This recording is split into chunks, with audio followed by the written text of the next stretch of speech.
आज पंजाब और हरियाणा हाईकोर्ट ने पंजाब में आम आदमी पार्टी की सरकार जो है वो प्रथम दृष्टया एक ऐसी खनन नीति, ऐसी माइनिंग पॉलिसी लाई जिसपे कि आज रोक लगा दी गई है। और ये कब हो रहा है? जब अरविंद केजरीवाल कह रहे थे कि हमने पंजाब से भ्रष्टाचार समाप्त कर दिया है। यह बात अलग है कि उसके कुछ सप्ताह बाद ही भ्रष्टाचार उजागर हुआ, क्योंकि अरविंद केजरीवाल कहीं जाएं और वहां भ्रष्टाचार ना हो, यह तो संभव है नहीं। अपने स्वास्थ्य मंत्री को हटाया उन्होंने पंजाब में।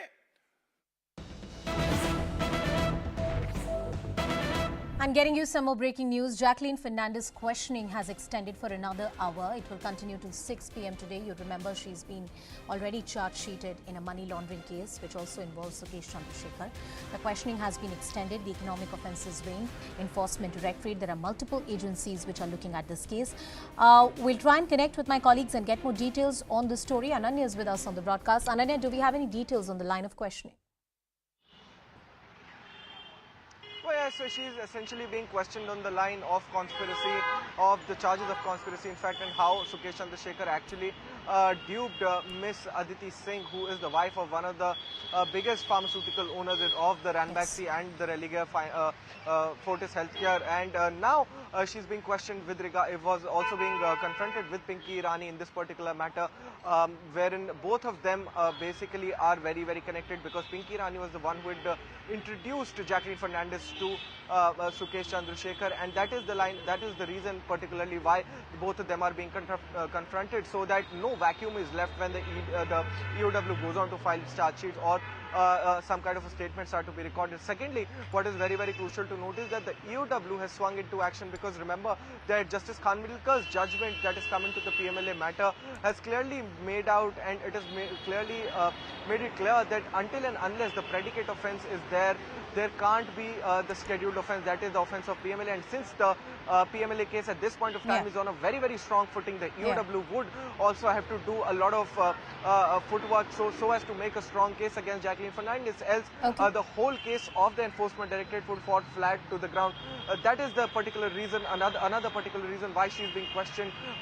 Remember, she had the questioning had started at around 11:30 a.m. in the morning today, and is still continuing, and what we have been told by our sources that it would continue till at least 6 p.m. in the evening today. So we'll have to wait and watch as to what comes out of it actually, but then it is a very, very crucial day for the EOW, because they would have to absolutely, and the line of questioning is going to be very critical about what happens from here on. Ashish Mehershi is also with us on the broadcast. Ashish, the Economic Offences Wing, will it have to file a separate charge sheet in this matter, or separate complaint in this matter? Talking about the procedural part of it, between the ED and the Economic Offences Wing, how does it procedurally work?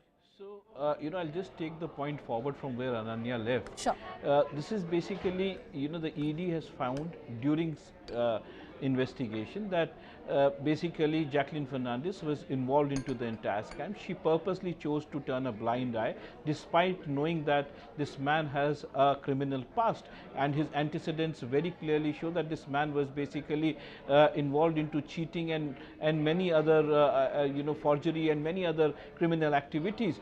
There was, in fact, if you go through the charge sheet, it very clearly mentions that Pinky Irani and her makeup artist, Shan, both had basically shared an article and a video which very clearly showed that this man had criminal antecedents.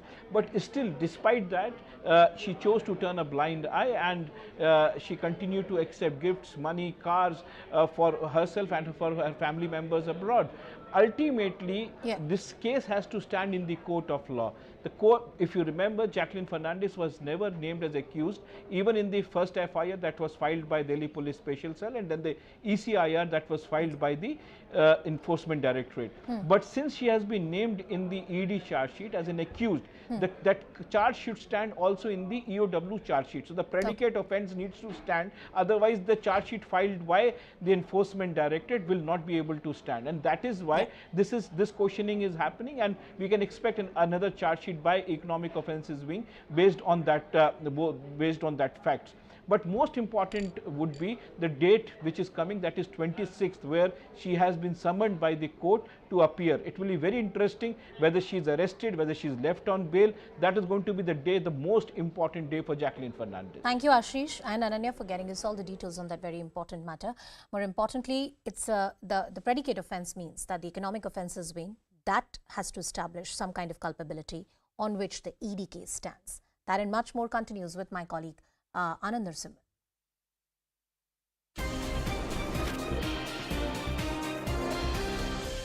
Namaste, you're on The Nation at 5 and coming to you from a very busy and buzzing newsroom right behind me here at CNN News 18. Ladies and gentlemen, there's plenty that is happening all around. But we're going to start with this entire wedge that's now being driven deep between Pakistan and Afghanistan. All this ceasefire has gone for a toss. The moment the drone strike happened in Kabul with Ayman al-Zawahiri taken out and that Pak airspace was given for it, the Taliban are upset. The Taliban are seeming to come back and say, we have had enough of your meddling and enough of your skullduggery. In this case, right now, we have news just coming through where the Tehreek-e-Taliban Pakistan have now turned around and pushed a huge offensive against the Pak forces. Top sources are telling CNN News 18 that 3 Pakistan soldiers were killed in a TTP raid near the Afghanistan border. The gunfight erupted in Kharlachi in the Khurram district. TTP forces suffered heavy casualties in this entire gunfight. Ceasefire was called off after Zawahiri was killed in the US drone strike. US used Pak airspace for the drone strike on Zawahiri in Kabul, and the Afghans and the Taliban, especially the Taliban, very upset because of this. Pakistan has also demanded the Afghan government's arrest Jaish head Masood Azhar. So far, the Tehreek-e-Taliban Pakistan has carried out 7 attacks on the Pak police in the last 3 days. TTP claims it foiled the Pak police raid in Khyber Pakhtunkhwa also. TTP also claims that it targeted the Pak army in South Waziristan, wounding 2 soldiers. The TTP also claims that the Pak army killed Tehreek-e-Taliban prisoners in a fake encounter. And perhaps somewhere it all stemmed with the way the Pak forces, ahead of the FATF on-site visit, have tried to up the ante and trying to show that they are really attacking and cutting down the very, trying to cull the very, snakes they bred in their backyard. The entire terror groups and terror outfits that have got the protection of the deep state of Pakistan in the past today now stand exposed, and there is a repercussion to that. This fake encounter seems to have triggered a spate of attacks and the Pak security personnel, and there has been attrition. Sushant Sareen, Senior Fellow ORF, and Alok Bansal, Director India Foundation with us. Namaste, gentlemen. Plenty of ground to cover. There was a significant development last evening. Sushant Sareen, you were with us when that entire farce of a letter was pushed out by the Pakistanis. But now what we are seeing with this fight between the TTP and the Pak forces, this so-called attempt at brokering peace ceasefire seems to have come to an end.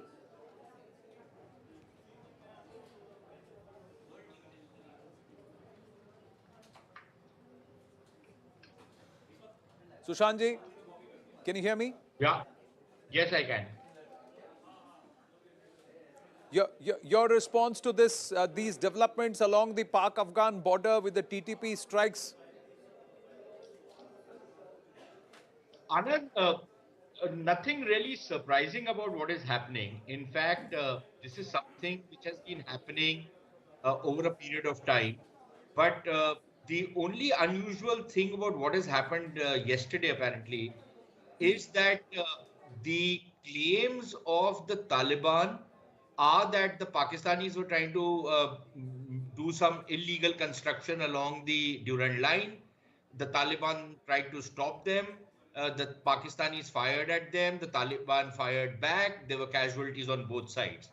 The Pakistanis, however, say that there were other elements inside Afghanistan using Afghanistan soil to, attack inside Pakistan. And then there is apparently a TTP statement which has claimed responsibility for the skirmish or the attack.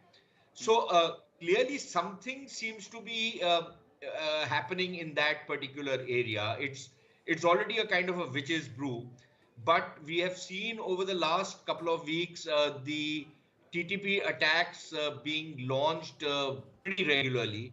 The ceasefire technically still holds between TTP and the Pakistani forces. But the TTP has said that it is now free to launch what they call defensive attacks. So that has been happening. Meanwhile, the Taliban themselves are quite cut up with the Pakistanis because if you remember, Mullah Yaqub, who's the Taliban defense minister, had pointed fingers at Pakistan saying that they had allowed the use of their airspace for the drone attacks. Now, there is one drone attack which we know happened, which is against Al-Zawahiri of Al-Qaeda. But apparently there are other attacks also which have taken place, including a suspected drone attack which took out a top TTP commander. And there are reports of drones hovering over parts of eastern Afghanistan. So clearly there is something, the tensions between the Taliban and the Pakistanis are brewing. And I think what the Pakistanis have done yesterday, sending a letter asking the Taliban to shut up this fellow Masood Azhar, I think that also is only going to further spoil, spoil the relationship between the Taliban and the Pakistanis. And I think this is a relationship which is only going to go downhill because there is really very little love lost between the Taliban and the Pakistanis. The Pakistanis might think that the Taliban are beholden to them, but the Taliban think that the Pakistanis were extremely unfair to them. They, in fact, treated them very shabbily when they had taken refuge inside Pakistan. A number of top Taliban leaders were killed in custody. They were tortured. They were blackmailed. Their families were held hostage. So perhaps some kind of a payback time as far as the Taliban are concerned is also coming. True. The TTP has also claimed another attack that targeted a newly established security post with an ID attack in the Sararogha sub-district of South Waziristan tribal district in Pakistan. This wounded a soldier and an engineer. 7 attacks in 3 days, Alok Bansalji. See, there is no doubt that this was coming for a long time. We have known that TTP was unhappy, Taliban has been unhappy. There were reports emanating from Surat that TTP had made its presence felt. And this sort of a conflict was to come at a time when Pakistan army or Pakistan security forces are overstretched because of floods. Pakistan's economy is in a dire state, and FATF team was visiting Pakistan. And I think all these have contributed to what we've seen flaring up of conflict between TTP and Pakistan army. For Pakistan, they have tried to mask it. I think the media reports have not very clearly said TTP. They have said non-state actors. As some places they have said militants, but without mentioning them. But it is obviously known that if somebody is fighting in Waziristan or somebody is fighting in erstwhile FATA, and if they are fighting against the Pakistan army, it is certainly not PTM, it is actually the TTP which has been fighting. And this has been going on. So this actually shows that the Pakistani government, to my mind, is crumbling to a very great extent because firstly, there are political tensions within Pakistan. Economically, despite the IMF tranche having come through, the rupee is losing ground against dollars. The foreign exchange reserves continue to remain precarious. And on top of that, there is a huge slugfest. And now you are seeing what is happening on the frontiers. The TTP and Pakistan army are fighting with each other. And this comes at a time when a new army chief needs to be appointed in due course. So there are a lot of things. Maybe General Bajwa is trying to create that sort of an environment to get an extension. That could also be a feasibility that we have to look at. True. This is a big development. We've got more news coming through. We stay in this Pakistan-Afghanistan space because there is trouble brewing there, ladies and gentlemen. And now we've got a big mega exclusive coming through. Last evening, if the Pakistanis sent out this entire farce claiming Masood Azhar is operating out of Afghan soil in Nangarhar and some of the other regions, now the Taliban has now warned Pakistan. Suhail Shaheen, has come out and clearly denied the presence of Masood Azhar. Suhail Shaheen, in an exclusive conversation with CNN News 18's investigations editor Manoj Gupta, has said that we have commitment not to allow anyone to use the soil of Afghanistan against any other nation. We want Pakistan not to raise any claims without any evidence because this has negative impact on bilateral relations. We have no evidence that Masood Azhar's presence, but we will definitely search for him for our own satisfaction. Listen in. Sir, Pakistan is saying that they have sent a letter on Masood Azhar that he is presently in Nangarhar. What do you have to say on that? I think today also our foreign ministry had their statement remarks. First, that there is no presence of Masood Azhar in Afghanistan. Secondly, we have this commitment not to allow anyone to use the soil of Afghanistan against any other country. Third, we also call on Pakistan and others don't raise claims without any evidence because doing such will have negative impact on bilateral relations. So without evidence, just claiming is not serve no one. And secondly, sir, you are clearly saying that Nangarhar is not the place where Masood Azhar is hiding? We do not have any knowledge of his hiding there, but of course the authorities there, they will have search about the veracity of this claim. But so far there is no evidence of his being there. This is one thing. But that we also search and make it sure whether in Nangarhar, Ekunar, Masood Azhar is not there. Of course we will do that. But what is your final take, sir, that whether he is available or not? No, so far it's not available. We do not have any knowledge. And we have sent a clear message to anyone that Afghanistan is not the place to be use it against other country. It is not the place. We have this commitment, we have this agreement. This is something clear. It's now a policy. So that they claim this, of course, we will see that. But they have not provided evidence where he is. Nangarhar, Kunar province is a large area. In which village, which place, where? So they have not provided that. Well, so Suhail Shaheen there denying and also warning Pakistan, don't make these claims because this is going to affect bilateral relations. But we, for our own satisfaction, we'll check. Sushant Sareen, how would you want to respond to Suhail Shaheen?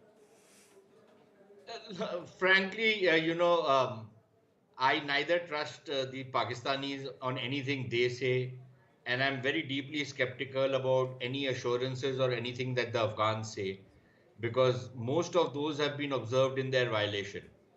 Now, if Mr. Shaheen says that we will examine these reports or these allegations and see whether there is any information about the whereabouts of Masood Azhar in the eastern provinces, Nangarhar and maybe coast, then okay, fine. Let's see what they do about it. But we've heard certain denials from the Taliban even in the past. It's not really added up to much. But what is important is, Anand, Masood Azhar has been the favorite child of the Pakistani military establishment and the dirty tricks department of the ISI. He has also been a very close associate and in fact a kind of virtually a buddy in arms of the Taliban themselves. Now, if he has become a football between the Pakistani establishment, military establishment and the Taliban, I think the real story is in that particular aspect of this relationship, rather than whether Masood Azhar is in Afghanistan or in Pakistan. I think from my perspective, it's that dynamic which is playing out between the Pakistanis and the ISI and the Pakistan army and the Taliban on the other hand, which is really something which is quite tantalizing because it indicates that there is something far deeper and far worse which is at play between the two sides. There is a complete trust deficit between them. There is now, each side is trying to make the other the fall guy. Each side is trying to throw the other under the bus. And to that extent, I think, as purely as an analyst, I think that is what I find quite interesting. Well, this is the letter that the Islamic Emirate of Afghanistan, that means the Taliban government and its foreign ministry has put out. This is the release. The IEA MOFA, Islamic Emirate of Afghanistan, Ministry of Foreign Affairs, rejects media reports asserting that Jaish-e-Mohammed group leader Masood Azhar has sought refuge in Afghanistan. So this is the letter that has come out. We reiterate that the IEA is Islamic Emirate of Afghanistan, does not allow any armed opposition in its territory to operate against any other country. We also call on all parties to refrain from such allegations lacking any proof and documentations. Such media allegations can adversely affect bilateral relations. So the Ministry of Foreign Affairs, Afghanistan, Alok Bansalji, coming out and very firmly refuting what Pakistan has claimed, said don't try and unnecessarily poke the bear. That seems to be the tone that's adopted. But how do you trust the IEA or the Taliban? Because Zawahiri was right there in Kabul. Say that for some time, Islamic Emirate of Afghanistan and Pakistan have been indulging in what is known as Noora Kushti. They are actually trying to pretending to be harsh on each other, primarily to draw in Afghan population to say that this government is not a puppet of Pakistan. And Pakistan is trying to show it to the international community that it has got no linkages with them, or it is not the main primary sponsor of particular regime. And that's why I think this letter is floating around Masood Azhar's whereabouts they are questioning. The fact is Masood Azhar was living in Bahawalpur just a few months ago. It was very, very well known. So now how come Pakistan doesn't know where he has disappeared or where he has gone? Pakistan ought to be knowing where Masood Azhar has gone. So this is just an attempt, I think, a pretension maybe to divert attention or seek FATF sanction, because FATF on ground people were there till a day or two earlier in Pakistan. So they probably wanted to project that they have nothing to do with this Masood Azhar or things like that. Right. That could be one way. And I think Taliban is trying to project to their domestic audience, because approval ratings of Taliban have been falling down drastically. All indications that are coming from Afghanistan are that people are extremely unhappy with Taliban regime. So they are probably trying to show that they are not a puppet of Pakistan, because please understand, irrespective of who is in power, an average Afghan detests Pakistan. And right. Alokji, Sushantji, please stay with me, because we'd like your thoughts on another big developing story and big story and a big development through the day here in India. Only through Monday and Tuesday was there a big gangster crackdown across all large parts or swaths of North India. We also brought to you the gangster confession and the gangster terror tape. One of the aspects that stood out is that the jails were being used as epicenters or hubs for the operations of these gangster networks. Now we move on to another development, and this is not just Delhi jails. This is a realization that the Gujarat ATS has now made a huge startling observation, and they pointed this out. Even as they are cracking down and making a major drugs haul, they are turning around and saying that all of this is being operated from the jails of Punjab. Now, this drug nexus in jails is what the Gujarat ATS has now blown the lid off. The Gujarat-Punjab drug trail, 40 kilograms of drugs worth 200 crores has been seized by the Gujarat ATS. The consignment was ordered by a Nigerian citizen who is lodged in an Amritsar jail. Now, the suspect, Miraj Rahmani, is in a Kapurthala jail and he is linked to seized drugs. Nigerian citizen ordered the drugs from a man named Abdullah in Karachi. Abdullah dispatched the drugs via park fishermen towards the Gujarat border. Suspects Jaggi and Sartaj travelled from Punjab to Gujarat for this entire consignment. The exchange was set to take place at a beach, near the Gujarat border. Suspects Jaggi and Sartaj have been nabbed by the Gujarat ATS And the Gujarat ATS is also preparing to take the custody of Nigerian citizen who's lodged inside the Kapurthala jail. Janak Dave now joining us live. Janak, Delhi की जेलों से phone के द्वारा murder orchestrate किए जा रहे हैं, drug rings और एक्सटॉर्शन रैकेट्स चलाए जा रहे हैं, पर ये सिर्फ दिल्ली में ही नहीं, बाकी जगहों पर भी हो रहा है। यहाँ पर एक नाइजीरियन सिटीजन, एक फॉरेन नेशनल कपूरथला जेल में बैठकर कराची से ड्रग्स ऑर्डर करता है, जो कि डिलीवरी गुजरात में ली जानी है, और लोग वहां गए भी है डिलीवरी लेने के लिए।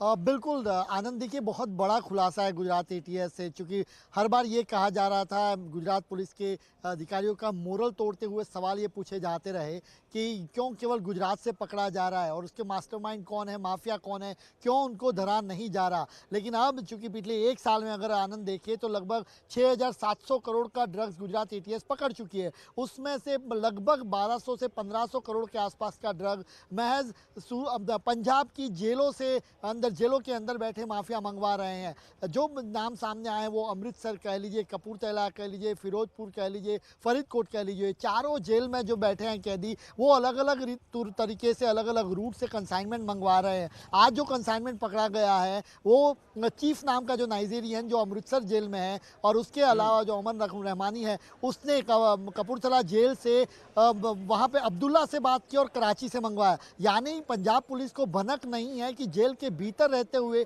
इतना बड़ा नेक्सस चल रहा है कि उसको बाय रूट अगर गुजरात से उसको लाना है तो अपने लोग भी यहाँ भेजते हैं। हालांकि गुजरात एटीएस और कोस्ट गार्ड की सतर्कता के चलते स्पेसिफिक इनपुट था और वो धरे गए। जग्गी और उसका जो साथी था सरताज, वो दोनों पकड़े गए हैं और उसी पूछताछ में ये नाम सामने आए।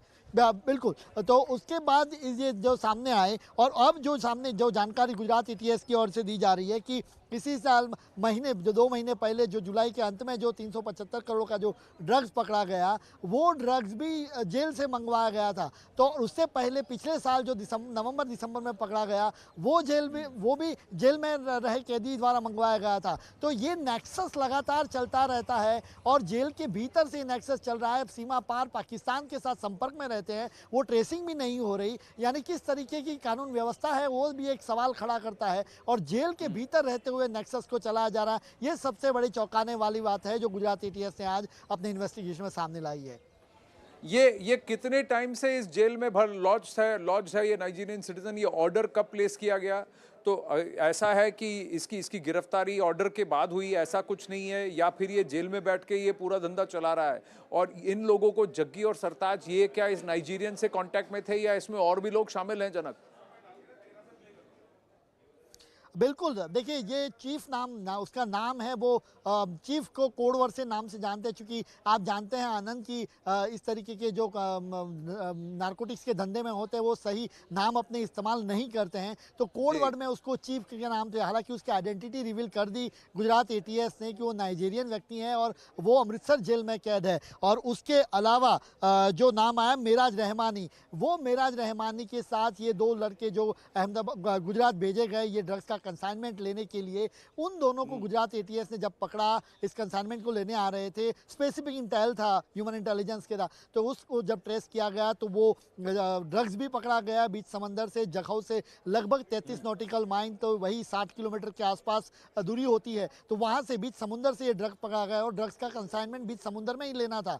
तो ये इस तरीके से नेक्सस चलते रहे। तो अब जो चीफ है, जो नाइजीरियन व्यक्ति है, उसकी सिटीजनशिप है, उसको वो भी नारकोटिक्स के मामले में ही जेल में कैद है अमृतसर में, तो उसकी कस्टडी गुजरात एटीएस लेने की कोशिश करेगी। तो और फिर बाकी खुलासे आने वाले दिन में हो सकते हैं। Anand ji, Janak, thank you for your inputs.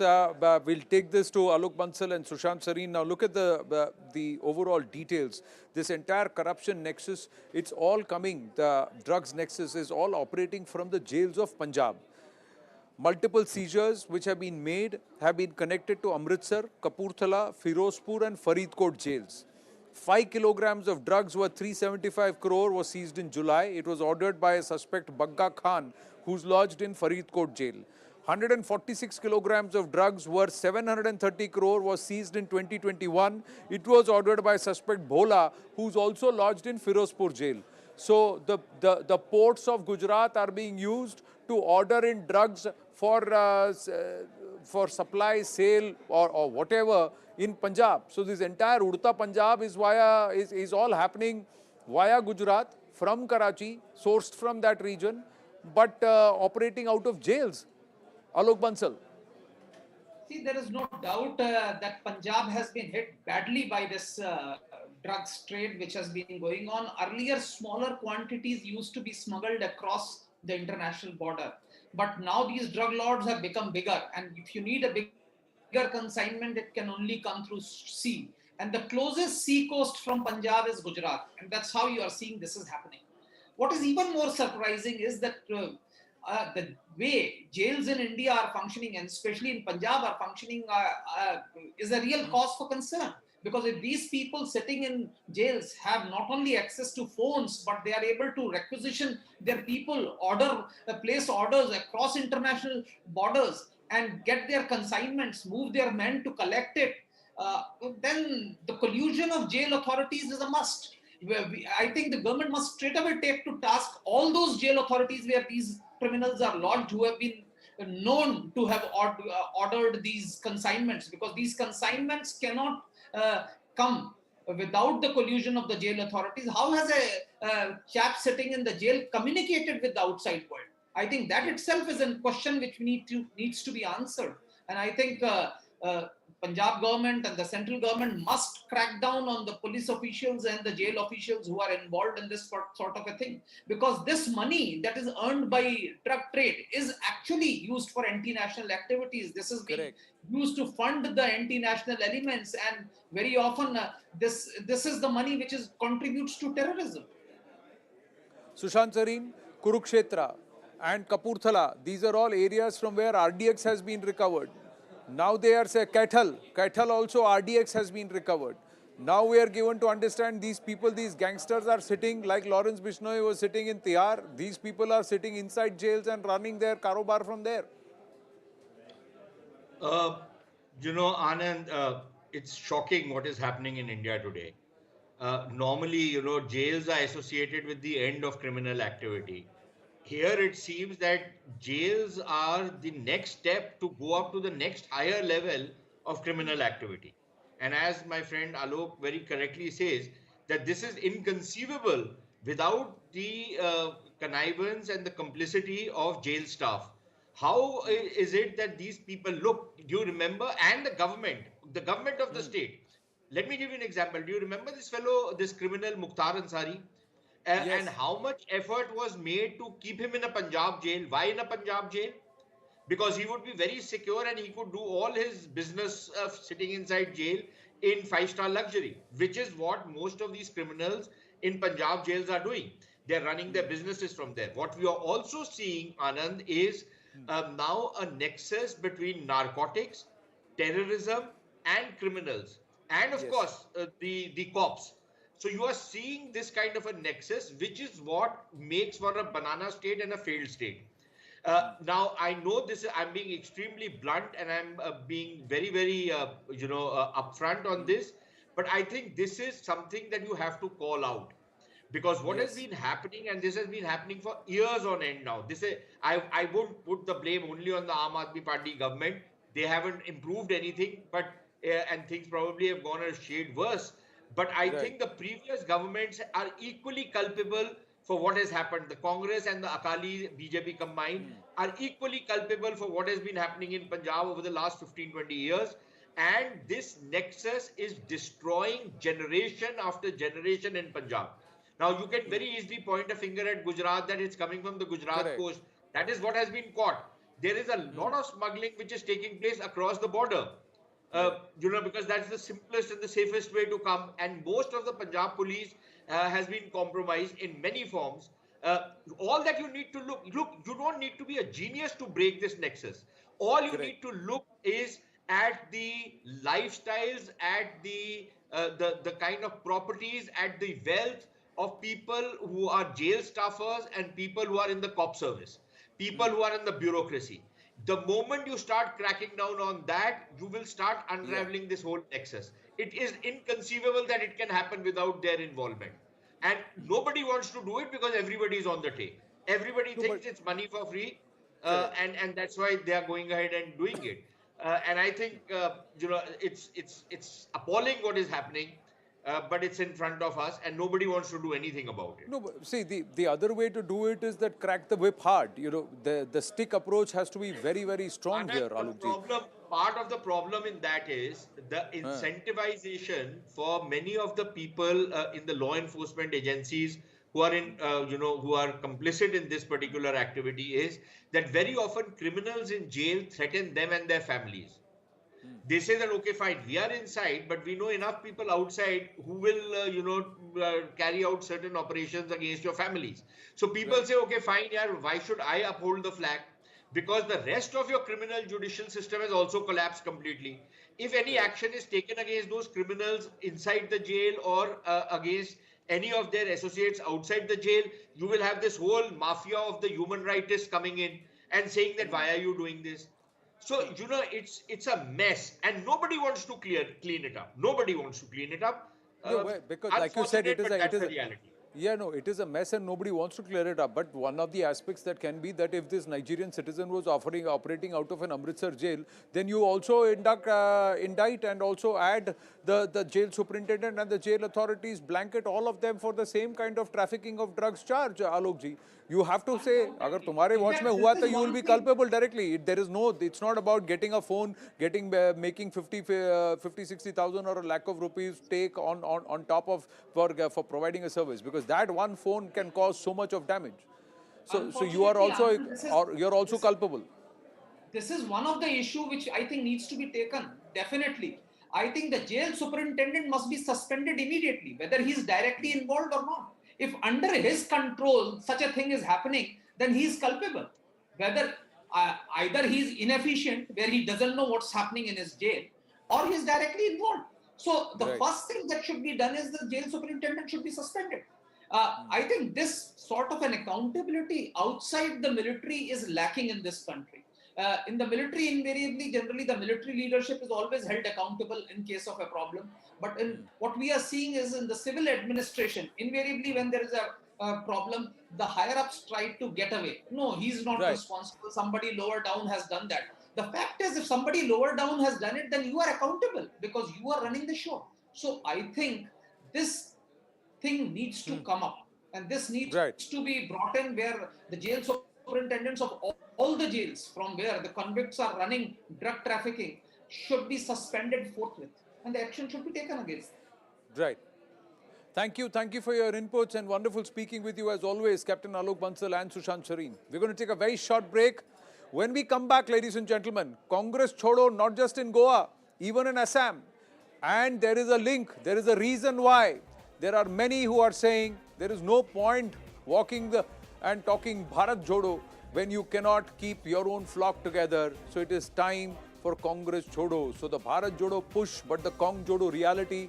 We'll speak to Kamrul Chaudhary when we come back. Kamrul Islam, stay with us.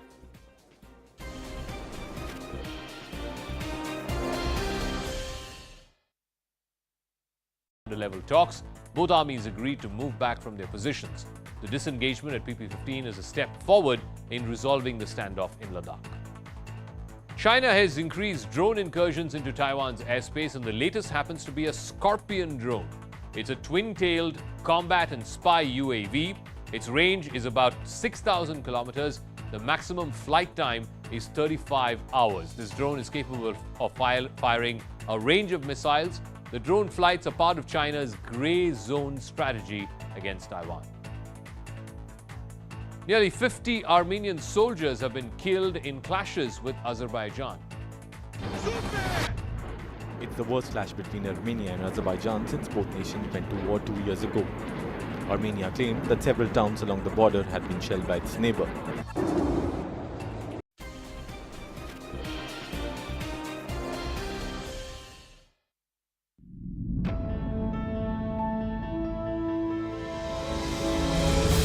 Congress leadership issues is not something that is the figment of my imagination. These are real issues facing the Congress party. Just because somebody talks about it doesn't mean that you'll start hurting their personal and professional credibility. This is the problem in our system. In our system, you can catch the individual, you can't get the money back. And that's what individuals and entities, political parties, etc. are making use of. Can you today with a degree of certainty say that Mr. Gandhi is going to contest to be the next president of the Congress party? Because if he is not, then all that he is doing is taking away attention from whoever the next president of the Congress party is going to be. The easier solution that the BBMP has taken so far is destroy the slums, but the builders, they have been given a free run. The political class is appearing to be subservient to the money power of the builder mafia.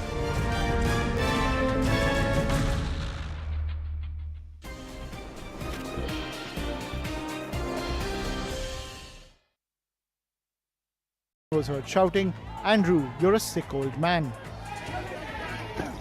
Police quickly swooped in and removed the man from the crowd. The 22-year-old was later arrested for breach of the peace. Meanwhile, preparations are underway for the Queen's funeral in London next week. Outside Buckingham Palace, a full-scale rehearsal procession took place, complete with the coffin on a horse-drawn carriage. Where at least 8 people were killed in a massive fire that happened in Secunderabad in Telangana. A fire broke out in an e-bike showroom and quickly spread to the hotel located above. The hotel staff and guests noticed the fire and the smoke emanating from the showroom below. They alerted the fire department. There were 25 occupants in the hotel when the blaze engulfed the building. Some tried to climb down their room windows using the drain pipe. Firefighters used crane ladders to rescue guests who were trapped in the hotel. Most of the people who unfortunately died were suffocated to death. Prime Minister Modi announced a compensation of 2 lakh rupees for the families of the deceased. A high-level inquiry has been ordered into the matter. There was high drama in Hyderabad as police lathi-charged village revenue assistants who had gathered near the Telangana Assembly. They were demanding promotions and implementation of the Pay Revision Commission. Later, State IT Minister KTR met with the village revenue assistants and assured them of an early resolution to their issue. Heavy rains in Andhra Pradesh's Srikakulam left large parts of the district under water. Vast stretches of roads and highways were inundated. Cars were seen submerged as residential areas were flooded. People were seen wading through knee-deep water. The incessant rains have also led to a rise in water levels in rivers in and around Srikakulam. In Bihar's Begusarai, unidentified bike-borne assailants went on a rampage for at least 40 kilometers, opening fire and randomly shooting at people on the road. At least 10 people were injured and 1 was killed as a result. According to the police, the shooters were drunk and deranged. Cops are still on the lookout. A freak accident on a national highway in Punjab was captured on camera. A loaded 18-wheel trailer took a sudden turn without slowing down. The huge vehicle lost balance and its contents spilled onto the road. 3 cars were headed towards the trailer when it swerved and crashed. 1 car rammed into the trailer, the other 2 had a narrow escape. A couple and their son were in the car that got crushed. All 3 died on the spot. The incident took place in Punjab's Behram on the national highway which connects Phagwara and Chandigarh. Police have registered a case against the trailer driver for rash driving. The National Commission for the Protection of Child Rights has written to the Chief Election Commissioner seeking action against Congress MP Rahul Gandhi. The child rights body has accused Rahul Gandhi and other Congress leaders of misusing children as political tools during the Bharat Jodo Yatra. The NCPCR claims that Congress's children's wing, Jawahar Bal Manch, is targeting kids with political intentions. While campaigning in Gujarat for the upcoming assembly elections, Aam Aadmi Party convener Arvind Kejriwal declared that the Congress is finished in that state. Kejriwal has pitched the AAP as the BJP's main rival in Gujarat instead of the Congress. He has urged voters not to waste their votes on the Congress, claiming that the party is not going anywhere. A horrific accident involving a school van in Surat was captured on camera. A speeding car collided into a school van packed with children. The school van took a right turn, but in the middle of the road, a speed car had a head-on collision with the van. The impact was so strong that the van overturned. The car driver, on the other hand, lost control and was pushed to the other side of the road. Bystanders ran towards the school van and rescued the terrified kids who were trapped inside. ISRO is developing an intelligent geostationary communications satellite. Let's break down what this exactly means. It can be reconfigured by changing frequencies. The bandwidth will allow the shaping of spot beams which are targeted. It will also permit the shaping of antennas receiving these beams. There is reduced risk of interference because of this with other transmissions. It will also be soft. Back on the nation at 5 with the latest coming in from Goa, where it's a massive setback because it's Goa gone for the Congress party with 8 of its 11 MLAs saying we don't want to talk about Bharat Jodo, we are more interested in Congress Jodo. This is not just the leader of the opposition, Digambar Kamath, Michael Lobo, but also former Chief Minister Digambar Kamath, who have now joined with the BJP. 6 others, along with Digambar Kamath and Michael Lobo, deciding that the time with the Congress party is over as far as Goa is concerned. And for them, in the 40-member Assembly of Goa, Congress earlier had 11 MLAs, but now they're left with just 3. And while joining the BJP, Michael Lobo and Digambar Kamath attacked the Congress party's Bharat Jodo Yatra and said that the party should first start with Congress Jodo Abhiyan, because what is happening within the party is that everybody wants to leave it, wants to get out. The rebel leaders also said that they want to work towards development of the nation, and that's why they have decided to join the BJP.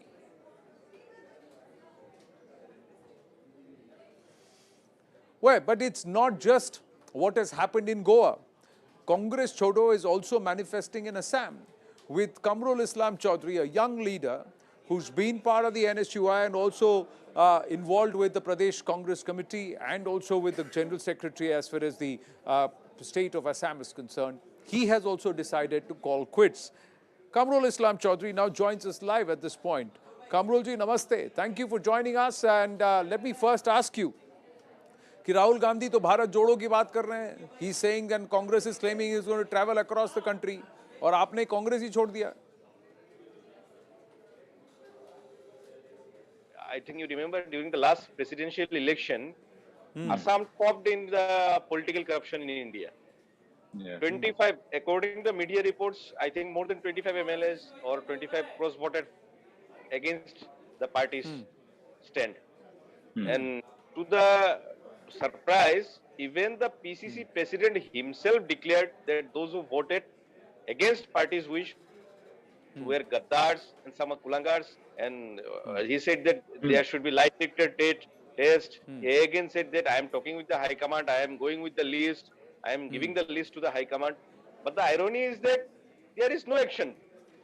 And another going to the fact is that, you see, after returning from the Bharat Jodo program at the starting point from Kanyakumari, PCC president posted a photo in Facebook in which only 4% were with him. 2 responsible member of parliament and 2 MLAs, elected MLAs from Assam. In that photo, the working president of Assam PCC, who is also an ex-MLA, he said, I have about this and I will put it in a appropriate platform. So you see the condition, even PCC president can't post a photo with a colleague.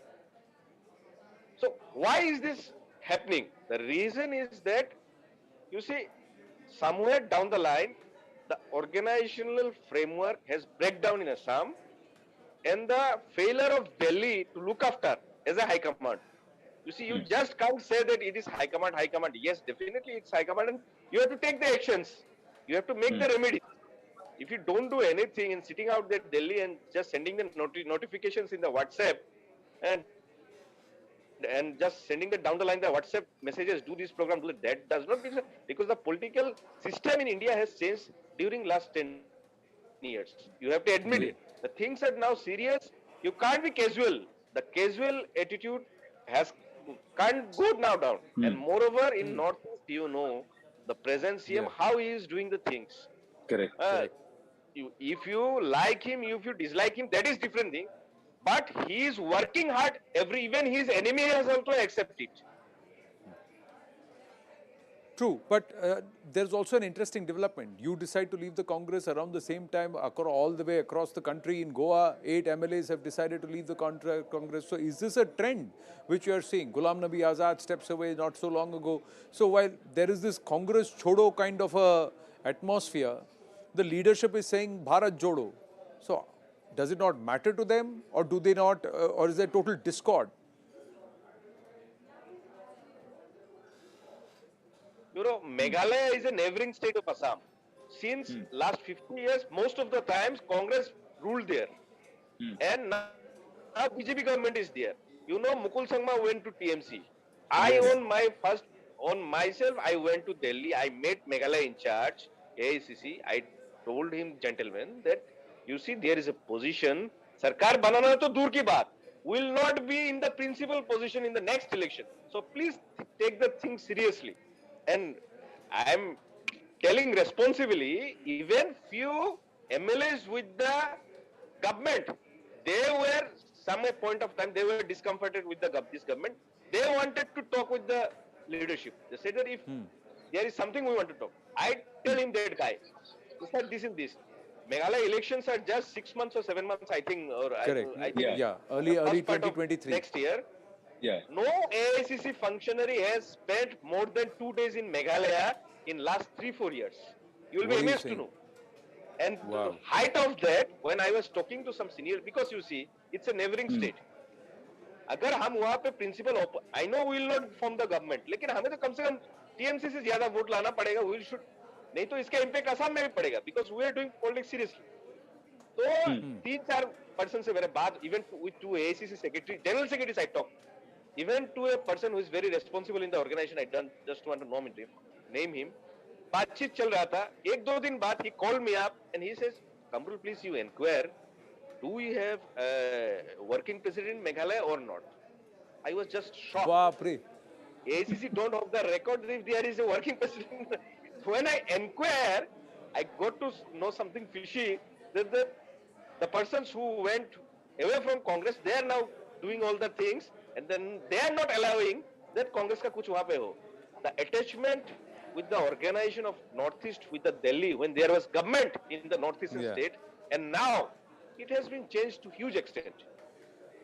So you're saying that it has changed a lot. Sarkar thi tab connection tha, sarkar nahi hai to koi connection nahi hai. I'm quite stumped when you say that a senior functionary at the general secretary president level at the center did not know who the working president of Meghalaya is, or if there is a working president or not. So if that's the disconnect, then it's worrying. But Kamrul, I need to ask you this. The top leadership, Rahul Gandhi, Priyanka Vadra, they say जो डर गए वो कांग्रेस छोड़ के चले गए, जो नहीं डरे वही रुके हुए हैं. तो आप भी क्या डर गए? I have been associated with Congress for more than 15 years. एक बंदा का जो 20 साल से, I am talking particularly about me, 20 साल से 36 साल, almost 20 years as a person for to make his career. कोई नौकरी करे, कोई business करे, anything. So we have given the precious time of our life to this party, and seriously we have done. तो 15 साल 16 साल देने के बाद जब पार्टी का लीडरशिप सीरियस नहीं है, you are knowing that they are not serious, इतना कुछ होने के बाद भी अगर knowingly उसका बाद भी अगर कोई अगर वो चाहते हैं कि नहीं आपको रहना ही पड़ेगा, then at least I am not that kind of guy. I am sorry. क्योंकि भैया ना मेरा घर में कोई एमएलए था, ना कोई कांग्रेस का मेंबर था, ना मेरा पिताजी सीएम था, ना मेरा पिताजी कोई मंत्री था. I have been attached to Congress ideology with my own intentions, and I worked for this party. Not our Congress party has given me very much. I have been National Secretary of NSU, I was Youth Congress President. But भैया, I have also given to the party. The things are mutual. आप अगर सोच लोगे कि नहीं भैया कुछ हो नहीं हो आपको यहाँ पे रहना ही है, then I am sorry. क्योंकि भैया I have given my precious time. They are leaders. They were born in a very high class family. उनका बात अलग है. अगर कुछ भी नहीं होता, they will be there. That's their difference. लेकिन हमारे जैसे मिडिल क्लास के लोग जो इस पार्टी को जान से अपना तन मन धन सब कुछ दिया है. We have given blood and sweat to this party. और we are not doing NGOs. Political party कोई बंदा क्यों करता है? Definitely someone must have political ambitions. Ambitions, correct. यहाँ पे छुपाने का कोई बात नहीं है.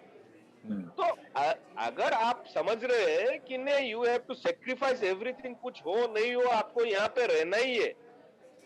Then and आप, I am sorry, you see the Bharat Jodo Yatra, आप अगर उसका route देखें, I don't know who has made there. You see, most of the time they are spending in down the line South India, Kerala, Tamil Nadu, and to some part of Karnataka, जहाँ पे BJP से लड़ाई है ही नहीं, except few assemblies, it's CPM, Congress, DMK, AIDMK, all these things. तो आप next आपको तो सोचना पड़ेगा पार्टी के लिए, आप अगर कुछ करना चाहे. अभी नेक्स्ट इलेक्शन है गुजरात में. If you really want BJP को आप हटाना चाहते हैं, then you should have given some days there. अब यूपी जहां पे highest number of MPs, you just touch but later and you left it. तो आप हाइपोथेटिकली बोलेंगे कि नहीं हमें बीजेपी को हटाना है, बीजेपी को हटाना, भैया you have to do the work. Correct. You have to prove it. You have to show the seriousness, and there is no organizational structure, and there is no focus on in that direction. Is what Kamrul Islam Chaudhary is saying. Kamrul, wish you all the very, very best in your endeavors. We'll know which party you are joining very, very soon. But thank you for speaking so candidly and openly here on CNN News 18 on the Nation at 5. Dilip Cherianji has been very patiently listening. Dilip ji, you have seen the rise of the Congress, and now you're also seeing the fall, and many people turning around and also perhaps saying we've got no future in this party and moving away. So be it a 36-year-old Kamrul Islam Chaudhary or a 70 plus in septuagenarian in Ghulam Nabi Azad. Yeah, I think that there is no doubt that this is the great exodus, and one has to recognize that as an organization, the Congress has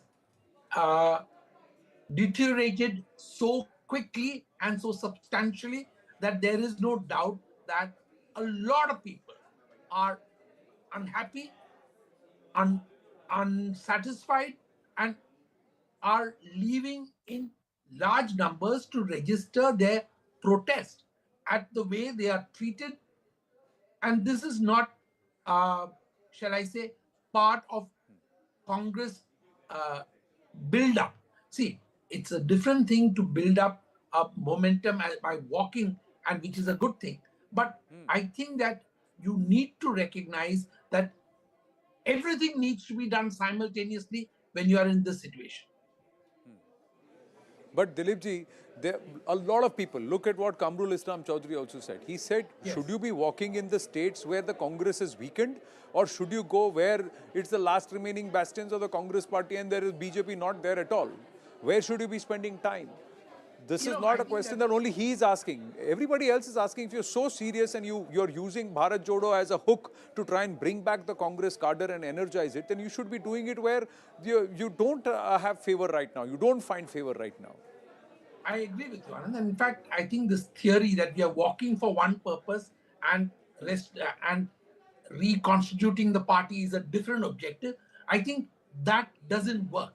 You have to work on everything simultaneously.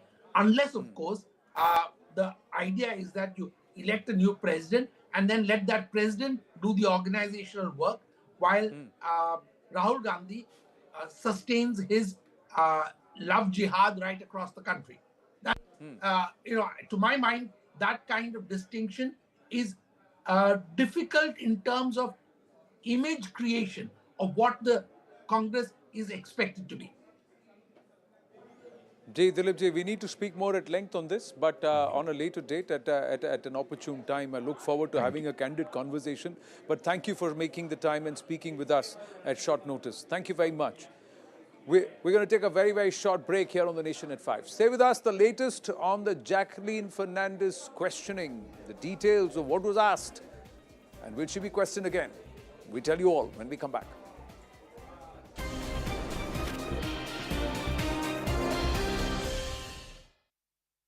Parts of the district underwater, vast stretches of roads and highways were inundated. Cars were seen submerged as residential areas were flooded. People were seen wading through knee-deep water. The incessant rains have also led to a rise in water levels in rivers in and around Srikakulam. In Bihar's Begusarai, unidentified bike-borne assailants went on a rampage for at least 40 kilometers, opening fire and randomly shooting at people on the road. At least 10 people were injured and one was killed as a result. According to the police, the shooters were drunk and deranged. Cops are still on the lookout. A freak accident on a national highway in Punjab was captured on camera. A loaded 18-wheel trailer took a sudden turn without slowing down. The huge vehicle lost balance and its contents spilled onto the road. 3 cars were headed towards the trailer when it swerved and crashed. 1 car rammed into the trailer, the other 2 had a narrow escape. A couple and their son were in the car that got crushed. All 3 died on the spot. The incident took place in Punjab's Behram on the national highway which connects Phagwara and Chandigarh. Police have registered a case against the trailer driver for rash driving. The National Commission for the Protection of Child Rights has written to the Chief Election Commissioner seeking action against Congress MP Rahul Gandhi. The child rights body has accused Rahul Gandhi and other Congress leaders of misusing children as political tools during the Bharat Jodo Yatra. The NCPCR claims that Congress's children's wing, Jawahar Bal Manch, is targeting kids with political intentions. While campaigning in Gujarat for the upcoming assembly elections, Aam Aadmi Party convener Arvind Kejriwal declared that the Congress is finished in that state. Kejriwal has pitched the AAP as the BJP's main rival in Gujarat instead of the Congress. He has urged voters not to waste their votes on the Congress, claiming that the party is not going anywhere. A horrific accident involving a school van in Surat was captured on camera. A speeding car collided into a school van packed with children. The school van took a right turn, but in the middle of the road, a speed car had a head-on collision with the van. The impact was so strong that the van overturned. The car driver, on the other hand, lost control and was pushed to the other side of the road. Bystanders ran towards the school van and rescued the terrified kids who were trapped inside. ISRO is developing an intelligent geostationary communications satellite. Let's break down what this exactly means. It can be reconfigured by changing frequencies. The bandwidth will allow the shaping of spot beams which are targeted. It will also permit the shaping of antennas receiving these beams. There is reduced risk of interference because of this with other transmissions. It will also be software driven through Tharuput satellites. 2 separate incidents from Kerala of stray dogs attacking kids have been caught on camera. The first incident is from Kozhikode. A stray dog is seen lunging at a young boy who was riding by bicycle. The boy is so taken aback that he falls off the bike. The dog bites the boy's hand and refuses to let go. The boy tries to get up and escape, but the dog's jaw is firmly gripping his hand. The boy tries desperately to shake the dog off, but it doesn't work. Finally, the boy tries to go inside a house, and that's when the dog lets go of his hand and runs off. Another video has come to light from Kannur, shows 2 students running for their lives as a pack of dogs chases them. They spotted an open gate of a house, managed to get inside and locked it just in the nick of time. Even as the centre is cracking down on illegal loan apps, at least 3 companies under investigation have been traced to Bengaluru. They are registered at the address of a co-working space called Brick Space. The Serious Fraud Investigation Office and Enforcement Directorate both are investigating predatory loan apps that use shell companies to launder money. Indian and Chinese troops have completed their disengagement from Patrol Point 15 in the Gogra Hot Springs. The process started on the 8th of September after discussions between the 2 sides during the 16th round of Corps Commander level talks. Both armies agreed to move back from their positions. The disengagement at PP-15 is a step forward in resolving the standoff in Ladakh. China has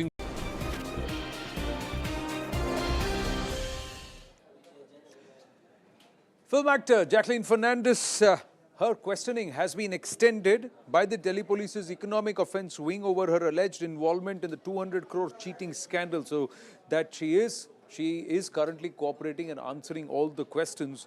But the questions are revolving around whether or not she actually knew the source of the money and did she still thereafter accept the gifts. That's where it is all stuck. Let's try and go across to Ananya to understand how long the questioning went, what are the kind of questions that were asked, and were her lawyers allowed to help her? Ananya. Well, definitely, Anand, the questioning is still underway, and as of what our sources tell us, specifically Siddhant Mishra has just brought us this info that the questioning would continue till 7:30 to 8 today. The EOW has sought an extension of time from Jacqueline, that they want to quiz her for a bit of a more time. She would be questioned till 7:30 or 8 today. And what is the actual line of questioning is that whether or not she knew Sukesh Chandrasekhar, what was the source of money that Sukesh Chandrasekhar had, and whether she was aware of this particular source of his income, because this was all a proceeds of crime. This was extorted money that Sukesh was using to give her expensive gifts, which included Chanel bags, Hermes bags, in fact, a very expensive horse, cars like Porsche, and Maserati, in fact. So now the line of questioning also remains to be as to how she got introduced to Sukesh, and that's the reason why she is being confronted with another co-accused, Pinky Irani, who had allegedly introduced Jacqueline Fernandez to Sukesh Chandrasekhar. So the questioning is going to go on till about 7:30 in the evening, is what Siddhant Mishra and Ananya are telling us. We continue to keep close tabs. We have run out of time on Nation at 5. Zakar ready with Viewpoint.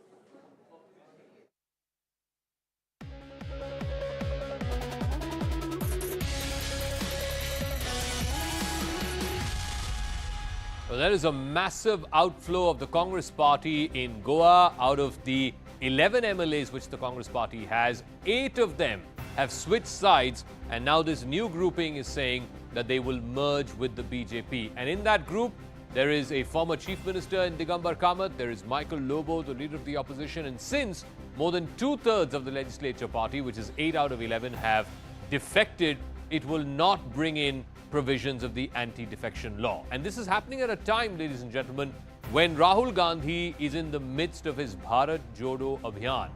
Forget about Bharat and Bharat Jodo. Rahul Gandhi can't seem to be even Jodifying his own party, at least certainly not in Goa, where a bulk of his legislature party has now quit en masse and joined the other side. So where's the question of Bharat Jodo before he can do party Jodo?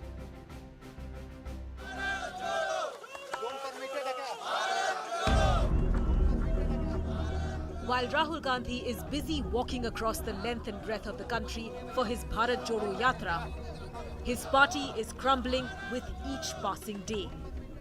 The latest crisis comes from Goa.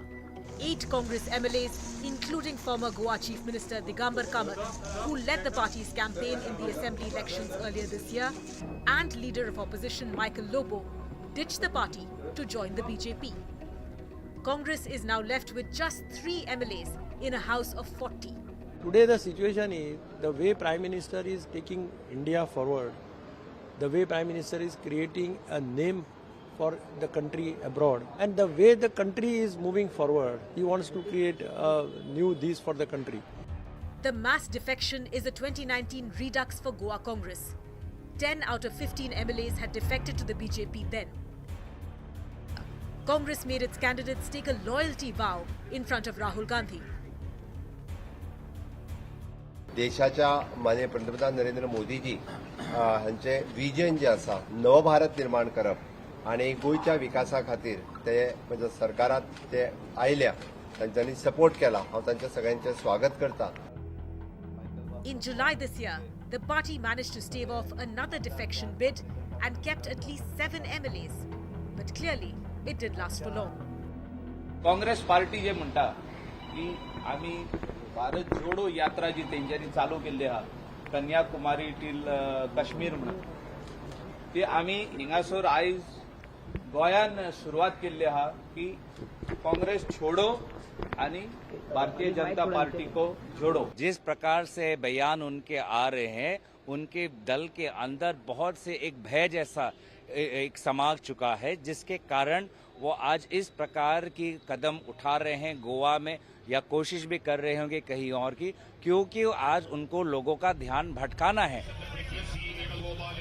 The Congress has been without a permanent party president since 2019. it has been losing ground in state after state, election after election. There is an exodus of senior party leaders as well as young dynamic faces, and not to mention infighting in state units. Yet, the party is focusing all its energy on a 3,570 kilometers long Padyatra. So are Congress's priorities simply misplaced? All right, let me go across to our guests who are joining us. Neeti Jain is spokesperson of the BJP. Ashpreet Singh Karyal is spokesperson of the Congress Party. Xavier Rodriguez is founder and editor-in-chief of Goa Chronicles. Rashid Kidwai, author, also joining us. Ashpreet, let me start with you. I mean, Rahul Gandhi is on this Bharat Jodo Abhiyan, this yatra from Kanyakumari to Kashmir. But unfortunately, everybody is leaving the Congress. It's Congress Chodo or Bharat Jodo. Which is more important for the Congress Party? Because clearly, even in a small state like Goa, you don't seem to be able to keep your flock together. Right. Jacob, kindly allow me an uninterrupted minute. Number one, see, the people who are celebrating this, the people who are getting happy about this, should just realize one thing. They're not targeting the Congress Party, a certain party. They're targeting the people. We are, or anyone who's elected, is a representative of the people. And when they do something of the sort, they are not just undermining a party, they are undermining people's mandate, they are undermining the law of the land, they are undermining the constitution. And if this is a precedent that is to be followed, imagine what will it do to India? What will it do to the world's largest democracy? So instead No, of... Ashpreet, you can stand on the rooftops and cry foul and cry hoarse about it. Fact is, 8 out of 11, it's not 1 or 2. 2/3 of your legislature party has dumped you and joined the BJP. It includes a former chief minister who's been with your party for the last 40 years. It includes a leader of the legislature party in the House, Michael Lobo, who's again been with your party for a number of years. If you can't hold on to these people, veterans, then what is the question of Bharat Jodo? See, I asked for an uninterrupted minute. Please do not interrupt me before. I was anyway going to come to this. So number one, as far as Bharat Jodo is concerned, the BJP is baffled. They are basically concerned and worried. Why is it resonating with everybody in India? The Bharat that we had todoed is being jodoed by the Congress Party. Therefore, out of being baffled and out of being nervous and concerned, they are doing these kind of things. They have basically expedited the whole process. But let me tell you one thing: it does not matter.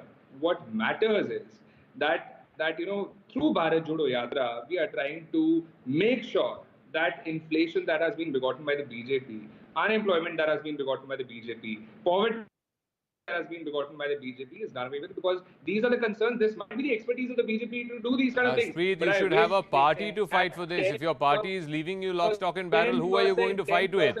Anyway, let me go to Neeti Jain. In January of this year, just before the elections, Neeti, the Congress Party took all of its 36 election candidates, first to the Mahalakshmi Temple in Panaji and then the Holy Cross Shrine in Babolim, and made them swear in the name of God, in the presence of Rahul Gandhi, that they will not switch sides. So all that is gone. So in politics, anything is possible. I mean, कल तो हम कांग्रेस के साथ थे, आज हम BJP के साथ हैं, कल दोबारा कांग्रेस में आ जाएंगे. So there's no question of any principles, any morality, any thin line, nothing. Whoever has satta, go with the satta. Zaka, the point is that the gentleman from Assam was speaking on a previous show on your television, and he said we have put in years and years of our lives and we are not being even recognized for what we do. The gentleman who was speaking before me, sir, it is not my job to cure your party's delusions. But the point is, nobody is scared of you. I think your own MLAs are proving that to you. You can say as much Bharat Jodo, when your party is not in order. I don't know what Bharat Jodo you're talking about. You should focus on Congress ko sahi rakho, Congress ko jode rakho, and that needs to be your focus. You can take as many oaths as you want, but if you're not going to respect the people who are working on ground, see, the point is these MLAs need to go every 5 years and tell the people what was the work that has been done. What is it that was happening on the ground? And if your leadership is not taking care of what is happening, you can do as much Bharat Jodo Yatra as it is not going to reflect anything on the ground. Who is scared of you? Nobody is scared of you. The point is that the people are completely disillusioned with whatever you are saying because there is nothing to show on the ground. Even your central leadership, will come and talk Wait a about minute. everything And this that is is the negative second about the country. time. What has Rahul Gandhi done? This is the second has time Rahul that this is Gandhi happening to the Congress party, as Savio Rodriguez will vouch, because even in 2017, after the election result at that time, I think 10 out of the 15 MLAs that the Congress had, they jumped ship en masse, joined the BJP. They were in alliance at that time with the MGP. Again, 2 of their MLAs jumped ship. So once bitten, twice shy, you'd imagine, but not quite the case in the Congress party, Savio. Well, actually, that happened in 2019, Zaka. The movement of 10 Congress MLAs and 2 from the MGP, that happened in 2019. Now, primarily, what is the problem that really drives them? Now, it's not that Congress does not have a following in Goa. In fact, Congress has a considerable amount of voter base as far as Goa is concerned. But what they lack is a very effective and firm leadership. And that is what they felt is the reason why even in the last time, 10 of them moved and joined the BJP, and even now, because they believe that by being a part of the BJP, at least their constituencies get developed, people are happy, and therefore they decided to work on the development plank. The problem with the Congress is they have a voter base in Goa, but they don't have a leadership to lead that voter base towards the next couple of elections that will happen in Goa. And that's a really serious problem for the Congress. And what will happen in Goa is that parties like the Aam Aadmi Party, parties like the Revolutionary Goans, and parties like the Goa Forward Party will eat into the space of the Congress primarily because they lack leadership. That's all. The problem is that every one of them is a leader in its own right. Whether that leader moves to the BJP or whether that leader stays in the Congress, they eventually win. Digambar Kamath was a former BJP finance minister when Manohar Parrikar was around. Michael Lobo was a former minister in the BJP. They moved to the Congress for reasons best known to them at that point of time, and have realized that they've got nothing to gain in the Congress, and therefore decided to come into the BJP. The others that joined, the other 6 that joined, Zaka, are people who are very strong Congress loyalists, like Rodolfo Fernandez, for example. His mother was one of the most prominent Congress leaders in Goa. And today, her son moving into the BJP should be a wake-up lesson to the Congress that, hey, listen, maybe you're doing something wrong. Maybe what Rahul Gandhi is doing in Goa is not right. So what is it, Rashid? What is it that, and I think Savio has hit the nail on the head, what the Congress basically is doing is it's vacating its space, the principal opposition space, to parties like the Aam Aadmi Party. They've already done that in Punjab, to some extent maybe in Goa as well. Or they're simply vacating space, lock, stock and barrel to the BJP, because nobody who is part of the Congress also sees any great future in that party, even if he or she has been elected as MP or MLA. I mean, look at the laundry list of leaders who've left in the last 6 months, from Kapil Sibal to Ghulam Nabi Azad. And if you go back a couple of years, there's Jyotiraditya Scindia, Jitin Prasada. All of them have left for what? Because they don't see any future in the Congress party. Zaka, it is indeed true that Congress is going through a very difficult patch. There is a leadership crisis not only at the national level but in several states. Goa in particular is a kind of paradise for habitual offenders, as my friend was just now saying. These are all, whether Digambar Kamath or Lobos of Goa, they've been changing, political parties whenever there is an opportunity.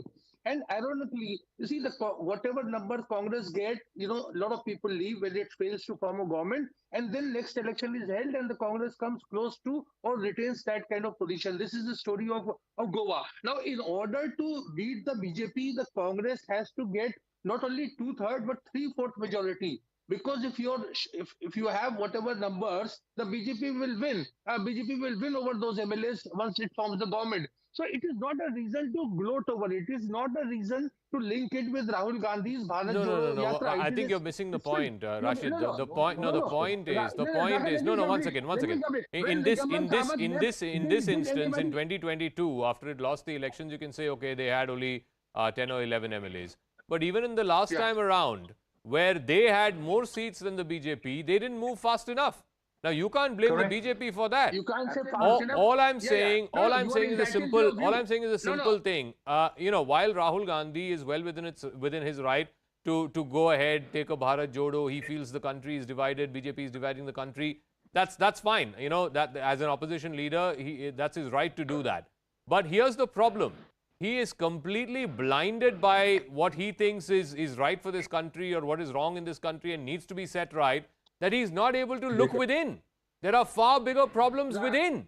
He needs to fix that first. That's the problem, Rashid. He's missing the big picture. Zaka, that is your point of view. Jacob, What I'm saying is, when Digambar Kamath left, nobody accused Mr. Atal Bihari Vajpayee or LK Advani of, lacking leadership qualities. Or Lobo left, nobody accused Mr. Narendra Modi for that. So I am saying that this is a point of view. You can go on criticizing Rahul Gandhi. I have no problem with it. But I am saying linking, defection, anti-defection with, with leadership How come, Rashid, the defections always seem to be a one-way street? It's always from Congress to BJP. I've not heard of a single instance, whether it's in Madhya Pradesh or in Goa or in Manipur or in Uttarakhand or anywhere, where people from the BJP are leaving to join the Congress. It's always a one-way street. It's always going from Congress to BJP. But anyway, let Arshpreet respond to that. Arshpreet, I think here is a classic case of misplaced priorities, because like I said, Rahul Gandhi is well within his right to Bharat Jodo, take a yatra, go from Kanyakumari to Kashmir. But please set your house in order first. That's the most important thing. You throw stones at other people's glass houses, provided you don't have one. So basically, we have misplaced priorities according to you. We should rather place our, interest, our time, our energy into basically toppling governments, undermining people's mandate, making sure that the elections don't stand for anything, that the law doesn't stand for anything. Kindly hear me out. You've already spoken. Kindly hear me out. I know that the BJP doesn't understand what hearing is, but please try to. Number two. See, congratulations to the BJP. They have done a great job at undermining the constitution. Keep going ahead with that. For us, there are bigger issues at concern. And number two, the people who have joined the BJP, do you think their allegiance is with the BJP party? Their allegiance is probably with power. Their allegiance is probably with something that they were afraid of. Everybody knows that the ED's conviction rate is less than 0.1, 0.3%. And number two, there is not one. Arshpreet, one second. Arshpreet, one second. Arshpreet, one second. Can I ask a simple question? No, all of this is fine. All of this is fine. No, one second. Arshpreet, hear me out. 10 seconds. All of this is fine. ED fear, CBI fear. I haven't heard, by the way, any of these 8 who defected today. None of them have mentioned a word about ED, but be that as it may. All I am asking is, what was the last big state that the Congress party won? Please give me one. In the last 5 years. See, because if you're not winning states, if you're not a match for the BJP electorally, then you can't blame these people for leaving your party and going to BJP. I mean, why should you blame them? They don't see any prospects in your party. They don't see any future in your party. See, now it is no coincidence. Let me make 3 points to you. It is no coincidence that there is not one BJP leader who has a single ED case pending. Number two, double standards of the BJP are clearly visible. Sir, the ED cases do not work politically. You need to stop blaming the administration. Niti, once again, I'll give you time to respond to him. Let him finish though, please. Niti, I'll give you time. Let him respond. Let him finish. Yeah. Bhai, this is not Lok Sabha. Yeah. Arshpreet finish. Arshpreet finish. Yeah. See, all I'm saying is it speaks volumes about the double standards of the BJP. They say Parivarvad se mein dikkat hai. We have a problem with families. Then why did they induct Mr. Jyotiraditya Sindhya in the first place? Why did they induct other leaders who have a lot to do with family Parivarvad? Does this not speak of the double standards of the BJP? The BJP can only blow hot and cold at the same time, undermine institutions, undermine the law of the land, undermine the constitution. This does not call for praise. This does not call for appreciation. Sir, you can sit here and give the BJP a moral science lecture, which is all fine. But the point is, politics अगर करना है तो politics करना है. Moral science छोड़ दीजिए आप. Anyway, Niti, please respond. You are in the business of toppling governments by fear of ED, IT, CBI, etc. That's what the Congress is saying, चाहे वो मध्य प्रदेश में हो या गोवा में हो. Please respond, Niti. Zaka, you need to understand that in Goa we already had a government. We had a sitting chief minister there. There was no need for us to go and topple anything. It is their MLAs that want to jump ship because they have to show something after 5 years to their constituents. And that is the point. We did not have to go topple anything because we were already in power there. the point is that this gentleman is refusing to understand. You can talk about all kinds of organizations and everything, sir. The ED cases or any of the investigations don't work politically. Anybody who has a case, that is going on and the law is taking its own course. There was no ED, there was no nothing with these 8 MLAs. They have said nothing of that sort. One at a time, Ashpreet, please. Ashpreet, she did not interrupt when you spoke. Please allow her that basic courtesy. Thank you. Thank you. Yeah. Bharat जोड़ो MLAs की दिक्कत आपके पास सुनने का समय नहीं है. That is your problem, sir. Okay. Savio, the point is that ultimately, the Congress can go on and on till kingdom come about how the ED is being misused and CBI is being misused and IT is being misused. Fact of the matter is, whether it is in Goa or in Maharashtra or in Madhya Pradesh or any number of states where the Congress party may have had a decent chance in alliance perhaps, it is losing that ground to the BJP or it's losing ground to other opposition parties. Today the reality is congressmen and congresswomen themselves do not see a future for this party. That's why they are leaving. Well, let me leave our Congress friends with a thought. Now, the person who was instrumental in the first movement of MLAs, the 10 MLAs in 2019, was Michael Lobo himself. Okay? Now, Michael Lobo then goes to the BJP, goes to the Congress. And Michael Lobo is also instrumental in the 8 of the Congress MLAs coming into the BJP now. Politics is about strategy at the end of the day. For all the Congress would have thought when they took Michael Lobo inside, was Michael Lobo could have easily been the Trojan horse, but they never saw that in the first place, right? So the problem with the Congress is they're so hung up in what they consider to be right that they have no idea what's happening around them and on the ground. So you have leaders, especially in Goa, you have leaders that come, and this has happened time and again in numerous interactions I've had with them. All they talk about is them understanding Goa, but they don't understand Goa at all. And that is a problem that you're seeing of Congress all around. The Congress in Goa, I'm saying again, there is an immense voter base that is competitive to the BJP. Yeah. But they don't have leadership. And if they don't have leadership, that Congress voter base is going to split. As long as the Congress voter base splits, BJP continues to remain in power. Today, BJP is 33. Okay, Rashid, I'll give the final word to Rashid, because ultimately, will accountability be fixed for this? And if at all, whose accountability? I mean, is it Rahul Gandhi's fault? Is it Mr. P. Chidambaram's fault? He was the election observer in charge of the state. Is it Mr. Dinesh Gundu Rao's fault? He's the General Secretary in charge of Goa. Or is it, I mean, you can't fault Digambar Kamath and Michael Lobo because they're no longer with the Congress party. So, somewhere accountability needs to be fixed for this. Absolutely, and accountability, it should be a collective accountability. It's accountability at state level, at general secretary level, and of course at the highest level with the Gandhi's doorstep. There is no denying the fact. But Zaka, what I'm saying is these defections are very disturbing, and disturbing from voters' point of view. Voters seem to be, they have no problems in re-electing them, whichever political parties they represent or come back. Now, this is not how, it's a mockery of that anti-defection law. Whoever No, but Rashid, that's a moral science lecture. If the voters don't care about moral science lecture, then who are you and I to sit here and preach? Voters don't care. They are okay with it. Same Michael Lobo can go to a third party, he'll still get elected. Rashid. That is what I'm saying. That's a disturbing part.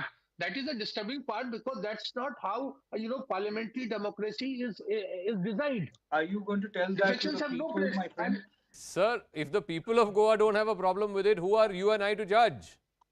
Well, Jacob, may I This tell is you what one you are thing? saying. When somebody is considered for a job, when somebody is considered for a job, their CV is looked at. When the people would look at the BJP's CV would talk about Goa, would talk about Karnataka, would talk about Maharashtra, would talk about Assam. Sir, the people of these respective states do not have a problem with the CV of the BJP.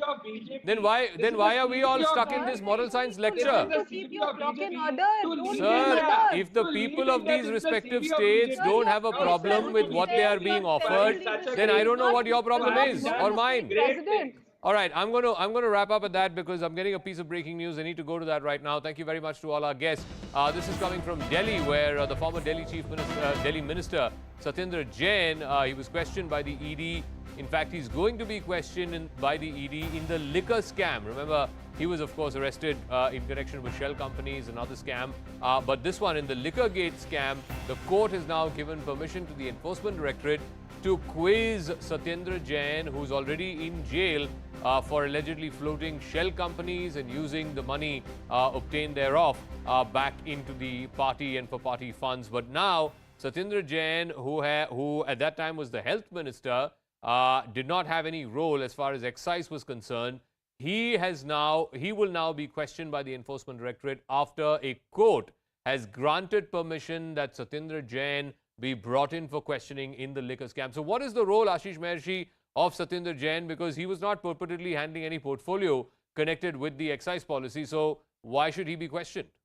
Zaka, my sources in the Enforcement Directorate tell me that, during the searches, they found certain details where they could, that is why it became mandatory for them to question Satyendra Jain.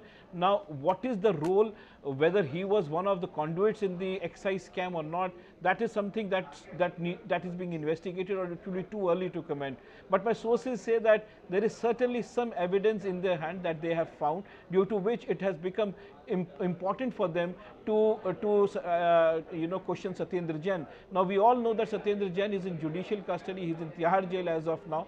His bail has been rejected by the courts.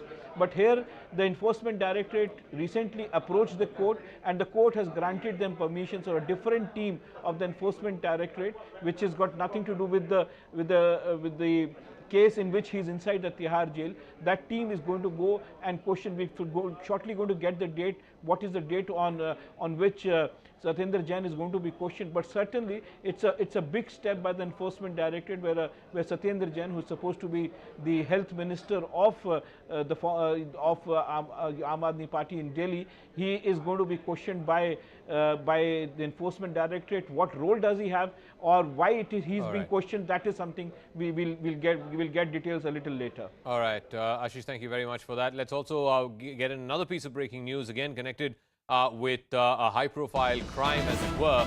Bollywood actor Jacqueline Fernandez, remember, she's been questioned since this morning. It's been going on since about 11:30 this morning.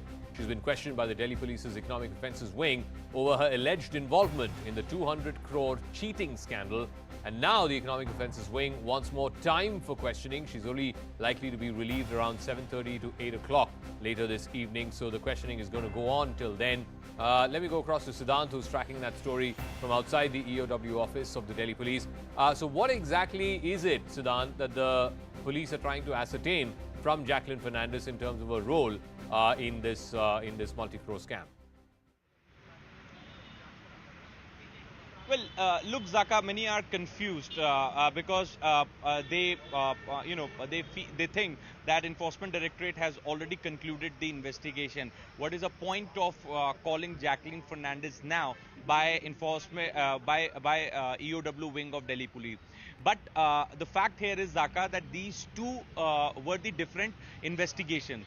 The investigation of Enforcement Directorate was related to the money laundering, the money which was laundered, the money which was extorted by Sukesh Chandrasekhar and then laundered in the form of gifts, loans which were given to Jacqueline Fernandez and many others. Now, this particular investigation, the FIR which was lodged by Delhi Police almost a year back, talks about the bribery which was given by Sukesh Chandrasekhar to the jail officials. Almost 82 officials have been named in the FIR.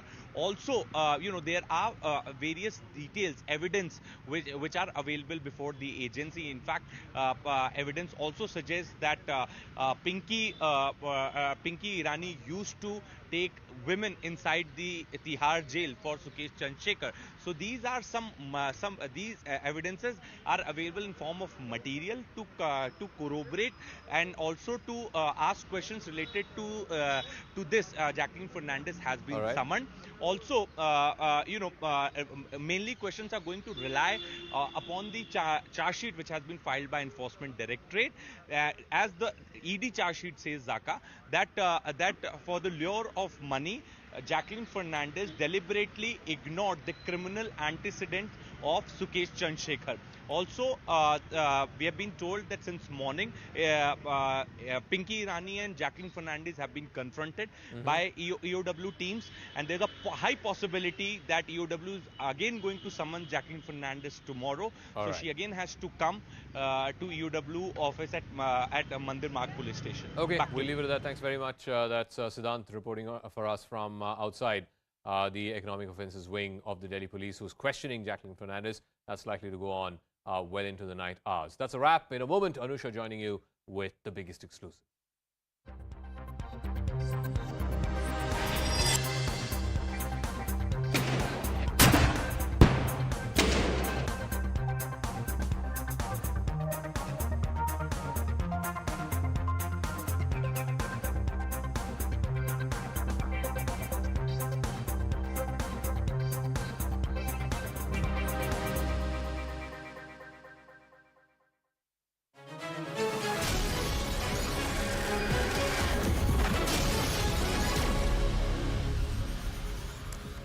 Good evening, hello and welcome to the special broadcast. I'm Anusha Soni. A sharp political debate on the linguistic identity has historically created schisms between the north and the south of the country. These fault lines are not new. Even the Constituent Assembly, while framing our constitution, was bitterly divided over this entire issue. India, which is a home to dozens of dialects and languages, a country that prides itself over rich, diverse linguistic and cultural heritage, does not have a national language. We only have official languages. Today is Hindi Diwas, a language spoken by over 40% of the country. This also includes various dialects which have a lot of variations as well. This celebration has kick-started political debate, as many are opposed to the celebration of Hindi in a state like Karnataka, which has historically resisted any kind of imposition of Hindi, as they say. India, under the 8th schedule of Indian Constitution, has about 22 official languages, no national language, as I said. English continues to be a linked language, but the present union government on various occasions has made a pitch for need of one Indian linked language, apart from English. Can India, with its sharp political divisions, ever accept one Indian language as a linked language? Is the promotion of Hindi actually happening at the cost of local languages? Do we need to accommodate more? We'll talk about all these issues. First up, a special report.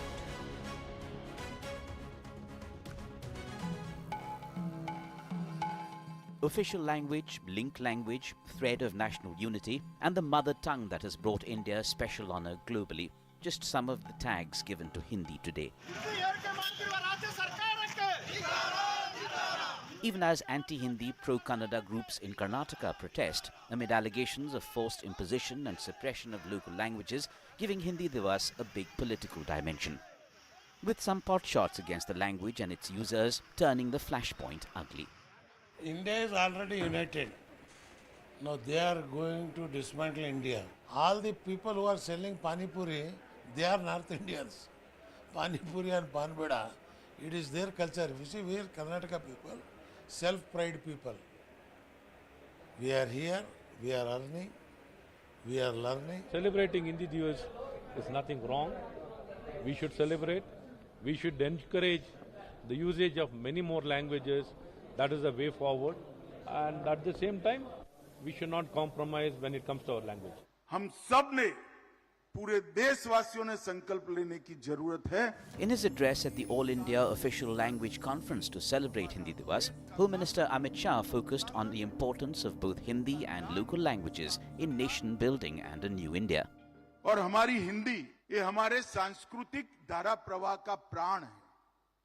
हमारी संस्कृति को, हमारे इतिहास को और आने अनेक पीढ़ियों से हमारा जो साहित्य सर्जन हुआ है, इसकी आत्मा को अगर समझना है तो राजभाषा को सीखना ही पड़ेगा. Opposition to what's been termed Hindi imposition in non-Hindi speaking states dates back to the 1930s, with leaders over the years lashing out on alleged language chauvinism and Hindi hegemony. In Karnataka, the issue has assumed political proportions more over the last 5 years. Hindi versus non-Hindi, North versus South, and the like. Chief Minister Bommai today assured a Kannada language law soon. ಇವತ್ತು ಕನ್ನಡ ಬಳಕೆ ಹೆಚ್ಚು ಮಾಡೋದಕ್ಕೆ ಒಂದು ಕಾನೂನನ್ನೇ ತರ್ತಾ ಇದೀವಿ ನಾವು. ಇದೇ ಸೆಷನ್ನಲ್ಲಿ ವಿಧಾನಸಭೆಯಲ್ಲಿ ಕನ್ನಡವನ್ನ ಕಾನೂನಾತ್ಮಕವಾಗಿ ಕಡ್ಡಾಯ ಮಾಡುವಂತದ್ದು ಪ್ರಥಮ ಬಾರಿ ಈ ರಾಜ್ಯದಲ್ಲಿ ನಾವು ತರ್ತಾ ಇದ್ದೇವೆ. In the present political climate, Hindi Diwas turns into a polarization tool. Appreciating the brilliance of the language and its masters turns almost secondary.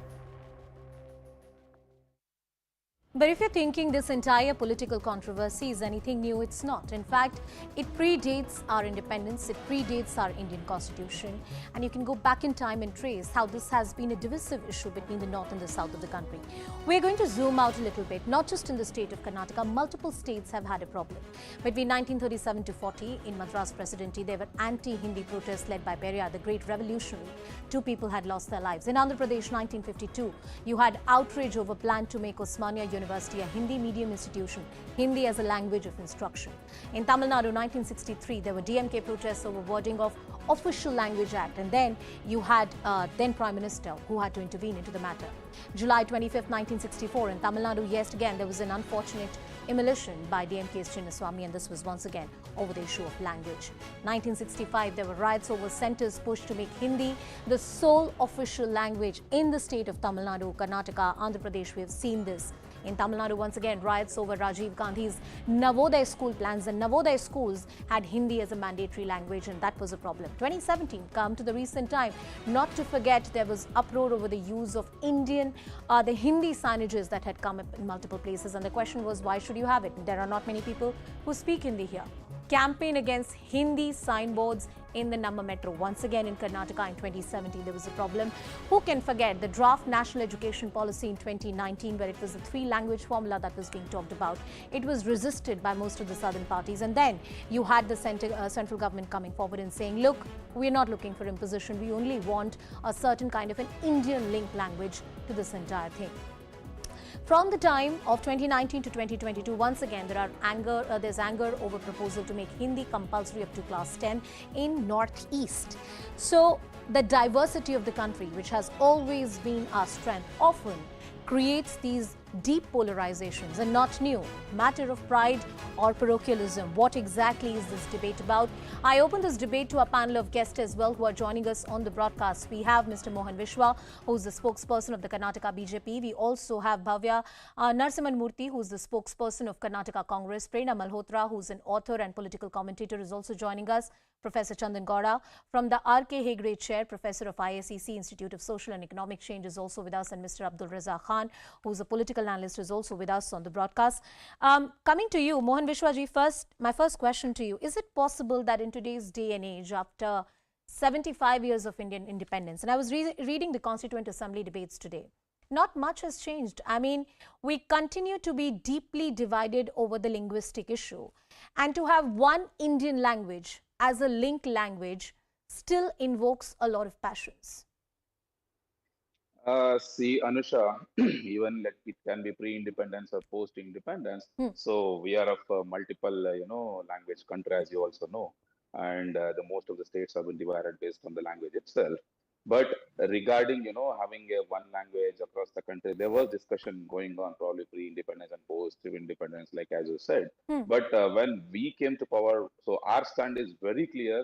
We are the one who are promoting, more and more regional languages. It can be NEP for that matter. If you take new education policy, the first 5 years of curriculum of a child, so we are the one who made mandatory to be communicated or to be told in the schools in a regional language. And also the graduation level also, we made the regional languages compulsory. Post that court gave an order, you should not make it as a compulsory. So these are the stands we have taken. And also, see, who are the problem creators? It's none other than, again, Congress and JDS. If you look at the history, Jawaharlal Nehru was the first person to celebrate Hindi Diwas when the Constitution Assembly, accepted Hindi as an official language in the year 1949. Post that, he was ruling for several decades. So then Congress never had a problem with the center and the state. Then Indira Gandhi was in power. She continued her celebration. Then also they never had a problem with the center and the state. And post that, even Rajiv Gandhi never had an issue. And Mr. Siddaramaiah, who ruled between 2013 and 2018, he never had an issue. Come on, Mr. Manmohan Singh in the year 2006.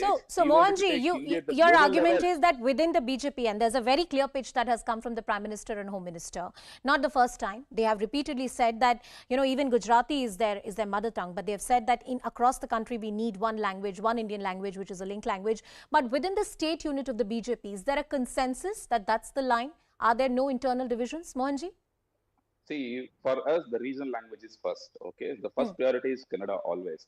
But what our national leaders have told is, you know, it should be used as an alternative for English. That's what he meant. He never said that it should be made as a compulsory or you should make, you know, impose Hindi on somebody. No, but is your electorate or the political class or the state actually ready to actually substitute Hindi with the usage of English? Because I've heard a lot of people through the day speaking about this issue, and the sentiment is that this is almost like a foreign language to us. I mean, we are speaking in English, we can continue to speak in English. Why should we learn Hindi? That's what you often hear.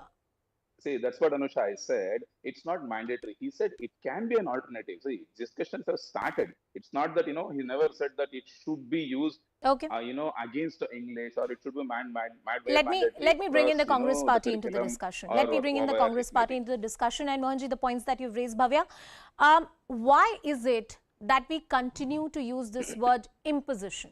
I don't think that any language should suffer at the cost of another, especially rich language like a Kannada or a classical language like Tamil. But at the same time, as has been said many times, we need to shed the colonial hangover. And there's a need for a link language across the country. Can Hindi be that language? What's the stand of your party? Because your party has criticized the celebration of Hindi Diwas.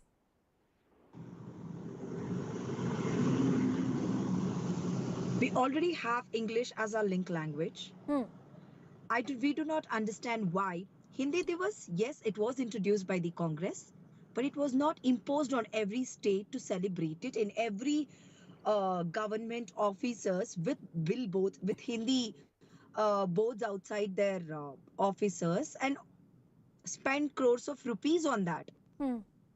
Just like how we have Kannada Rajyotsava, Hindi Diwas was another day. If you want Hindi Diwas to be celebrated across India, why not Kannada be celebrated across India? Why is Kannada Rajyotsava only specifically celebrated in Karnataka? How is Kannada any less than Hindi? No, I think at the outset of this debate, I want to highlight that this kind of a language that, you know, how is Kannada any less than Hindi? I don't think those are the binaries in which we are really talking.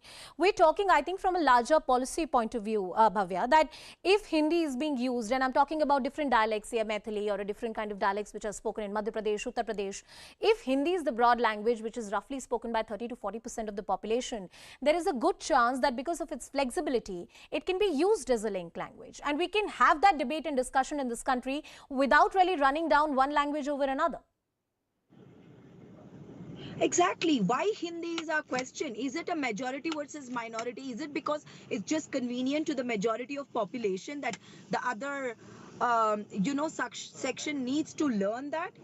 Is it not called imposition? So, what majority versus minority are we talking about? I didn't understand these binaries at all. What kind of majority and minorities are we talking about here? You're saying 40% of you know, UP, Bihar people speak Hindi. UP, Bihar, Rajasthan, Madhya Pradesh, parts of Gujarat, many other parts of the country. Speak Hindi. Yeah. That doesn't mean the other section, the minorities which do not speak Hindi, but they have their own rich languages, need to learn Hindi. This is the definition of imposition, right? So how does one distinguish imposition from a cultural exchange? How does that work? Like, what's the distinction that the Congress party really draws? Can you please repeat the question? I'm saying that when you say a language is being imposed, right, you ought to have some substantial reasons to say that. Just because Hindi Diwas is being celebrated, I think it's too far-fetched to say Hindi is being imposed. Just before this dialogue, our debate, I heard many people talking about, I heard the report where you said, you know, billboards in Hindi were displayed in metros and other places where Kannada people were, we protested and it was taken down.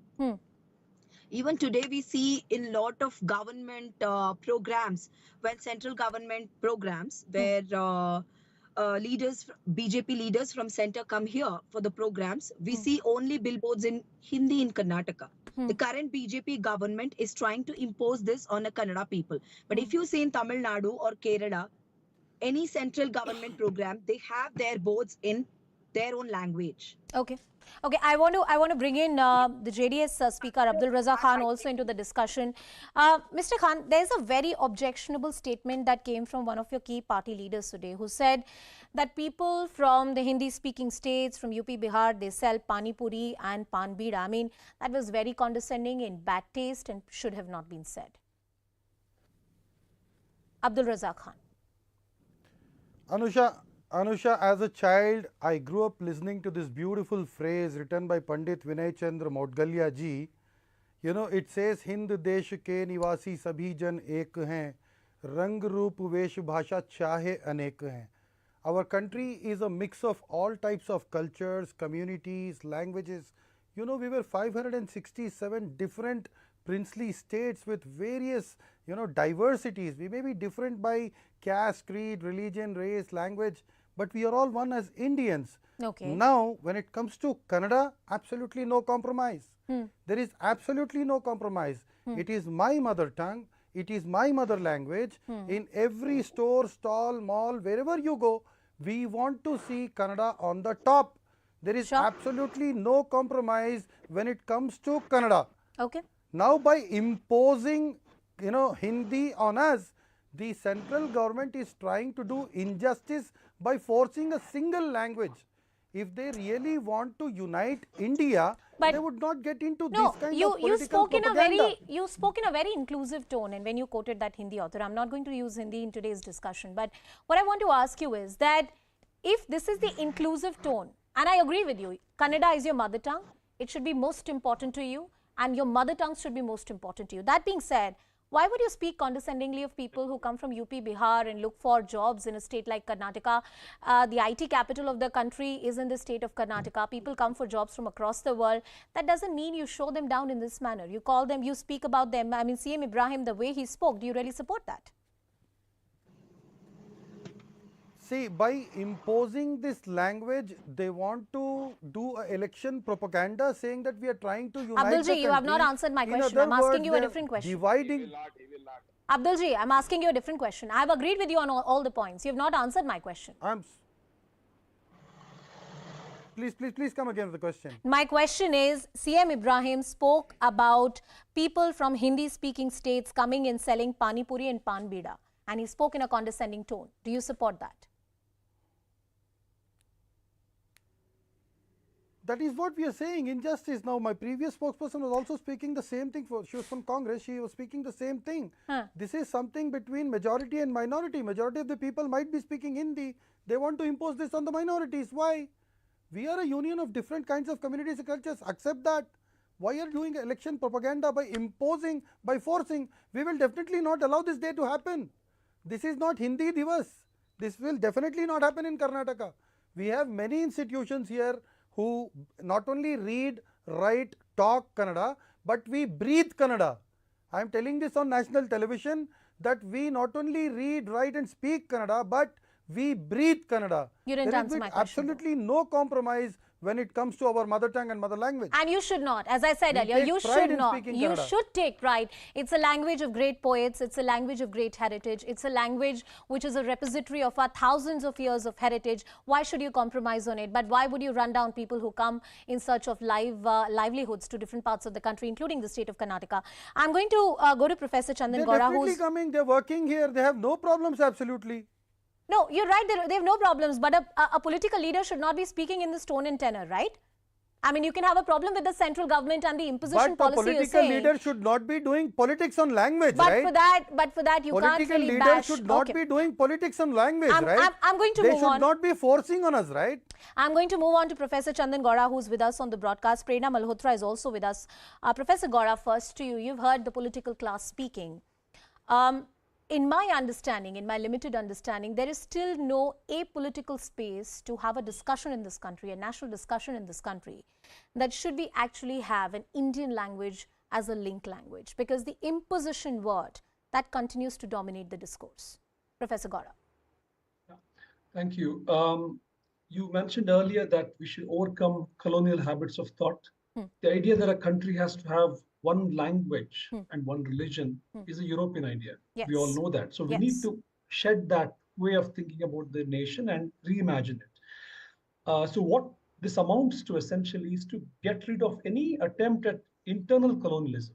When you have Hindi Diwas and not Divases for other languages, you're symbolically privileging, elevating a language as first among equals, if you will. And for whatever reason, it's been done for the last few decades. And now the questioning of the continuation of the practice has become very loud. And democracies indeed change. They evolve. That's the very nature of democracy. Laws are amended, as you know. So there's nothing wrong in taking stock of the situation and wondering, maybe there's something unwise about this practice. Okay, And Mr. we are a Gaura, multilingual Professor nation. Gaura, allow The me an Constitution interjection. recognizes Allow me an that. interjection here. Yes. Isn't your argument circular in nature? And I'll substantiate how. First, we talk about putting down the colonial hangover in terms of the language. I mean, it's an oxymoron that you and I are talking in English right now. But if we have to, if we have to shed this colonial hangover, it's about substituting those things with more Indian symbols and Indian languages. If there's one language that needs to be used, apart from the other 22 languages under the 8th schedule of the Indian Constitution as the official language, dominant part of it, it has to be an Indian language. And Hindi happens to be spoken in different dialects in different ways in a majority part of the country. So, quite rationally speaking, isn't that a good option? Here again, the idea that, even you're very posing of the problem. I mean, many Hindi speakers in Bihar, let's say Maithili speakers or because will say that it's not Hindi but something else. And they're all clubbed under this figure of 46%. That's right. But be that as it may, you're right. Hindi films, and Hindi, television, etc., has made Hindi a lot more familiar across the country. But let that happen informally. The state, as an official agent, ought not to explicitly push for this unification of language practices. And that, I think, is a terrible way of imagining a democracy, which is why you find every year the Home Minister saying the same thing: Hindi unifies the nation, and the pushback from across non-Hindi speaking areas. And we can't continue to see this happen and pretend that there isn't an issue here. I feel it's time to rethink and reimagine the way ahead in very different ways. We have Hindi as the administrative language of the central government, fine. But this Hindi Diwas is not just about that. It's about making sure it's promoted in all kinds of other arenas. And that's what I think needs to be rethought. And really, I think it's an open future. There are many innovative Professor Gaura, I disagree with the reimagination part of it. And I'll tell you why I disagree with the reimagination part of it. Because I think in the modern nation state and in a constitutional democratic setup, for a country like India, to have 22 official languages and not have a national language is already an outlier in many ways possible. I don't think that India as a country has imported that Eurocentric idea of having one religion, one language identity. We continue to be very diverse, and our diversity sometimes is the problem. I'll bring in Prerna Malhotra also into the discussion. Very quickly, yes, the question is, are we a nation state or a state nation? Some have tried to say India got a state and then put together the nation in our own way. Many languages, many states, federal polity, all of that. So nation state is European, state nation is Indian. Interesting. And we need to make use of this advantage, this design advantage. Federalism, the dominant theme of Indian Constitution. Prerna Malhotra, you want to come into the discussion, and I wanted to talk about the politics that we see around this issue. I mean, in a utopian world, ideally you'd expect politicians to push dialogues and try to bridge these issues. 75 years of our independence. In the Constituent Assembly, it was thought that maybe after 15 years, we'd be able to have some kind of consensus of having a national language in this country or have a national languages in this country. If you read through the Constituent Assembly debates, that has not happened. And the politics of today is not really helping it. Yes, this debate is not new, nor the controversy regarding the language, the linguistic divide between the South and the North, we have to see that why this debate has happened on the Hindi Diwas, which has been celebrated since 1949, including Karnataka, including by the Congress government. You know, it was also mentioned by some speaker. So this controversy regarding having one national language, it should have been dealt with this stern hand in 1947 itself. It's too late. Why shouldn't we have a national language? And that language which is spoken by 43% of people, that deserves to be the national language, not any other language which is spoken by 3% or 4% or less than that of people. So, I mean, Hindi deserves to have that status. And we must understand. But Prerna ji, the argument is also, and I don't think that's a completely wrong argument. There's some substance to it, that with the language comes your identity, your culture, and your unique habits. This is majority versus minority. I'm going to come to you. Abdul ji, I'll come to you. I'll come to you. I'll give you the opportunity to respond. But Prerna ji, the argument here is also that along with this language also comes a cultural imposition. And the southern states in this country have had a very unique identity, merged yet still very separate, unique and distinct. See, this country has that diverse culture and it has been there for thousands of years.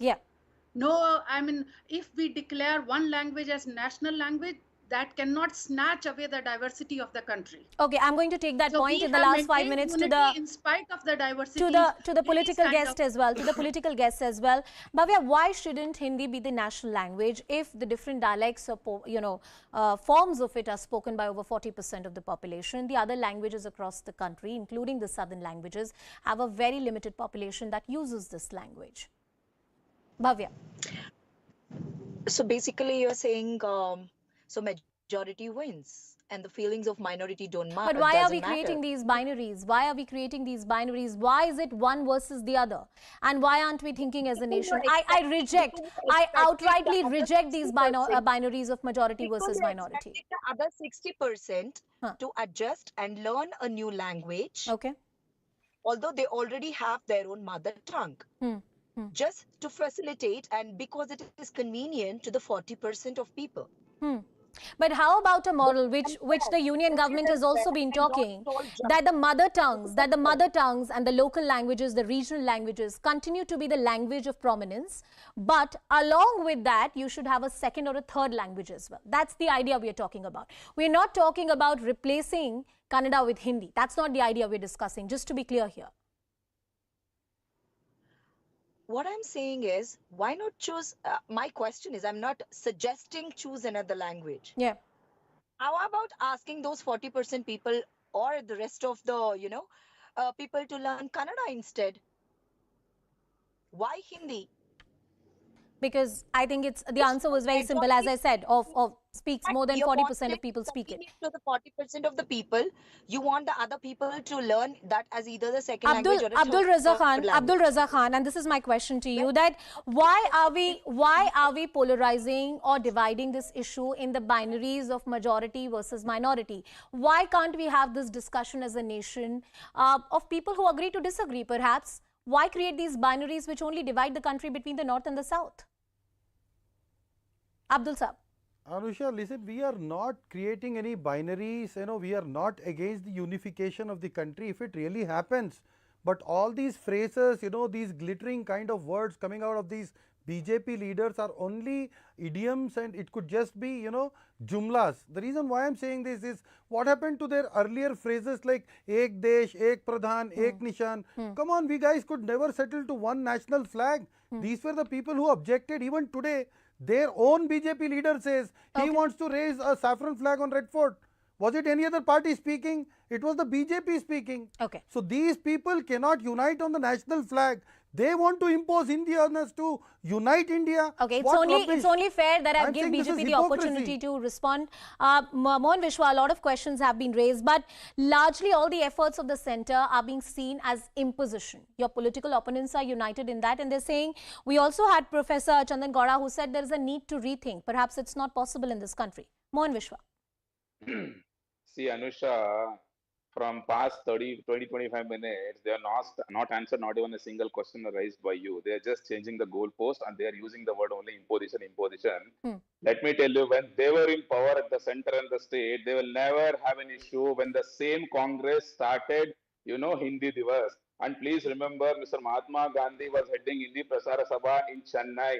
Okay, and the same Mahatma Gandhi has been, the Congress has been hijacked his name and they're doing politics in his name. And also, as far as JDS is concerned, even now he has not answered the question about, the Mr. CM Ibrahim using some filthy words against, UP Panipuri Walas. So these guys are coming here and making some sort of controversy. And Mr. JDS spokesperson Abdul Razak, who speaks about uniting India, his own leader, Mr. H.D. Kumaraswamy, goes and joins hands with Mr. Stalin, DMK, where he is asking for a separate Dravidian state. So what kind of statement is making? He is the one. All right, Mr. Khan, let me finish it. Let him finish. Let him finish. He did not interrupt. Let him finish. You are not answered. You are only changing your goalposts. You don't have any question. And your own party Prime Minister, Mr. H.D. Devegowda, in which language is his speech? In Red Fort when he was the Prime Minister, he openly said he's going to learn Hindi in 4 months. Mr. Khan, Mr. Abdul Razak Khan, please let the BJP spokesperson finish. I gave you the opportunity to talk. You have clearly exposed in this debate that, you guys are double standards. I'm going to cut it there. I'm going to cut it there. I'm short of time. Mr. Mohan Vishwa, Bhavya, Prerna Malhotra, Professor Chandan Gaura and Abdul Razak Khan. Thank you everyone for joining us on the broadcast. I don't think there's a conclusion to this debate, but perhaps the only hope is that this kind of debate in this country from a policy point of view should happen in a perhaps more non-polarized, non-political atmosphere. With that utopian idea, it's a wrap from my side. Shivani takes it forward.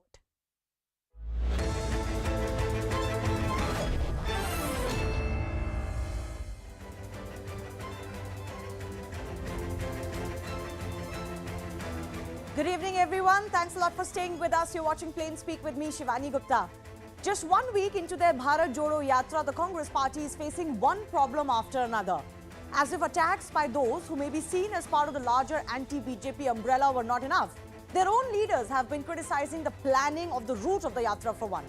And now, in another embarrassment, even as Rahul Gandhi aims to bring together the country, his own party is breaking down, this time in Goa all over again. Spelling doom for the party, barely months after the last state elections, 8 of the Congress MLAs out of 11 today joined the BJP, avoiding the anti-defection law. Their own exiting leaders themselves took a swipe at the Bharat Jodo Yatra. Then what is even left for the opposition to do or say? Is the Congress making a mistake by focusing on this Yatra while it has several issues within the party to focus on and upcoming elections in several states to take care of? That's the larger debate, but first up, some details. Before this development, take a look at how the Goa Assembly numbers stood. BJP, of course, had 20 of its own, so they were just at the halfway mark. But as part of the alliance, they had 5 more to have a firm majority. Congress was the second largest party with 11 MLAs. Now, after 8 of the Congress MLAs have joined the BJP alone has 28 MLAs, well ahead of the majority mark, and the alliance numbers have been also boosted by the same number. The Congress is now down to just 3, which is the same number as independents in the state. The horrifying aspect of this split is that it isn't the first time this has happened to the Congress party in Goa. Over the last few years, it's been the same story. In 2017, the Congress was indeed the single largest party, winning 17 out of the 40 seats, but failed to form the government. A year later, 2 of their MLAs joined the BJP. In 2019, 10 more Congress MLAs merged with the BJP, bringing the Congress's tally down to just 5. And now, after yet another state election, 8 MLAs have effectively merged with the party and basically left the Congress in doldrums. Congress would wish their troubles ended there. Their much touted Yatra has been slammed even by allies and like-minded parties. Take the CPIM for example, which posted this cartoon on their Twitter handle, slamming the Congress for spending 18 days in Kerala but only 2 days in Uttar Pradesh as part of this yatra. This yatra is meant, they say, to unite the country against the BJP and the RSS. And they ask, this is a strange way to fight the BJP and the RSS. If you're not going to even be present in a state like Uttar Pradesh where they're dominant, one can't argue that they do have a point here on the Congress's yatra. But that's not all. There is another important state which has elections coming up, but the Congress yatra doesn't even cross that state, and that's the state of Gujarat, where Congress has been the principal opposition to BJP, but this time the Aam Aadmi Party is a factor, which is intensifying its campaign, including targeting the Congress party. The Aam Aadmi Party has declared that they will contest from all 182 seats in the state. Arvind Kejriwal even took a jibe at the Congress and said that the party is finished in Gujarat.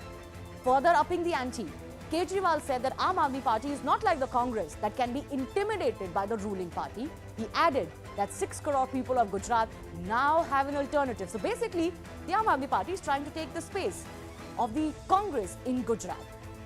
So the big question coming up today, amidst the Rahul Gandhi Bharat Jodo Yatra, the Congress Chodo Abhiyan in Goa and many other states, does that not mean that the Congress leadership is far away from their ground reality? We'll go to our guests in just a bit, but first up, a listen in to a little bit more of what the players in Goa had to say.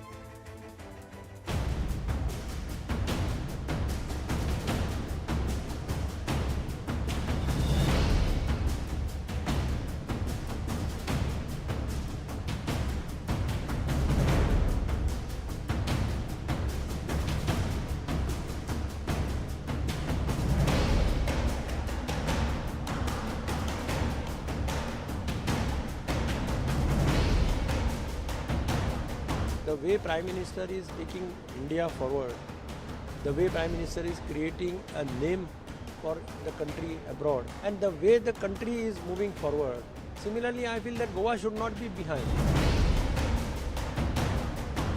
हांव Michael Lobo Digambar Kamat आनी तांच्या बरोबर आयिल्ले बाकी सगळे जाण हे देशाच्या माननीय पंतप्रधान नरेंद्र मोदीजी हांचे विजन जे आसा नव भारत निर्माण करप. भारत जोड़ो यात्रा से आज भाजपा बौखला गई है. जिस प्रकार से बयान उनके आ रहे हैं, उनके दल के अंदर बहुत से एक भय जैसा एक समा चुका है, जिसके कारण वो आज इस प्रकार की कदम उठा रहे हैं गोवा में.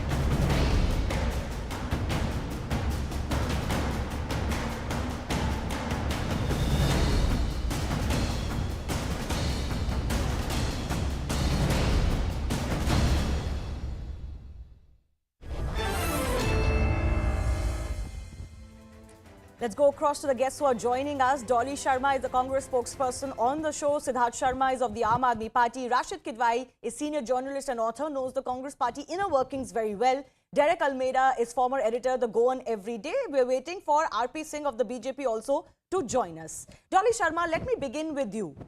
What is the point of this Bharat Jodo Yatra if you're not going to be able to keep your own house in order? Is that not a fair and legitimate question to ask?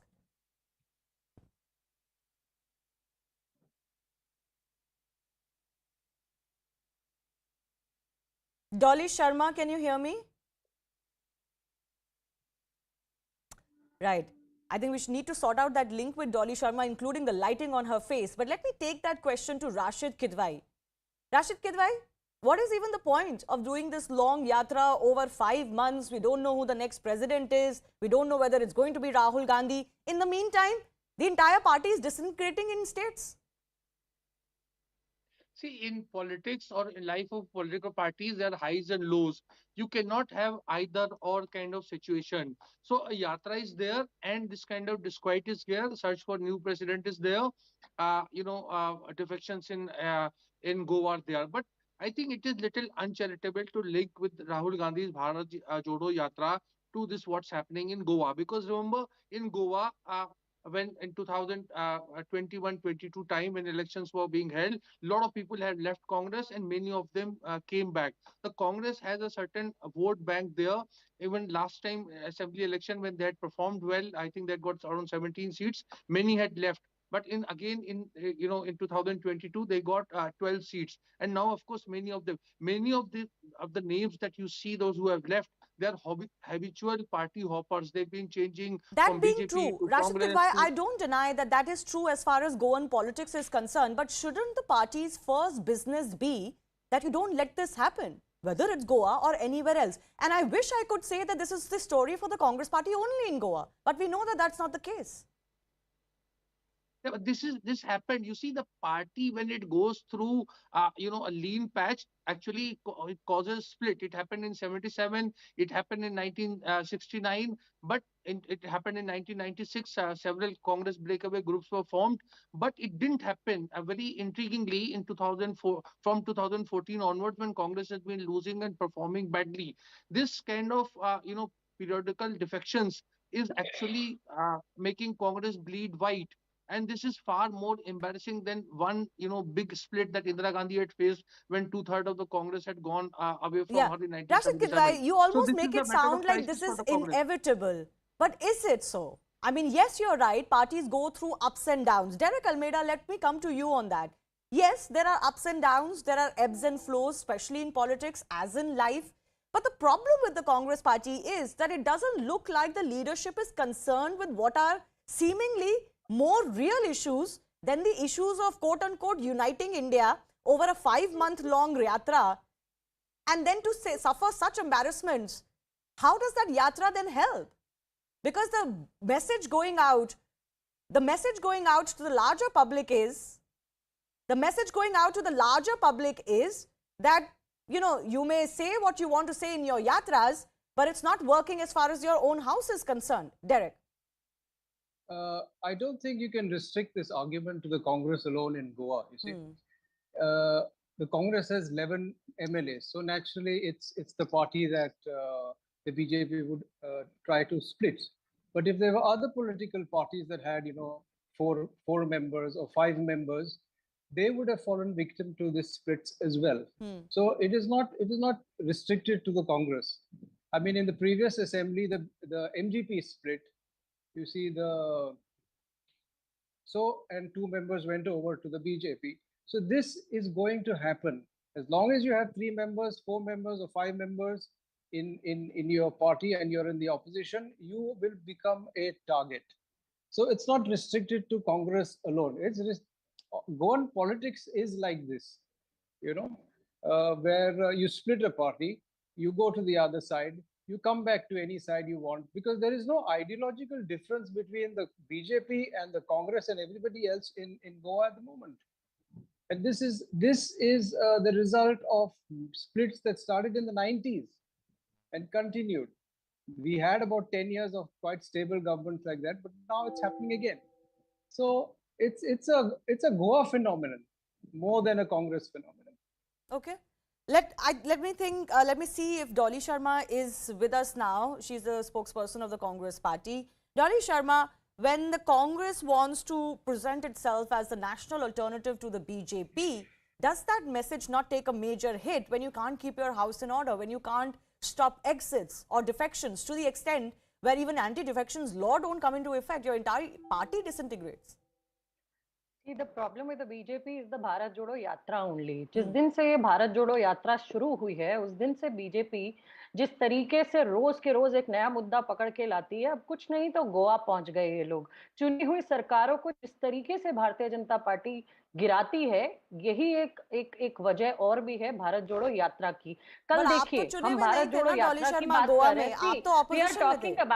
We are talking about Bharat जोड़ो and what they are doing in Kolkata yesterday, you all must have seen. और बहुत दुख होता है जब बहुत सारे channels इसको दिखाते हैं मॉब, भारतीय जनता पार्टी का झंडा लेकर, और आप पुलिस को, प्रशासन को पीट रहे हो। आप भारत को ही तो रहे हो, इसीलिए भारत जोड़ो यात्रा की जरूरत है। और बहुत लिटरली बड़ा दुख होता है जब बहुत सारे चैनल्स उसको मॉब करके दिखाते हैं। वेस्ट बंगाल में कितने दिन स्पेंड कर रहे हैं डॉली जी? आप वेस्ट बंगाल की बात कर रहे हैं, वेस्ट बंगाल में कितने दिन स्पेंड कर रहे हैं कांग्रेस यात्रा के during? See, this is 3,570 kilometers of yatra. I'll challenge the parties, just like the BJP. 35 kilometre चल के एक नेता दिखा दे भारतीय जनता पार्टी का। रथ पर चलना आसान है, पैदल 3570 किलोमीटर बड़ा चलना मुश्किल है। But Dolly, that's not the question today. The question today is why can't the party stop exits happening? देश के किसान को कहा था कि एमएसपी देंगे और 2022 तक आपकी आमदनी दुगनी होगी, किसान को ठग लिया। युवा को कहा था 2 करोड़ नौकरी हर साल देंगे, देश के युवा को ठग लिया। आज 47 Okay, Dolly, can we come back to the subject we're discussing? Dolly, come back to the subject we're discussing. These are the important subjects. No, I'll give you time, but you have to answer the question I'm asking you. You cannot evade from the discussion point. This is what I'm saying. Dolly, just listen to my question, then I'll give you time. But please don't go on a rant on an issue we're not discussing. Now, all of your messaging. Dolly, 1 second, please let me finish my question. Dolly, let me finish my question. All of your opposition and your agenda against the BJP RSS accepted. My question to you is, when your own leaders don't believe in it enough to stay with your party, how are you going to be able to convince anybody else? Okay, now let me ask you, क्या इन्होंने बिहार में नीतीश की party को तोड़ने की कोशिश नहीं की? नीतीश जी की पार्टी को इन्होंने नहीं तोड़ा? क्या महाराष्ट्र में इन्होंने शिवसेना को नहीं तोड़ा? See, this is not our problem. This is the problem of today, where this BJP, rather focusing on the main issues like employment, farmers, respect to the woman, everywhere they are focusing on the destruction on the government's made. But your leaders are leaving. And today your leaders are saying that even as Rahul Gandhi is on a Bharat Jodo Yatra, we are on a Congress Todo mission. If your own leaders say this, the opposition doesn't have to say anything. See, they are basically hungry for power. Everybody लोगों को नौकरी देने का वादा किया था, किसान को एमएसपी और आय दुगनी करने का वादा किया था। लाल किले की प्राचीर से कहते हैं महिलाओं की इज्जत, और बिल्किस बानो के 11 गर्भवती महिला के साथ बलात्कार और उसके साथ परिवार के लोगों की हत्या, उसकी 3 साल की बेटी की हत्या करने के बाद You're talking about all the issues in all the other states. But let me ask you a question about the Congress Yatra. Dolly, we won't be able to do a meaningful discussion like this if you keep going on like that. Let's please stick to the subject and discuss it. If you feel the Congress has no problems internally, then you can say that. These are the real issues of India. No, you don't get to decide what is real and unreal. For different people, different issues are real. But I'm asking you a question specific to your party. Please address it. Will you not agree to this? Please address the question I'm asking you. Do you not feel that your own leaders leaving, your party disintegrating is basically weakening your own message? Is it not weakening your message? You can shout on the show as much as you want.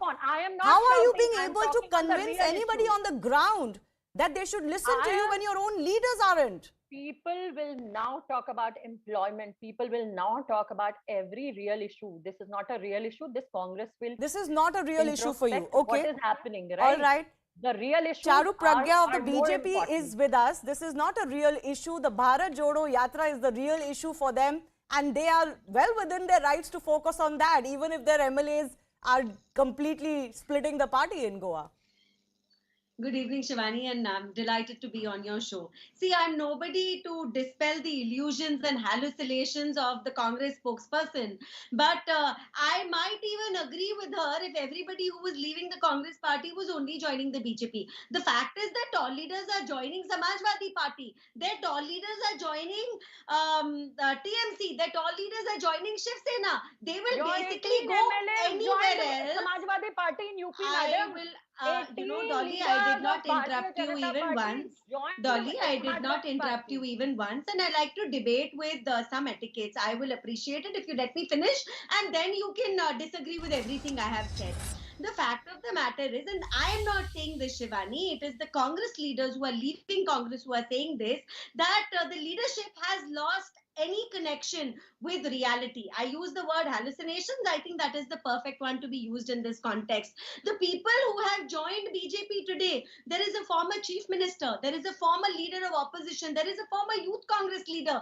5 of them were first term MLAs. The fact is, whether it is a Jitin Prasada or a Jyotiraditya Scindia or a Hardik Patel or a Ghulam Nabi Azad or a Jaiveer Shergill or RPN Singh or Captain Amrinder Singh, you all just just read their resignation letters. That's all you need to do, and you will be able to paint a picture of the Congress. Charu, how would you respond to the accept. allegation that not just the Congress but several others make that you are, the BJP is not just a lean election machine, but even post-elections and pre-elections, you are very focused on breaking other parties and bringing people into your fold. That has become a norm almost. Yeah, but I disagree with that, Shivani. First of all, whatever Aam Aadmi Party says, if you were insinuating and pointing towards them, nothing they have said has been backed by any proof. No, that's not just the Aam Aadmi Party. Literally, every opposition says that. Yeah, and I'll tell you the reason for that, Shivani. Now, we are a party which prides itself on putting nation first. We are a party which prides itself on telling everybody that our leadership works tirelessly round the clock, whether we are in power or in opposition. We want to reach the last man standing. We want to do better for this country. We want India to progress. If anybody wants to align with our vision, I don't know what is the entire debate about. Yeah, no, okay, Siddharth, I'm going to come to you on the issue of both the Congress's Yatra and Gujarat, but just spare me a minute because Rashid, I wanted to come to you on what we've heard from the Congress spokesperson. And frankly, this is where the question emerges from. Everything is deflected, but there is an unwillingness to look inwards and just accept that, yes, there is a problem. And that problem is not of today's, and that problem is not of Goa's alone. Is the leadership indeed far from reality? Congress has to set its house in order. They cannot just keep on blaming the BJP or their political opponents. After all, it's happening everywhere, and the Congress has not been able to. Now, just a week is left for this filing of nomination of Congress president election. There is no sign whether Rahul Gandhi will contest or there will be a non-Gandhi contender. So what is happening in Goa? It's happening at crisis at every level. The party general secretary doesn't know what was happening. The local party did not know what's happening, and of course the central leadership. But this is not to take away. You see, we cannot, Shivani, gloat over defections. And I would the same thing when Nana Patole left the BJP to join the Congress, or Shatrughan Sinha and Yashwant Sinha, they left and joined other political parties.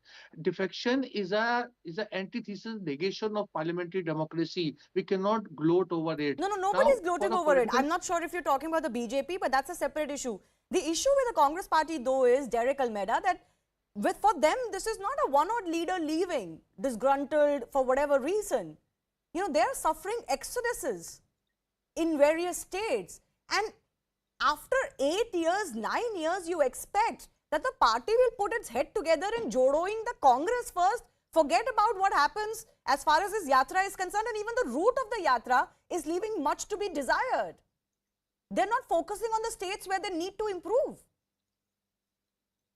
The problem with Goa is quite different. The Congress has been out of power now. This is going to be their third term out of power. So this puts a lot of pressure on MLAs. And in Goa, it's a very small state with very small constituencies. So every little thing that you do matters.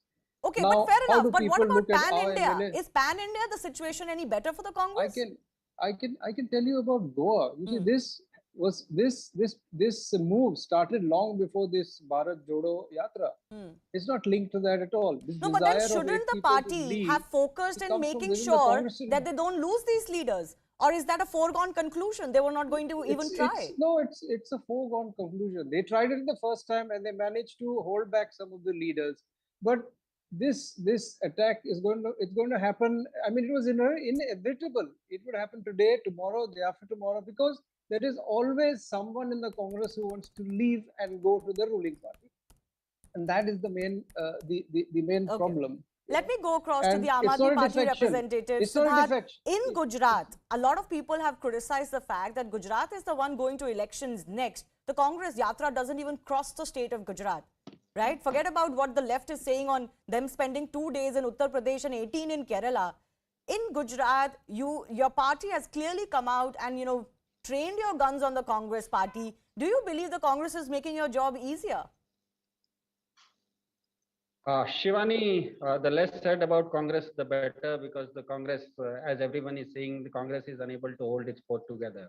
But the question that as an anchor, Shivani, you'll have to ask, because the viewers are very interested. Viewers want to know why is BJP doing this and how is BJP doing this? In Goa, BJP already is in power. Why is it breaking other MLAs from different parties?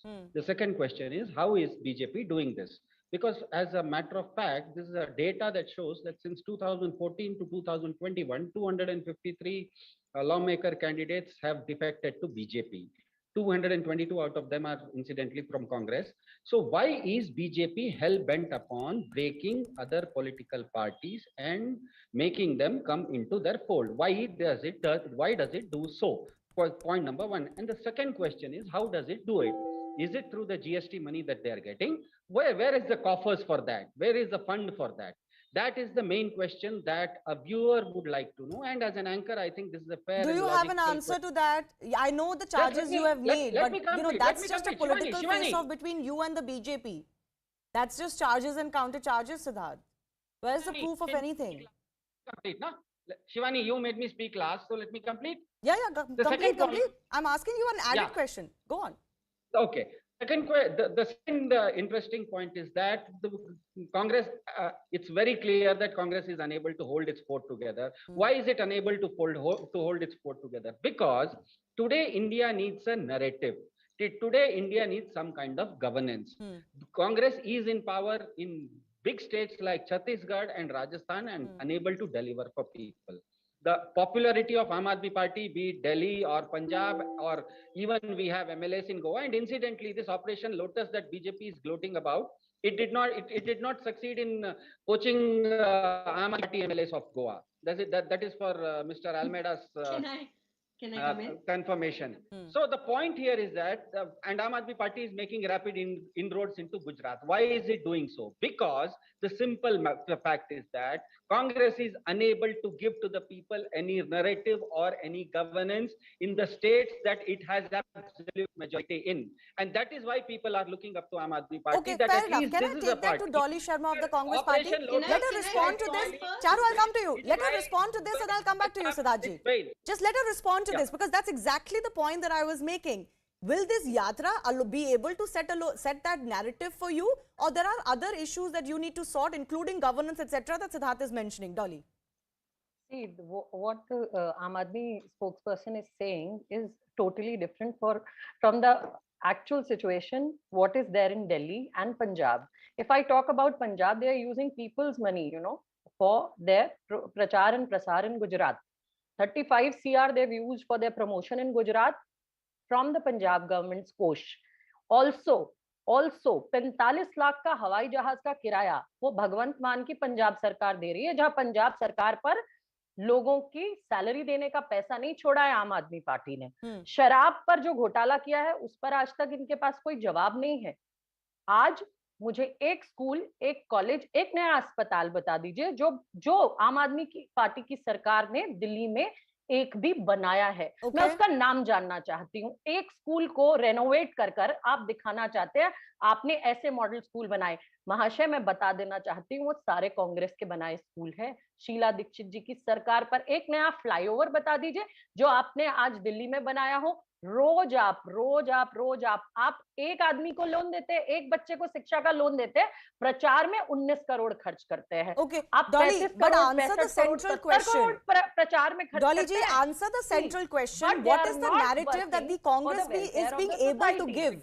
That is the biggest question. What narrative against the BJP are you being able to give? They are aggressive, and the Congress is not seeming to be aggressive to be the player in Gujarat alone. Party का एक भी सांसद लोकसभा में नहीं है, और अगर वो ये कहता है कि हम कंपटीशन दे रहे हैं तो बड़े खेद के साथ कहना चाहती हूँ कि कोई कंपटीशन आपसे नहीं है। आप भी भारतीय जनता पार्टी के छोटे रिचार्ज है। आप जमीन पर आइए, पूरे जम्मू कश्मीर से कन्याकुमारी तक से आइए। कांग्रेस के पास आज भी 750 एमएलए हैं, और कांग्रेस को जो करना है कांग्रेस करती रहेगी, वो है देश की जनता की आवाज उठाना, देश की जनता की आवाज उठाना। आप राजस्थान पहुंच जाइए, आप छत्तीसगढ़ पहुंच जाइए। छत्तीसगढ़ सरकार में जहां आज उत्तर प्रदेश में आवारा पशुओं पर बात होती है, वहीं आज छत्तीसगढ़ सरकार 2 रुपए में गोबर खरीद कर वहां आवारा पशु की दिक्कत को सॉल्व किए हुए हैं। आप अपने छोड़िए, रोज आज अपने घोटाले की बात करिए, शराब घोटाला जहाँ 275 रुपए लोग कि आम आदमी पार्टी लोगों के लिए कुछ काम कर रही है। आता था दिल्ली की सरकार के, आज आपने सब प्राइवेट लोगों के जेब भरने का काम किया है। आप क्या बोल रहे हैं? बोलिए, झूठ बोलिए, झूठ बोलिए। हमारा नैरेटिव है, देश की जनता को महंगाई से निजात दिलाना, देश के युवा को नौकरी दिलाना। आप लोग तो नैरेटिव दे रहे हैं कि भारत जोड़ो, लेकिन आपके एमएलए कह रहे हैं कांग्रेस जोड़ो। 70 किलोमीटर की यात्रा, उससे आप सब बौखलाए हुए हैं। Can I come in? Siddharth Sharma, are you not being, Siddharth Sharma, Dolly ji रुक जाइए एक बात please. Siddharth Sharma, are you also not being a little too brazen by claiming that the Congress is finished? At the end of the day, you know, you've made similar claims in Goa before and in Uttarakhand. No, we are not brazen. We have all the good wishes for Congress and its Bharat Jodo Yatra. The problem is the Congress MLAs itself don't have those good wishes for Congress. That is Congress's problem. My question, Shivani, is that the central question still stands. And this question, as an anchor, you will have to ask to the BJP, because this is a question in the minds of the viewer, that why does BJP do this Operation Lotus in state after state? Okay, I'll take that to Charu in just a bit. But Charu, I'll give an opportunity. Rashid Kidwai, I do want to ask you this question though. That is the Congress making a mistake by not focusing on Goa as much as it should? Because in the past, it has suffered at the hands of the Aam Aadmi Party. And you're looking at the aggression that the Aam Aadmi Party is showing in Gujarat. Instead, it seems the leadership is more fixated on this Bharat Jodo Yatra that doesn't even cross the state of Gujarat. I think Congress can do Bharat Jodo Yatra and focus on building the party in states, including Goa. But Goa has a very checkered history of this defections. You remember this election time, so many Congress people had left Trinamool. I'm asking about Gujarat. And many of them came back. Similarly, so this is what is happening. All those people, that Digambar Kamath and Michael Lobo, they were all part of, Congress. Rashid Kidwai, I'll just come in one more time. I think you didn't understand my question. I'm asking about Gujarat. Shouldn't that be the pressing matter for the Congress party?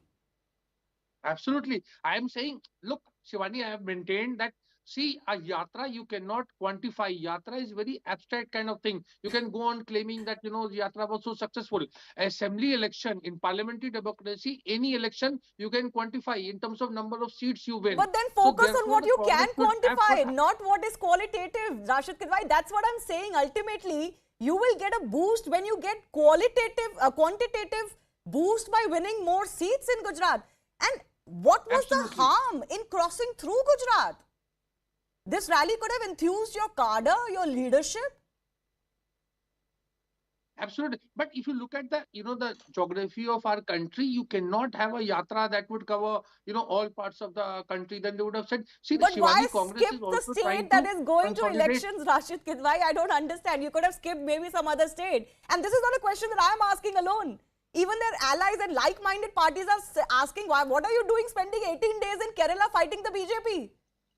Why don't you go to Gujarat, Uttar Pradesh and fight the BJP and the RSS? But I'll ask Charu Pragya, the question that Aam Aadmi Party and Congress both are putting to you. I did ask you that question, but Siddharth Sharma is posing that question. How do you manage to bring in so many people in? And where is the money coming from?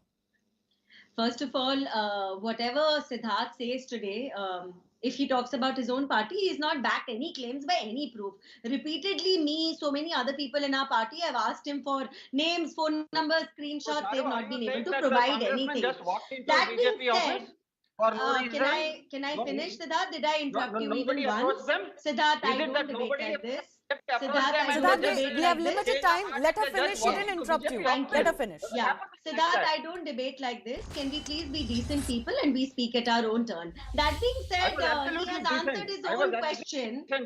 I was just intervening. Please wait for you. That happens in a debate. I didn't intervene. I didn't intervene, Siddharth, and you wait for me to finish. Now, you answered your own question. BJP is already in power in Goa. So there is nothing that BJP is gaining, except for a fact that Congress is literally choking its leaders and forcing them to move out. Why can you not accept this? Now, that is a situation which exists in the Congress party in every single state, every nook and corner. Tall leaders, small leaders, nobody is happy over there, and that is what we need to focus on. As for Aam Aadmi Party, that's an entirely different debate, and if Shivani will give me time, we can delve into it deeper. I don't have that time, unfortunately. We'll discuss that on another Thanks day. for having me, Shivani. I do thank all of you for joining us. I'm moving on to the other big story that we're tracking, and it's another Hindi Diwas that has come along, and another face-off over Hindi promotion and the Diwas celebrations in Karnataka. JDS workers, including former Chief Minister H.D. Kumaraswamy, held a protest outside Vidhan Sauda today against Hindi Diwas celebrations. Just yesterday, HDK had written a letter to Chief Minister Bommai saying that celebrating Hindi Divas would amount to injustice to the people of Karnataka and that state funds should not be used for this. Chief Minister Bommai had said on the floor of the House that the government is committed to the development of Kannada and that there is no question of a compromise. He also said that their aim is to bring in a law to make Kannada a mandatory language in the state. Both the BJP and the Congress central leadership and their central messaging has been very clear today. They are very much for the promotion of the language, Hindi language, as a link language or even the official language, even if their state units are a little uncomfortable with their idea, depending on which state you're talking about. But the question that persists is, why oppose Hindi promotion when it is one of the basic tenets of our constitution? And does promoting Hindi take anything away from any other language? Take a look. Article 343 of the Indian Constitution says that official language of the Union shall be Hindi in the Devanagari script. Article 351 says it is the duty of the Union to promote the spread of Hindi.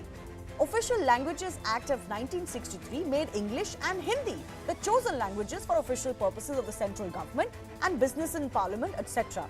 So why even decades later we are mired in this controversy over Hindi promotion, which is often also termed Hindi imposition? So the big question today we're asking is, has Hindi opposition not just descended into parochialism? This has become a matter of fighting between states and centre, but the central question is, what is Hindi taking away from anybody else? Here's a look at what some of the leaders are saying.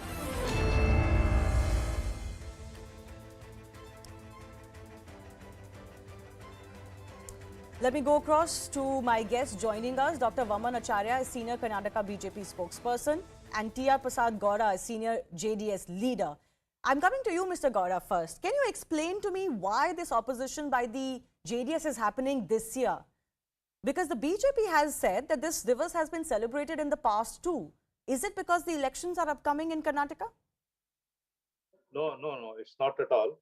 See, the basic reason is the government is trying to making it as a official celebrations day on this day because they are going to spend money for this. What our leader is mentioning,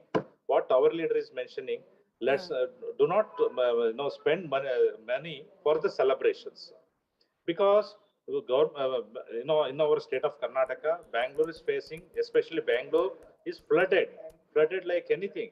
And you televisions only showing that in the area, Bellandur area, Electronic City area, all those areas, still people are struggling.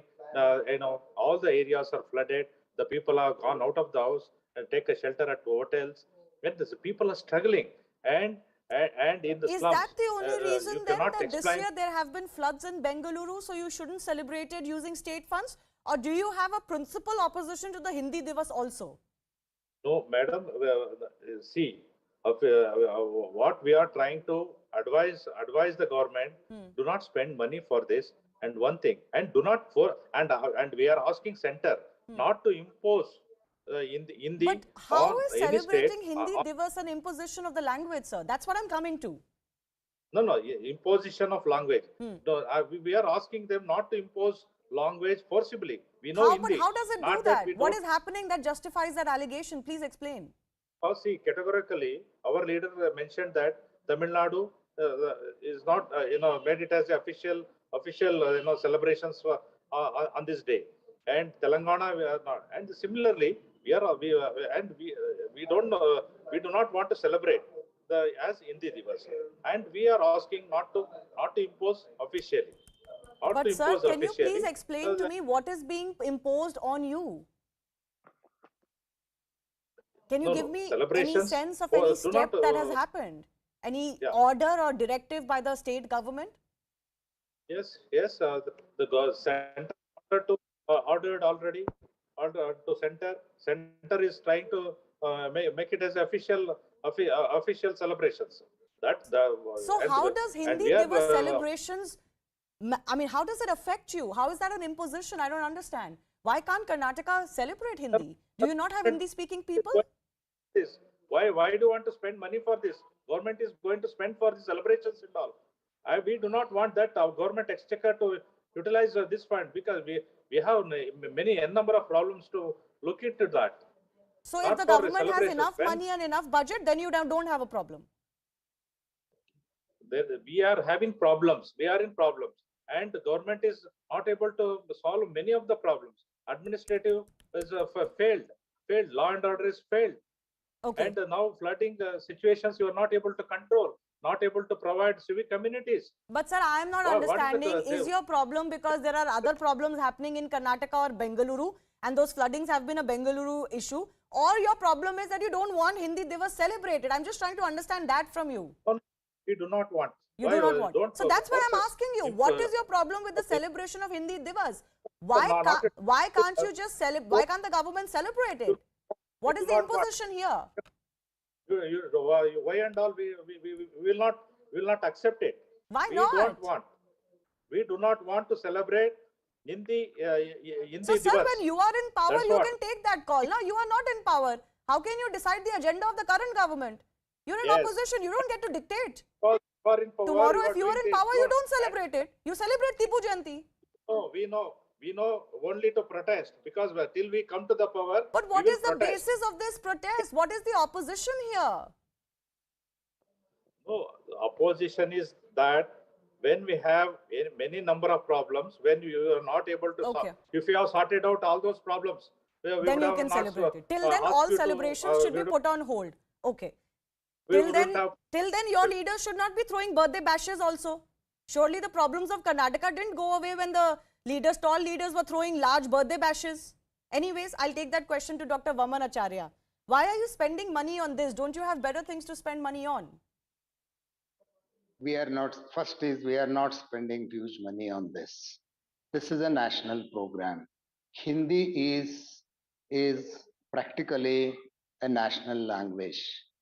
It is not the question of celebrating a Hindi day. It is a question of people knowing one common language for the whole country, where I can communicate with the people of other states. Ours is a union of states. We all have to live together. When people accept a slavery language like English and other languages like Persian and others, in Karnataka, when Tipu Sultan was there, he has brought so many Persian words into the local Kannada language, and even today in revenue and police, those same words are being used. What I want to stress is, we have slavery towards English, we have slavery towards Urdu and such languages. Why not have a language for the whole country? Question of imposition and all that are lame excuses. People still have that Dravidian mindset which Congress has put into their brain. Their brains are rotten because of this idea. Not that all Karnataka people are against. Only few people in and around Bengaluru are.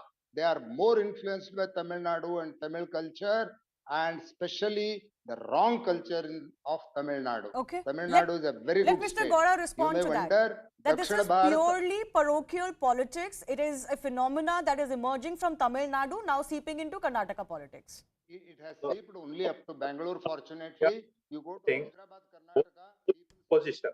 If we want to celebrate without spending money, let them celebrate.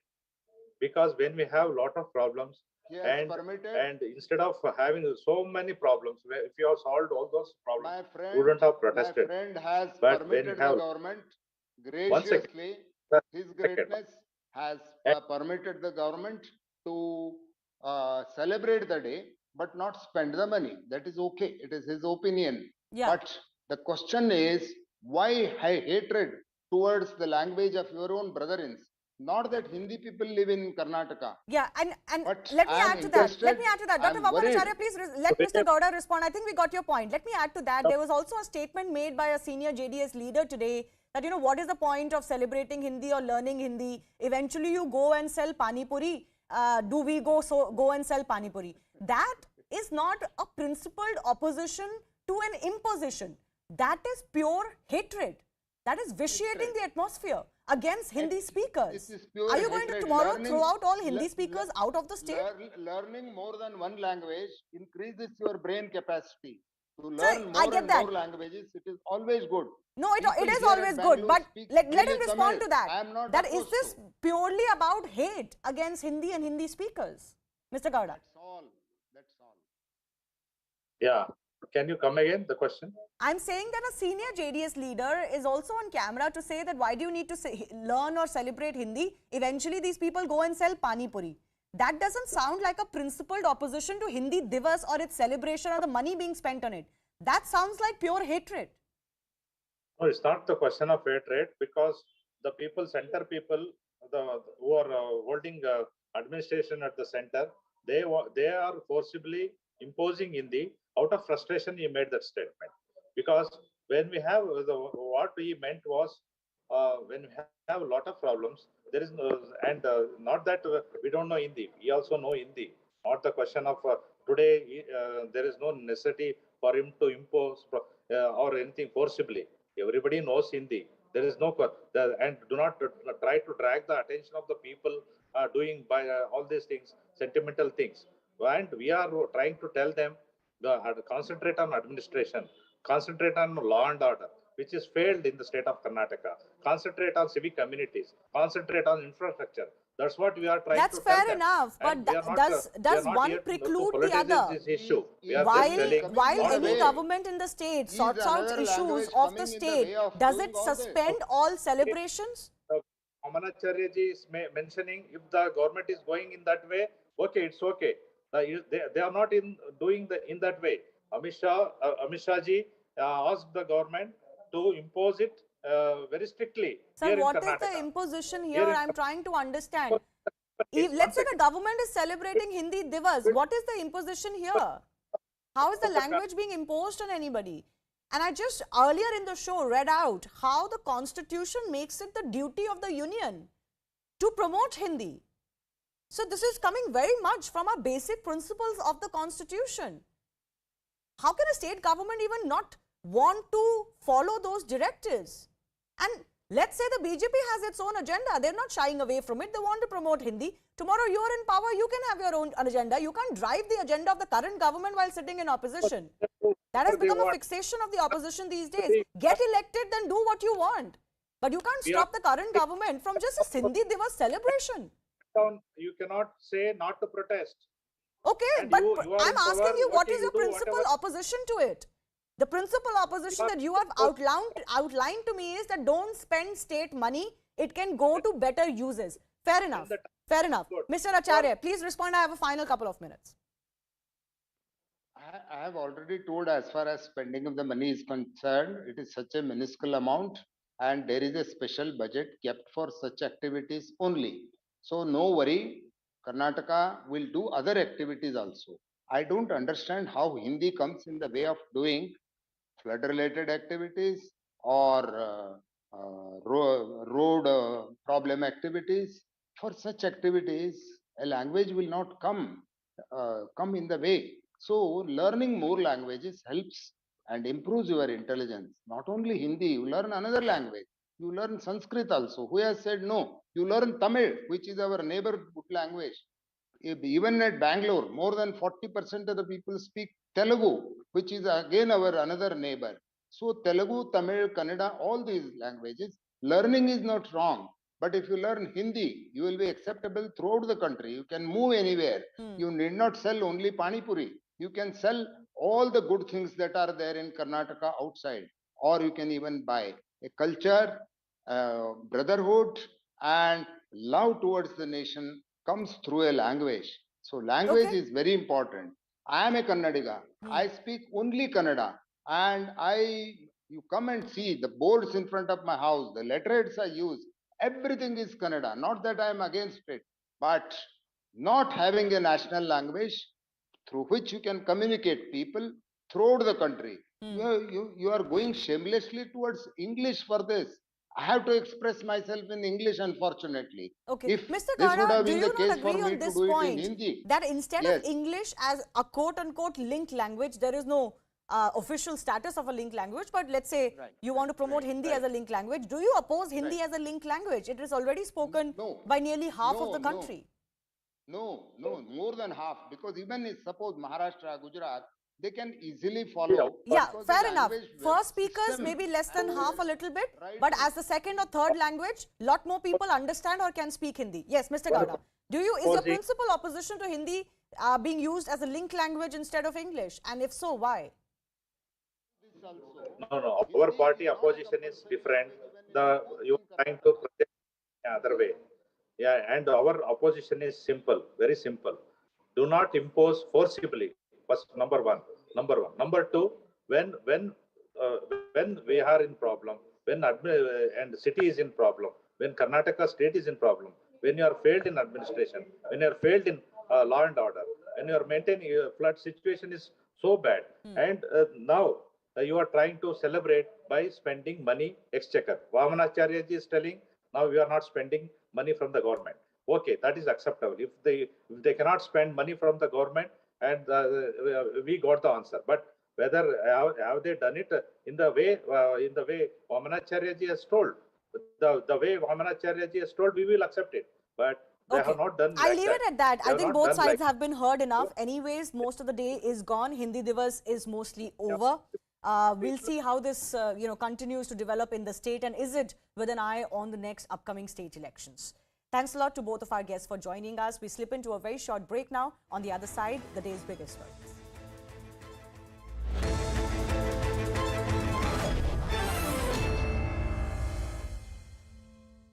After discussions between the two sides during the 16th round of Corps Commander level talks, both armies agreed to move back from their positions. The disengagement at PP-15 is a step forward in resolving the standoff in Ladakh. China has increased drone incursions into Taiwan's airspace, and the latest happens to be a Scorpion drone. It's a twin-tailed combat and spy UAV. Its range is about 6,000 kilometers. The maximum flight time is 35 hours. This drone is capable of firing a range of missiles. The drone flights are part of China's gray zone strategy against Taiwan. Nearly 50 Armenian soldiers have been killed in clashes with Azerbaijan. It's the worst clash between Armenia and Azerbaijan since both nations went to war 2 years ago. Armenia claimed that several towns along the border had been shelled by its neighbor. Azerbaijan said its military positions came under attack first. At the heart of the dispute is the region Nagorno-Karabakh. It's a part of Azerbaijan, but it's populated by ethnic Armenians. There is a religious divide as well. Armenia is a majority Christian country, while Azerbaijan is mostly Muslim. Even as his war on Ukraine drags on for 6 months, Putin is trying to play a peacemaker between Armenia and Azerbaijan. Russia claims it has brokered a ceasefire, but Armenia says the clashes have subsided, but not come to a complete halt. Ukraine's President Vladimir Zelensky says that Ukrainian forces had recaptured about 6,000 square kilometers of territory from Russia in a counter-offensive. Ukraine has claimed success in this lightning counter-offensive in Kharkiv, the second biggest city in Ukraine. It's also claimed significant gains in the Kherson region. There was high drama during Queen Elizabeth's funeral procession in Scotland. Here's why. All the 4 children of Queen Elizabeth, including King Charles III, were walking behind her coffin in Edinburgh. The streets were lined with mourners and well-wishers who were mostly silent as the somber procession passed. But suddenly one man was heard shouting, "Andrew, you're a sick old man." Police quickly swooped in and removed the man from the crowd. The 22-year-old was later arrested for breach of the peace. Meanwhile, preparations are underway for the Queen's funeral in London next week. Outside Buckingham Palace, a full-scale rehearsal procession took place, complete with the coffin on a horse-drawn carriage.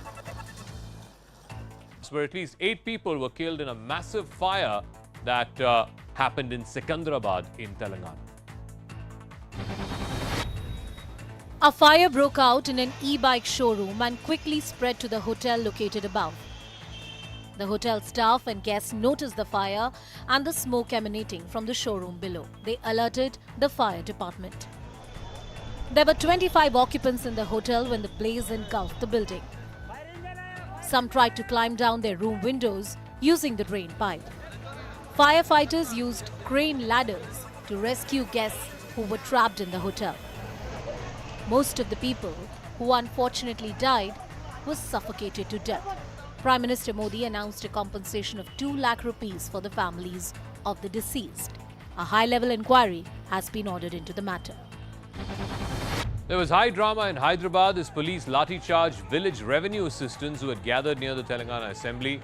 They were demanding promotions and implementation of the Pay Revision Commission. Later, State IT Minister KTR met with the village revenue assistants and assured them of an early resolution to their issue. Heavy rains in Andhra Pradesh's Srikakulam left large parts of the district under water. Vast stretches of roads and highways were inundated. Cars were seen submerged as residential areas were flooded. People were seen wading through knee-deep water. The incessant rains have also led to a rise in water levels in rivers in and around Srikakulam. In Bihar's Begusarai, unidentified bike-borne assailants went on a rampage for at least 40 kilometers, opening fire and randomly shooting at people on the road. At least 10 people were injured and 1 was killed as a result. According to the police, the shooters were drunk and deranged. Cops are still on the lookout. A freak accident on a national highway in Punjab was captured on camera. A loaded 18-wheel trailer took a sudden turn without slowing down. The huge vehicle lost balance and its contents spilled onto the road. 3 cars were headed towards the trailer when it swerved and crashed. 1 car rammed into the trailer, the other 2 had a narrow escape. A couple and their son were in the car that got crushed. All 3 died on the spot. The incident took place in Punjab's Behram on the national highway which connects Phagwara and Chandigarh. Police have registered a case against the trailer driver for rash driving. The National Commission for the Protection of Child Rights has written to the Chief Election Commissioner seeking action against Congress MP Rahul Gandhi. The child rights body has accused Rahul Gandhi and other Congress leaders of misusing children as political tools during the Bharat Jodo Yatra.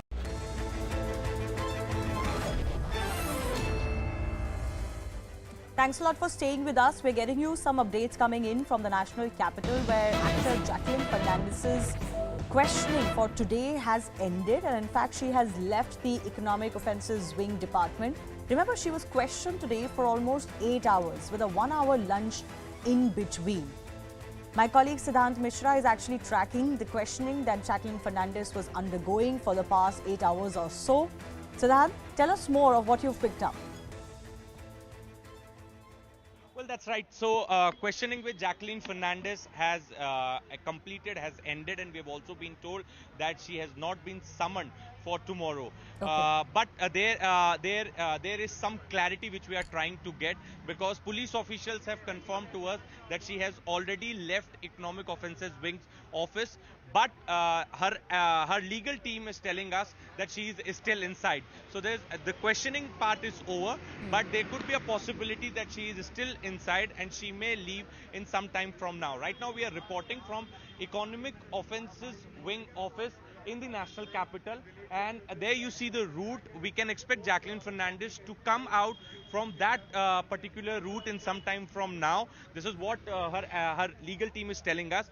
But the cops here have told us that the questioning for the day has got over and she has not been summoned for tomorrow. So for almost 8 hours, Jacqueline Fernandez was questioned under MCOCA. A DCP level rank officer questioned her, and in fact she was questioned about her relationship with Sukesh Chandrasekhar, the money, whether she was aware about his criminal antecedents, did she deliberately ignore his criminal antecedents for the lure of money.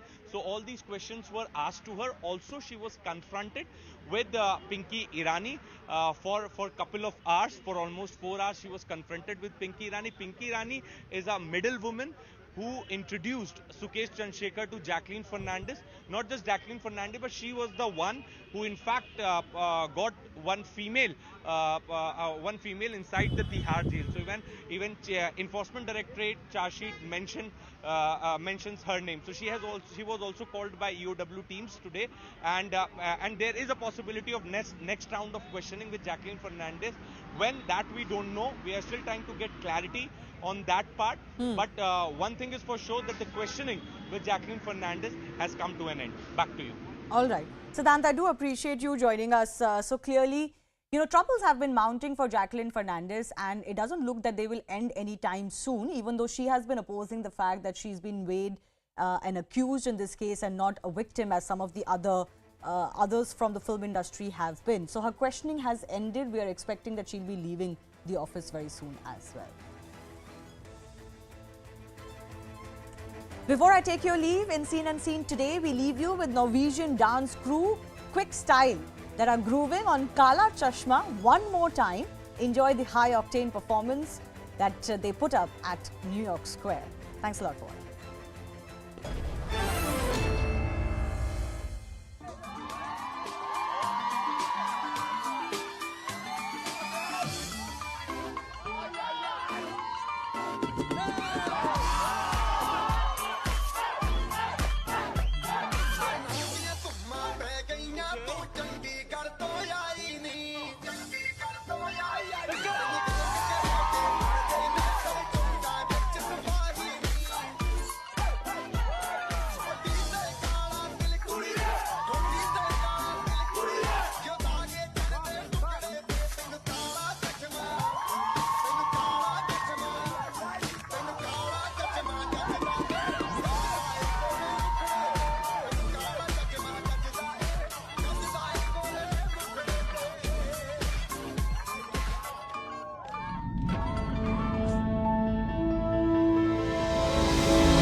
Issues is not something that is the figment of my imagination. These are real issues facing the Congress party.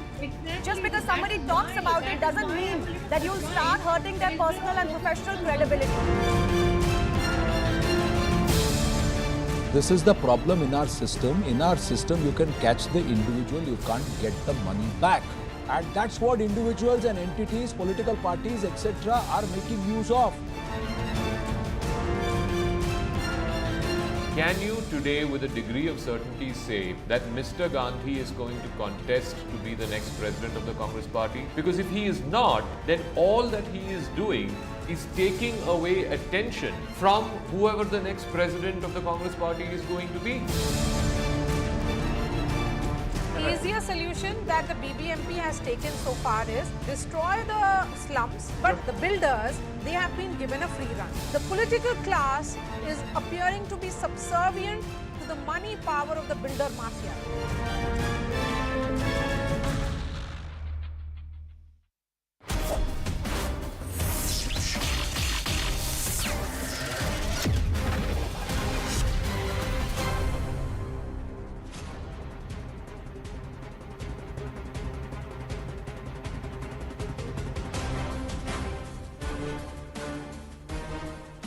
Namaste and welcome to this edition of The Right Stand. Ladies and gentlemen, tonight we get you a mega exclusive here at CNN News 18. In the past, we have constantly highlighted the treatment of those living in East Turkestan, the Uyghur population, at the hands of the CCP.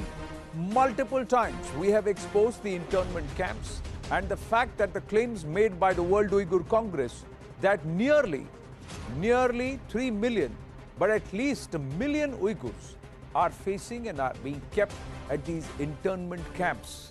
There is an effort at a demographic genocide to eventually convert that entire region, render them devoid of the original natural population in this territory which is called Xinjiang, or the new territory by the CCP. This area is East Turkestan. That population, largely Muslim, has been denied namaz. More than 15,000 mosques have been destroyed and some have been turned into public utilities or sulabh shauchalayas, ladies and gentlemen. We've put it all out. They are being sent into these internment camps where they are being conditioned to think the Han Chinese way or the CCP way. So they're being told or taught to become civil. That's the kind of explanation that's being given. Largely, they are being brainwashed. But what if we tell you that even a pandemic or a policy to ensure that there is no pandemic can be weaponized, is being weaponized? That's the allegation being made against the CCP and the PLA by the Uyghurs themselves. That's the mega CNN News 18 Right Stand exclusive news break.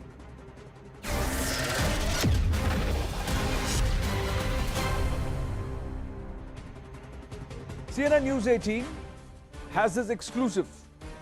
This is courtesy our investigations editor Manoj Gupta. This comes from the new territory, or Xinjiang. That's what it means. This is East Turkestan, and that's what we're going to call this region. This is a massive mega crackdown on Uyghurs, where it's just speaking. The CCP's zero COVID policy is being weaponized, is the allegation. The atrocities in the name of zero COVID policy, the videos are shocking. Protests that have come out. There are people coming out in protests. Uyghurs have been locked up inside their homes, denied basic medical help, medicines, and even food supplies. They are dwindling. People are actually starving. There are so many deaths due to starvation and suicides. By default, the population is being culled or reduced. The allegation is of demographic genocide or genocide using COVID itself or the zero COVID policy. People are being forced to do illegal work.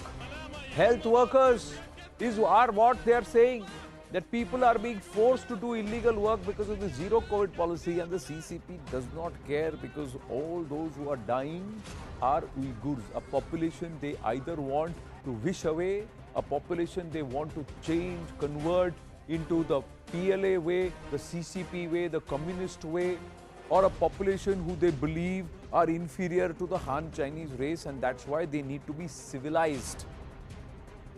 In this exclusive news break, we are also going to get you voices that are now standing up to these atrocities.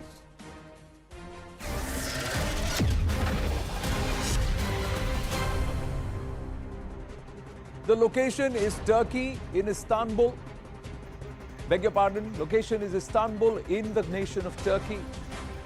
Uyghur groups, nearly 3,500 Uyghurs have come out to protest against what they are calling the hunger genocide of the CCP. They are saying you are starving our population and the garb of the zero COVID policy to ensure there are more deaths, and of course there is a reducing of the population of Uyghurs in East Turkestan. The protesters very, very angry, openly coming out and condemning what they call, these protesters are calling, hunger genocide by the CCP, and that too in the garb of COVID control. Huge number of them have stepped out. These are the protests where they are coming out and openly saying what you are doing to the people of East Turkestan is inhuman. this entire aspect of weaponizing a zero COVID policy. There's been huge resistance to this zero COVID policy across various provinces in China, because many Chinese people have suffered because of the zero COVID policy. It looks very arbit, and the CCP is at pains. They have not yet been able to control COVID at all. But they still want to enforce it. But are they using it for devious means in this region, which they want to convert to totally control?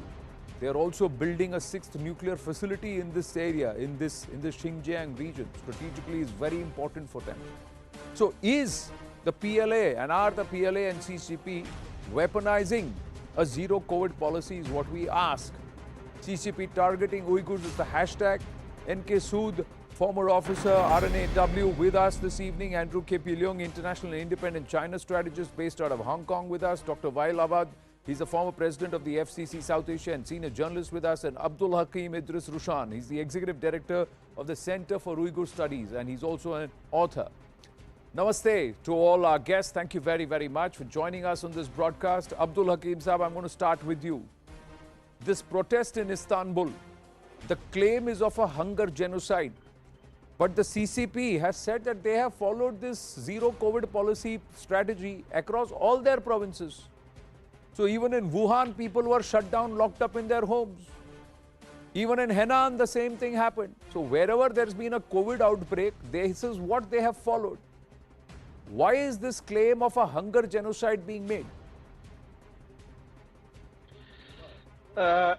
First of all, I'll thank you to give me this opportunity to explain the Chinese communist regime's crimes against humanity, genocide on Uyghurs.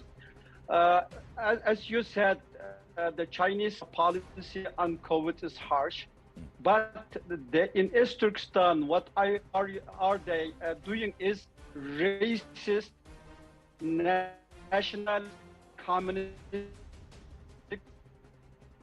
ideology against Uyghurs. We get the information, the news in Ili area. There are Han communist Chinese locked down. They get the food, they get the medicine. They are treated very well. But the Uyghurs left food. Not second class citizens. There are look like not a human being for the Uyghurs. Okay, well, if you look in East Turkestan's map, you will see in south part of the East Turkestan where is the Khotan, Kashgar, Yarkand. Those areas are more Uyghur population. We get no news from there. COVID issue to kill let the Uyghurs die without medicine and without food. And this is what we call almost 5 years. And I explained in my book, Menace Chinese Colonization of Islamic World and Uyghur Genocide in detail, how the China mastering propaganda. And at the same time, they using, we have the zero COVID policy, but they letting many thousands and thousands of Uyghur people die without food and the medicine. If you look in UN genocide,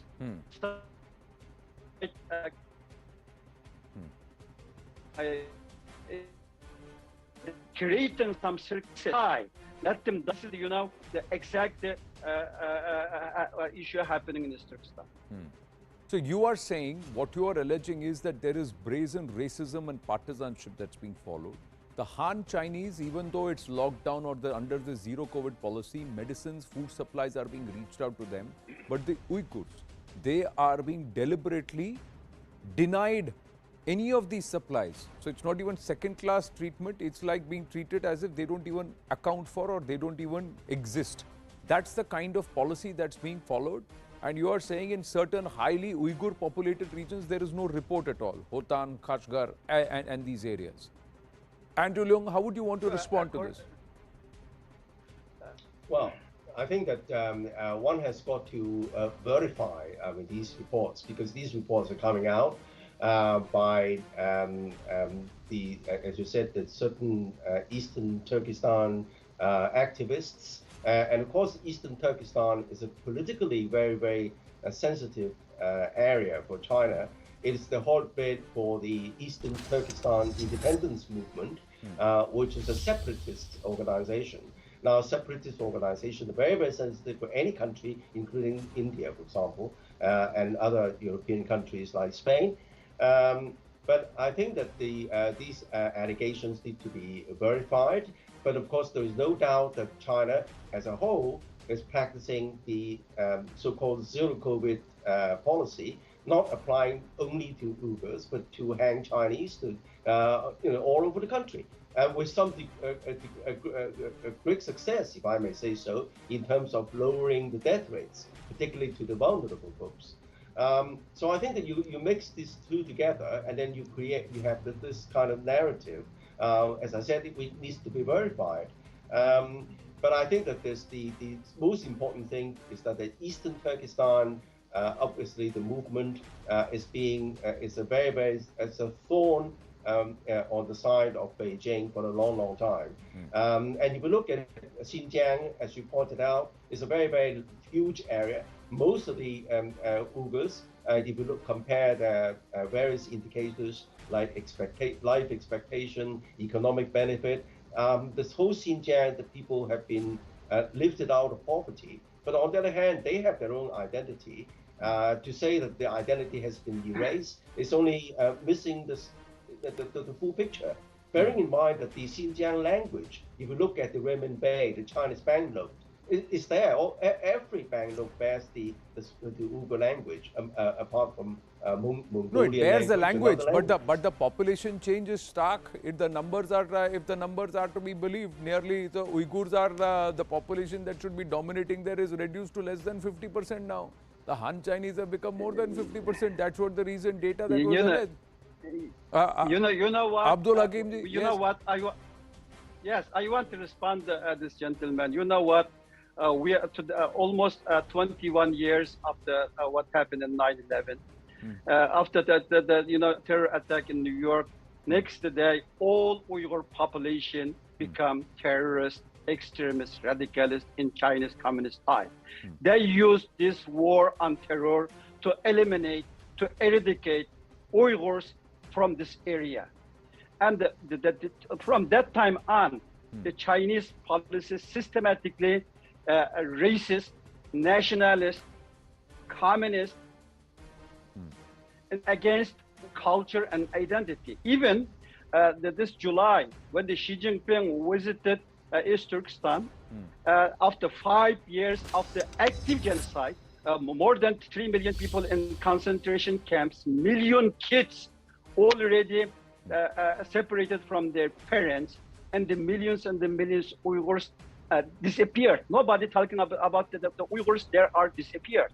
And then what he says, Xi Jinping last July in Urumqi, says we have to continue our Xinjiang policy, so-called Xinjiang policy. It means the eradication and the genocide against Uyghurs must continue. They changed the communist leader in Turkestan with somebody, it's looked like a soft, but he is doing more damage than predecessor, I can say, Right. Because he letting the Uyghurs dying from starvation and the lockdown, and even what the gentleman says, okay, we bringing this. Why don't you open this area for independent journalists from around the world?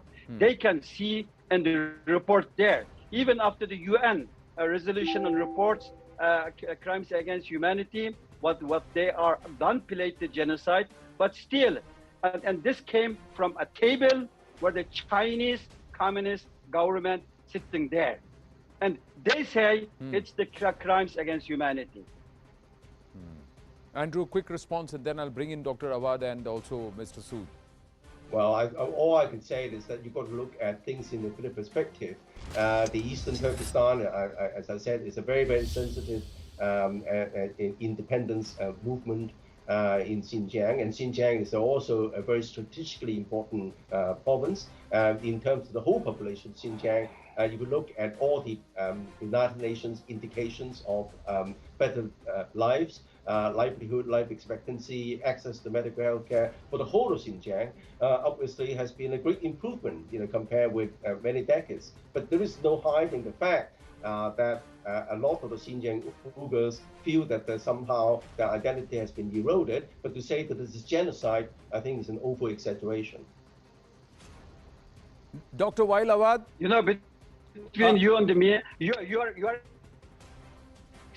Abdul Hakim Sahab wants to respond. Okay, respond, sir, and then I'll go to Dr. Awad. He's been patiently waiting. I am a victim.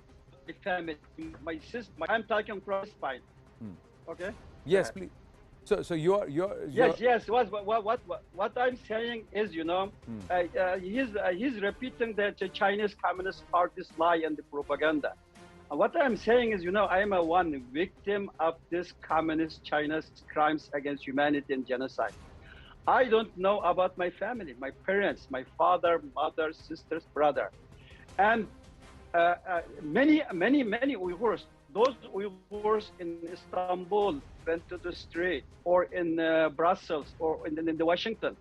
They're missing their family, and even imagine in these circumstances was like a hell in Turkestan. The people coming out in social media because they lost everything, hope in their life, and they putting in social media. They didn't get the medicine and the food. This is the small evidence what we got from the country.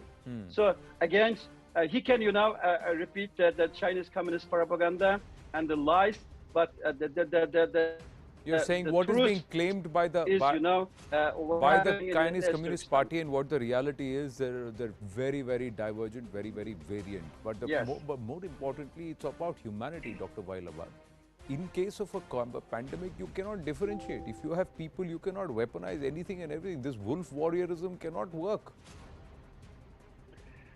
Well, I believe there is a scarcity of true free media coming from China, so it will be very difficult for me to assess the real situation on the ground, unless and until we have some sources which have already been giving me the feedback, even by the visits of the certain dignitaries and head of missions, where they have made an official visit by the Chinese to that province, and also some of these scattery kind of report coming from that area, where we have been able to accommodate and really to find out what could be the real picture is. However, the Chinese have started the policy, you remember, of the unsustainable zero COVID policy, which is very difficult for strict measures by the central government to apply it by the local government. So there is definitely a suffering of the local population. There is uneasiness. And this is the fourth time the lockdown in 3 years it has been happening in that province. Definitely the people are in the street because they are hungry, they are angry, they are tired, and they wanted to see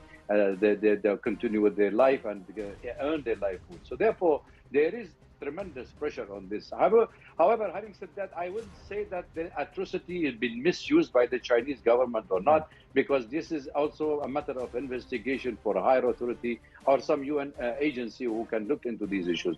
I just wanted to say something which is really this sort of, the source of information we are getting now is very limited. And those sources of information, I doubt it very much in terms of the authenticity of giving those actual picture on the ground. I do not want to decry the atrocities being carried out or suffering of the people, because see, I belong to a West Asian country where we have seen sort of similar propaganda have taken place in our country. The Turkish government themselves used more than 5,000 Uyghurs into the Syrian territories, and they put them in the northern part of Syria, trained them with the terrorist organization to push them back into China or to push them back in certain camps. So I don't want it to politicize the issue, but at the same time, I don't want it to also make my friend or other people whom they lost their loved one to feel that we are supporting anybody else. Any crime against humanity has to be condemned, has to be fully investigated to find out what is the true picture. We do not want to politicize the issue. Here is my point. No, and you're also saying there are two sides to the coin. So like the Chinese concerns of an ETIM or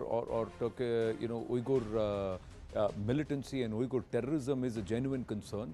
but their treatment of the people who they believe are also part of China is also hugely questionable. And if you look at this entire region, if I'm just going to, Abdul Idris Saab, I'm just going to call out the map, and you talked about these regions. So tell us, this region of Kashgar, Korla, Urumqi, Turpan, Taklamakan and Hotan. So you are saying that Kashgar, Hotan, Urumqi, there is no details, there is no input coming through what is happening and how people have been treated here.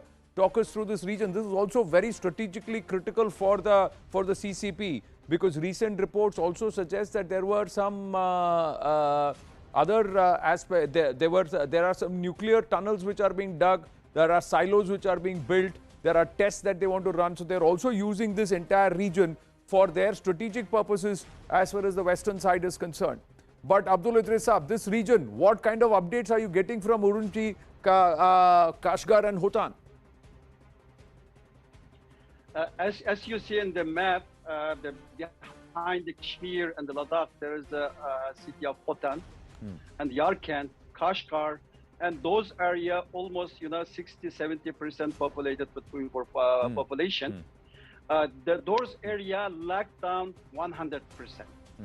We cannot get any information how the people get in their food, medicine, or there are mass striving and the dying. We don't know. This is the dark and the closed area. And we get a little bit news from Urumqi, but we don't get from Turfan. But we get a little bit from Ili region. This is to NATO Kazakhstan. Right. One other things, Chinese Communist government, you brought the nuclear issue. I tell you something. Chinese Communist government tested more than 46 times nuclear test in East Turkestan, killed more than 1 million people. The cancer, very high by the Uyghur population. And today, the gentleman's talking about the East Turkestan terror organization something. How many people died in these terror attacks by those organizations, so-called organizations? You can see maybe 10, 20 to 100, but you cannot put more than 3 million people in concentration camps and separate them 1 million people. You can't brand all of them from their parents.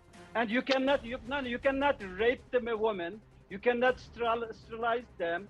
You cannot, force them as a forced labor there. And this argument does die in the old. Nobody buying it. We not. So you are saying the actions of a handful of people cannot be juxtaposed onto an entire ethnicity, and they cannot be treated the way they are being. And you're saying 46 nuclear tests have been conducted in this region by the CCP in East Turkestan. Now, I've got Mr. N.K. Sood with us. He's been waiting patiently. Now, we've also got more input, ladies and gentlemen, as I go across to him. This is what intel sources within India are saying on these developments. They are saying that the CCP atrocities against the Uyghurs, this is Xi Jinping's real target is a third term. So he's doing all of this. This aggression is with the CCP meat in mind. The aggression is against Taiwan, US, India is also a show.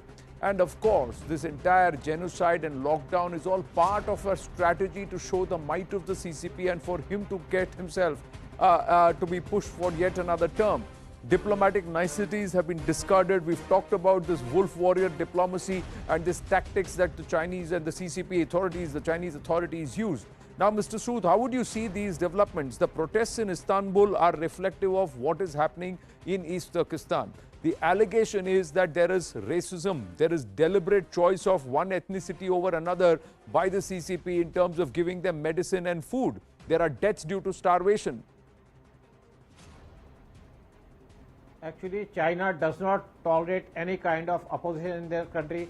Secondly, the communist countries, they do not recognize any kind of religion. They do not permit any kind of religious activities.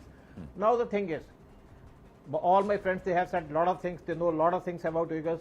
There are 57 Muslim countries.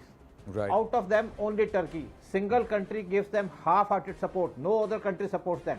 Now, as far as India is there, India should take up this issue. India should take up every issue that concerns China, because China is India's enemy number one. George Fernandez in 2008, he was India's defense minister. He said China is enemy number one. After that, Mulayam Singh in 2011, again in 2015, and then in 2017 said China is enemy number one. India had been a target in Chinese target ever since China occupied Tibet.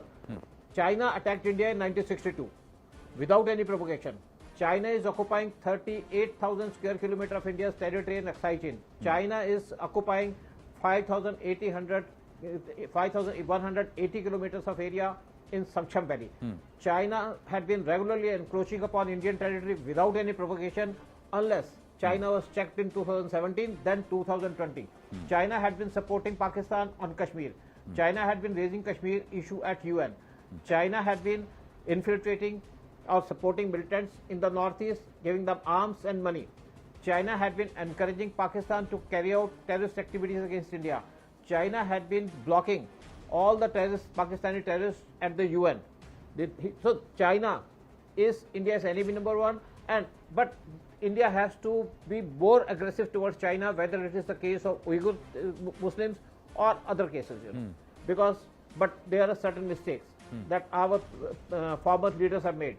Jawaharlal Nehru in 1954 accepted that one China policy, means Taiwan he didn't recognize. That was the big mistake that Nehru committed. Then again in 2003, Atal Bihari Vajpayee, he said Tibet is part of China. These are the mistakes that our leaders make. Then in 2008, Rahul Gandhi goes to China and signs a secret agreement, as if a sellout is there. But India has to take some actions, because you see, India has been at the receiving end from the Chinese side. China had almost encircled India at the sea through their string of pearls. Correct. So, of course, India is countering them. India's policy till from 2009 was look east, means look towards China. But after Modi came to power, he changed his policy to act east. He started countering China in every respect. If China had a string of pearls, India had string of diamonds. But now the situation is that China has to be checked. China has to be countered, whether it is Tibet policy, whether it is Taiwan, whether it is Uyghurs or anything, So we have to change our policy further. Correct. We have to be more aggressive, not only act China, but act against China. That should be the policy. So India should raise up this issue. China is making CPEC with Pakistan, and that passes through Indian territory. Yeah, these are realities and facts which we know. But in this case, what is happening is this is an act against humanity. You are trying to ethnically cleanse a particular area and replace that population or convert that population into a grouping that is perhaps more palatable to you politically or as per as your own ideology. That is not something which should be allowed anywhere. This is something which they have tested, and they've been able to do it in Inner Manchuria. They've been able to do it. They have attempted it brazenly in Tibet. And now this is the claim that demographically also the entire shape of East Turkestan has been altered over the last 2.5 to 3 decades. I think, but this one is basic a problem very is there. important question what you said. What you said, this is not China's internal issue. This concerns India as a big neighbor. We, as Uyghurs in East Turkestan, is a neighbor country to India. What happened in East Turkestan for the starvation, genocide, racism, rape, everything's there. Should be concerned India too. I think it's that India has a moral obligation to stand up this issue and they bring in the UN, in the talk everywhere. And I'm very thankful for your channel to bring this issue, because what the people behind this Himalaya mountain dying from starvation, as a neighbor, you have to something to do it. We ask you to. Correct, but the fact is that at this point in time, the larger way to do it is strategically call out, and what China considers as its territory as one China, we have to individually start highlighting it and move away from this entire unstated, unwritten aspect of one China policy which China is trying to push. Now, a lot of the rest of the world has moved out and moved beyond this one China as they stand with Taiwan. There have to be people who will stand with Tibet and also with the people of East Turkestan, especially if you are being treated like this under the garb of zero COVID policy. Although there is the other side to the coin too, which Dr. Weil also highlighted.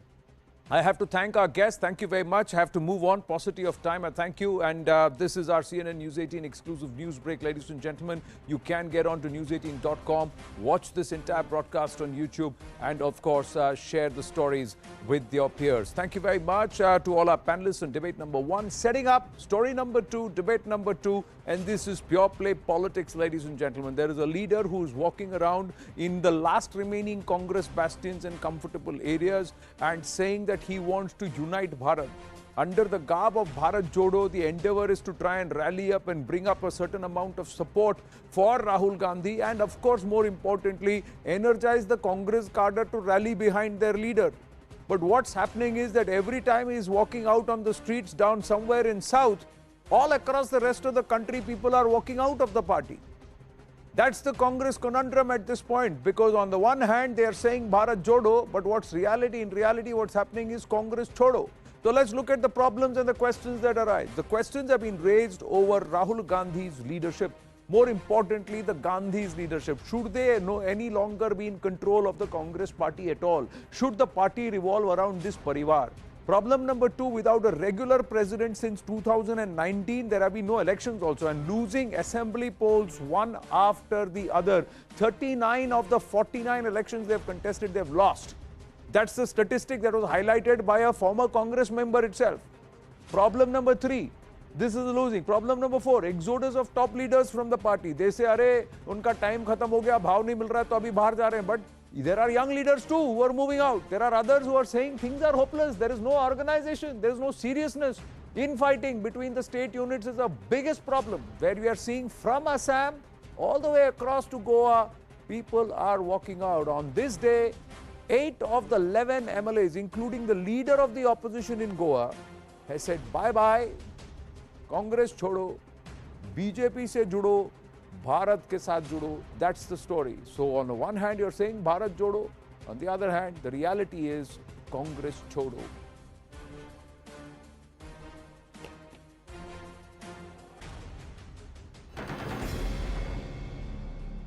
Let's dive into the debate. Tohin Sinha, spokesperson of the BJP, Sujata Paul, leader of the Congress party, Aditi Singh, MLA BJP, but a former Congress leader. Aditi, let me ask you this. There are those, the top leadership, if I may ask you. Aditi Singh, can you hear me? Hear you? Yeah, okay. So we're live on with you. If you're ready, let me ask you this. Rahul Gandhi and Priyanka Vadra say, जो डर गया वो कांग्रेस छोड़ रहा है, जो निडर हैं वो कांग्रेस के साथ हैं. How would you want to respond? I think that's such. It's so likely of them. It's so like them to make a statement like that कि जो डर गया वो कांग्रेस. तो आपका कहने का मतलब है कि गुलाम नबी आज़ाद साहब, Jyotiraditya Scindia ji, Jitin Prasad ji, all of these stalwart leaders, to name just a very few, have left Congress क्योंकि वो डर गए हैं. That's absolutely ridiculous. You say that while simultaneously 8 of your MLAs, 8 of your 11 MLAs have left the party, including your leader of opposition. So it's so easy to make statements like that. I understand. They have to say something. They have to have a comeback. But I think it would just be so much more productive for them to introspect into what is actually happening in their own party. You make a statement, all right, we take it, we receive it, we all hear you. But is that helping your case? Is it helping your situation? Is it changing the fact that majority of your senior leaders have defected from the party, have quit the party? Majority of a state legislative assembly has downright shifted base. So you say what you want, but the truth is that the actions of your party leaders are in front of you, and if that doesn't make you introspect or that doesn't make you take it seriously, then it's your loss. You know, end of the day, you can say what you want, but the reality is in front of everyone to see. Sujata Paul? Well, those who are symbols of the Parivarvad that have defected into the Bharatiya Janata Party, saying all this, they sound very rich. They are very rich, right? Because they are in power, and we wish them best of luck. But once you leave a party, you will only find faults in it, and that is also very fair because we believe in democracy. However, when we are talking about the churning that is going on in the Congress party, I, as a new, post holder of the Congress party, feel very happy that there are a lot of people who are getting chance on merit. Secondly, when we talk about the Bharat Jodo Yatra, the Bharat Jodo Yatra will unite the people of this country. And you cannot expect the Bharat Jodo Yatra to go through every state according to you. It will go through every state. Wait and watch, because this is Kanyakumari to Kashmir, and definitely people are joining in, and we are seeing the kind of response we are. But Mr. Narasimhan, isn't it very interesting how for the first 4 days, the Bharatiya Janata Party was attacking the Congress party on non-relevant issues. And now when they saw the steam coming out of their, your social media campaigns, what have they done? They have done exactly what is expected of them. They have ensured that there is Operation Kichar, which has happened in Goa. That is absolutely fine because that's how Kamal grows. So as far as those people who have defected into the BJP, they have not shown their Chal Charitra Chehra only, but it is also the BJP which has proved that they do not want democracy in this country, because Mr. JP Nadda has already said. No, but Sujata ji, I just have one or two queries. One is that that somebody makes a choice, they want to leave your party and join another, is not a democratic choice. That somebody that somebody makes this choice when your leader is out on the street saying Bharat Jodo. Now, is that not a democratic choice? There is no sanity there. That somebody who made this choice is also leader of the opposition of the Congress party in the Goa Vidhan Sabha. So, suddenly when they have now quit the party, they have all become Kichad and they have all become Bikaw. They're all saleable. Their integrity is questionable. Wow. Now, so then the problem does not. So, is it not possible that these people have realized that the rot runs deep and the problem is somebody who does not want to, is in a perennial denial mode? क्या करें? भैंस के आगे been बजाओ, भैंस खड़ी पगुरा, ये तो कहावत आपने भी सुनी होगी। और दीवार पर आप सर फोड़ोगे तो सर को ही चोट लगेगी, दीवार को कुछ नहीं फर्क पड़ने वाला। ये भी आप समझ चुके हैं। अब ये भी हो सकता है ना? No, is this thought allowed in a democracy or not? See, as far or is it Congress's version of democracy where it is you have to think the Congress way, otherwise you are not democratic? Mr. Narasimhan, what is this? Let me answer. You asked me a question. As far as those people who have left the party and gone into the BJP, what did I say? I said it is Operation Kichad of the BJP. And those who left, it is the Chal Charitra and Chehra. अच्छा एक काम करेंगे, अच्छा नहीं एक काम नहीं चाल चरित्र कैसे पूछ लिया? ऑपरेशन कीचड़ ऑफ द बीजेपी। अच्छा एक काम करिए, आपका हाथ उठा हुआ है ना, आपका नहीं आपका हाथ उठा हुआ है ना, नहीं सुजाता जी आपका हाथ उठा हुआ है, मैं पूछ रहा हूँ एक हाथ से ताली बजा सकती हैं आप? अरे so this is what I'm saying. I am asking you, एक हाथ से ताली बजा सकती हैं आप? I am asking you. Why am I asking you that? That you are blaming the BJP for something. But if no, I am asking you a question, ma'am. I am asking you, if you are blaming a particular party of paying money and buying them out, then you are also saying that the others took the money and got bought out. So you are directly saying that the people who are with you for so long, they are corrupt because they've gone. And you are saying without no ounce of proof. Can you prove that they've taken money? Also, do you have one naya paisa of proof that they have taken money? भाई साहब बोलने तो देंगे। मैं पूछ रहा हूँ, do you want these 8 MLAs, including Digambar Kamath, a former Chief Minister of Goa, to take you to court for libel for making an allegation that he has taken money without 1 ounce of proof? Listen, I have not said that they've taken money. You should be what they've taken. तुमने बोला BJP ने खरीद लिया, आपने बोला ना, आपने बोला बीजेपी ने खरीदा। सुन लीजिए, पावर से बड़ा कोई चीज नहीं होती उन लोगों के लिए जो सत्ता में रहना चाहते हैं। What I am saying is that the lure of power is such that they have gone, and of course the Bharatiya Janata Party uses money. Let them file a libel case, let them file a defamation case, and let them prove us wrong, because this is happening across the country. And Mr. No, if it is happening across the country, is it the lure of power or is it a sense of hopelessness with the current leadership in the current party?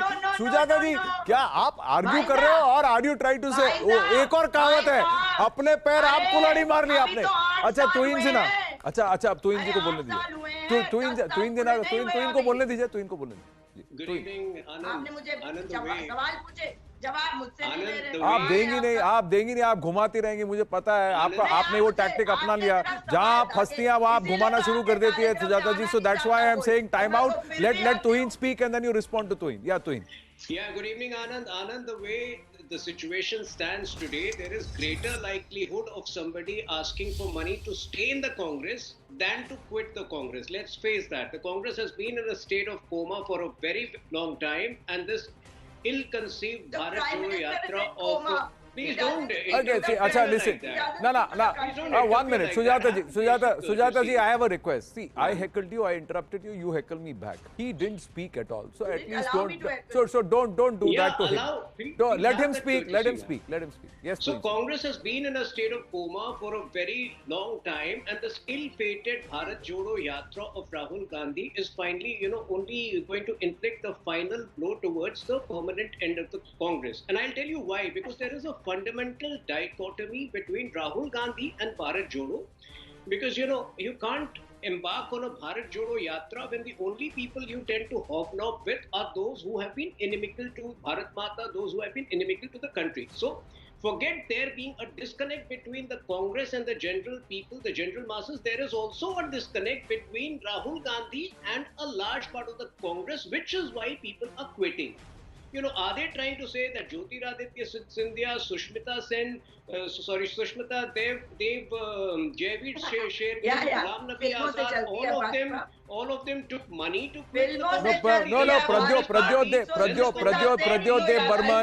Dev Burman, Brajesh Kalapa, that list is so long. Jitin Prasada, Aditi Singh already talked about Jitin Prasada, then RPN Singh.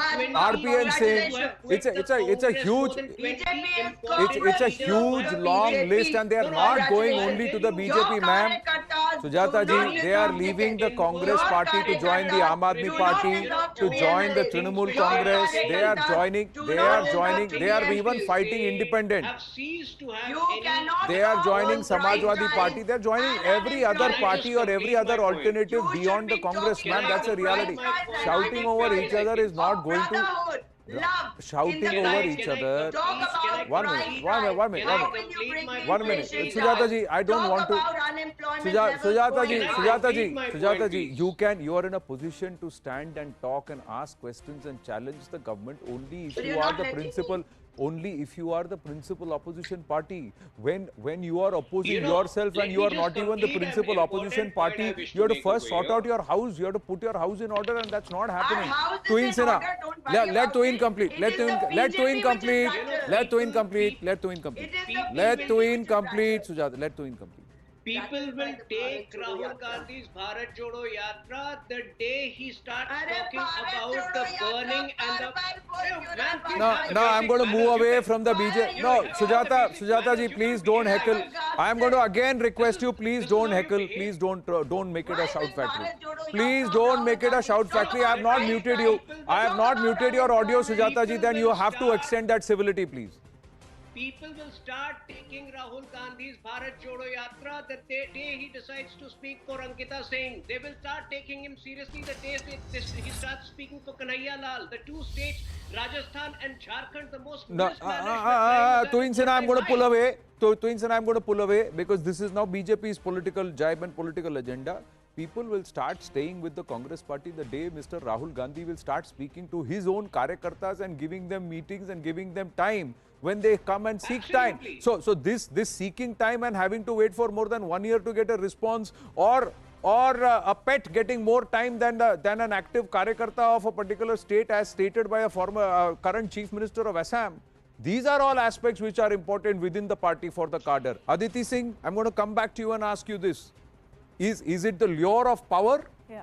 Is it the lure of money that is making leaders, young, old, senior, junior, all of them to move out? I actually, firstly, I want to make a point that at this point, I just feel bad for Congress spokespeople because they just have nothing to do except scream over everyone else's voices, because it's true, there is no legitimate point. Secondly, as the old saying goes कि चोर की दाढ़ी में तिनका. आप पैसे की बात करते हैं. Maybe that's a culture in your party.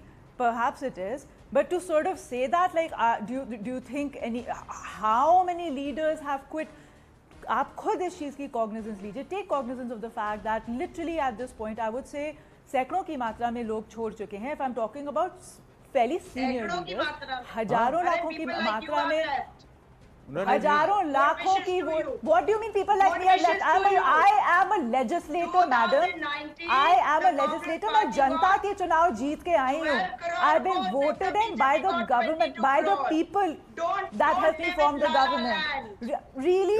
Do you want to talk about? Do you want to talk about the Congress Party? Do you want to talk about the Congress Party? But that doesn't mean that everybody is I leaving the joined. Congress Party. There is fresh blood coming into the Congress Party. No, the Bharat Jodo Yatra is people who are proving people how the people from the listen. streets are walking up to Rahul Gandhi. Look, I cannot. No, one minute. People who are walking up to Mr. Rahul Gandhi are walking up to Mr. Rahul Gandhi where the Congress finds itself present in South India. Will you, if you want to do a Bharat Jodo Yatra or Congress Revival Yatra, will you start with a state where you are strong, or will you start with a state where you are no presence? Will you go to Gujarat where you are going to face elections? Will you walk across the streets of Uttar Pradesh, which has got the largest number of assembly constituencies and also Lok Sabha constituency? Plenty of questions to ask Sujata Paul.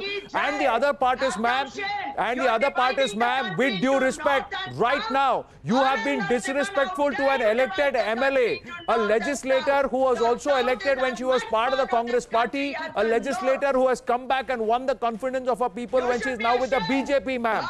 So you should have extended that civility to her, and you have not done that, which is very, very regrettable, because you are displaying the attitude of the Congress Party today, where it wants to outshout, heckle, muscle, cancel anybody and everybody who is asking them a legitimate point and who is raising a question which hurts, to which you don't have an answer, Sujata Paul. It is unfortunate that you have chosen to behave thus today, especially to somebody who extended you the civility of listening to everything that you had to say. But you did not have the patience to listen to that person. You tried to insult, be condescending in your tone, and talk down somebody who has been elected a legislator.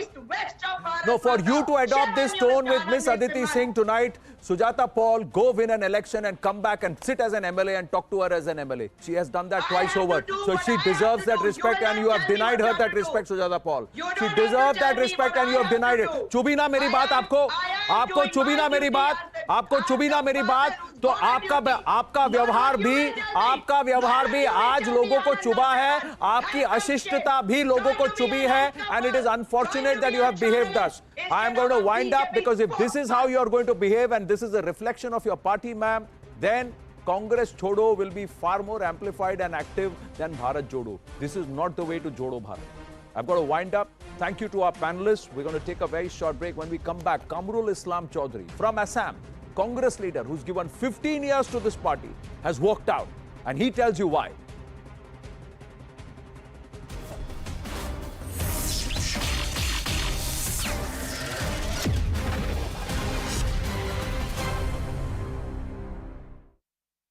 Is a step forward in resolving the standoff in Ladakh.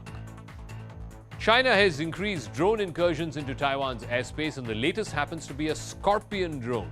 It's a twin-tailed combat and spy UAV. Its range is about 6,000 kilometers. The maximum flight time is 35 hours. This drone is capable of firing a range of missiles. The drone flights are part of China's gray zone strategy against Taiwan. Nearly 50 Armenian soldiers have been killed in clashes with Azerbaijan. It's the worst clash between Armenia and Azerbaijan since both nations went to war 2 years ago. Armenia claimed that several towns along the border had been shelled by its neighbor. Azerbaijan said its military positions came under attack first. At the heart of the dispute is the region Nagorno-Karabakh. It's a part of Azerbaijan, but it's populated by ethnic Armenians. There is a religious divide as well. Armenia is a majority Christian country, while Azerbaijan is mostly Muslim. Even as his war on Ukraine drags on for 6 months, Putin is trying to play a peacemaker between Armenia and Azerbaijan. Russia claims it has brokered a ceasefire, but Armenia says the clashes have subsided but not come to a complete halt. Ukraine's President Vladimir Zelensky says that Ukrainian forces had recaptured about 6,000 square kilometers of territory from Russia in a counter-offensive. Ukraine has claimed success in this lightning counter-offensive in Kharkiv, the second biggest city in Ukraine. It's also claimed significant gains in the Kherson region. There was high drama during Queen Elizabeth's funeral procession in Scotland. Here's why. All the 4 children of Queen Elizabeth, including King Charles III, were walking behind her coffin in Edinburgh. The streets were lined with mourners and well-wishers who were mostly silent as the somber procession passed. But suddenly one man was heard shouting, "Andrew, you're a sick old man." Police quickly swooped in and removed the man from the crowd. The 22-year-old was later arrested for breach of the peace. Meanwhile, preparations are underway for the Queen's funeral in London next week.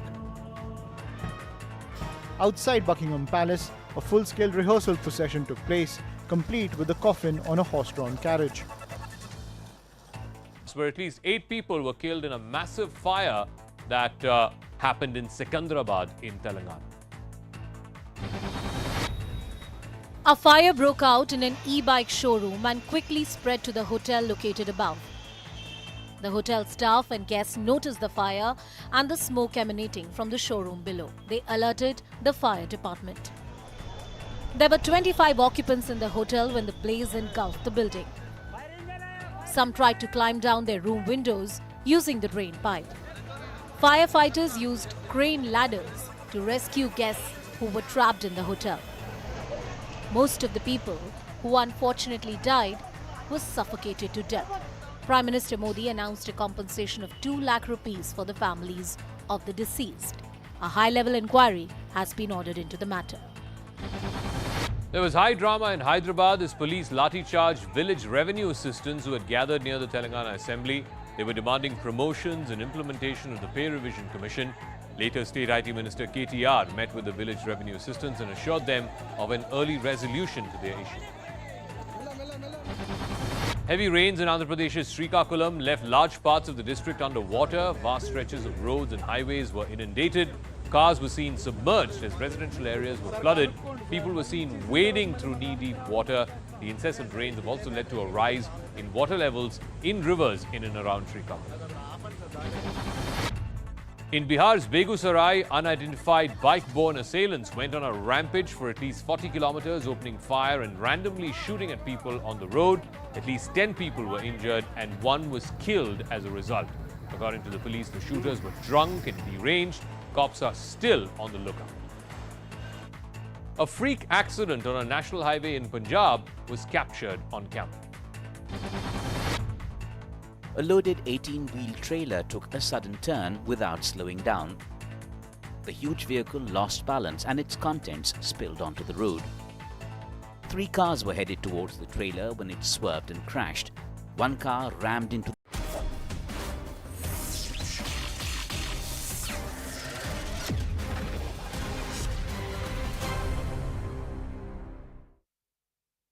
Kamrul Islam Chaudhary now joins us live at this point.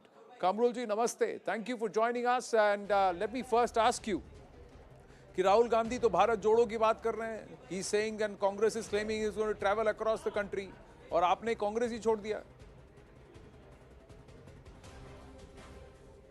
I think you remember during the last presidential election, Assam topped in the political corruption in India. Yeah. 25, according to the media reports, I think more than 25 MLAs or 25 crores voted against the party's stand.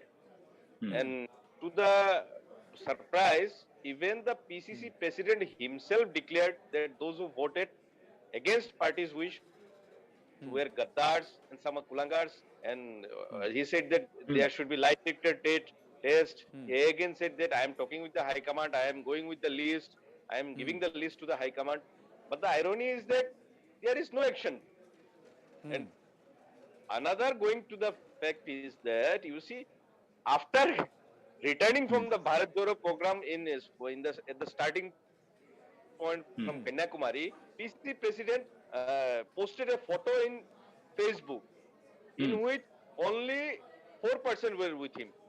Two responsible member of parliament and 2 MLAs, elected MLAs from Assam. In that photo, the working president of Assam PCC, who is also an ex-MLA, he said, I have spoken about this and I will put it in a appropriate platform. So you see the condition, even PCC president can't post a photo with a colleague. So why is this happening? The reason is that, you see, somewhere down the line, the organizational framework has breakdown in Assam, and the failure of Delhi to look after as a high command. You see, you just can't say that it is high command, high command. Yes, definitely it's high command, and you have to take the actions. You have to make the remedy. If you don't do anything and sitting out there Delhi and just sending the notifications in the WhatsApp and just sending the down the line the WhatsApp messages, do this program, do that does not mean, because the political system in India has changed during last 10 years.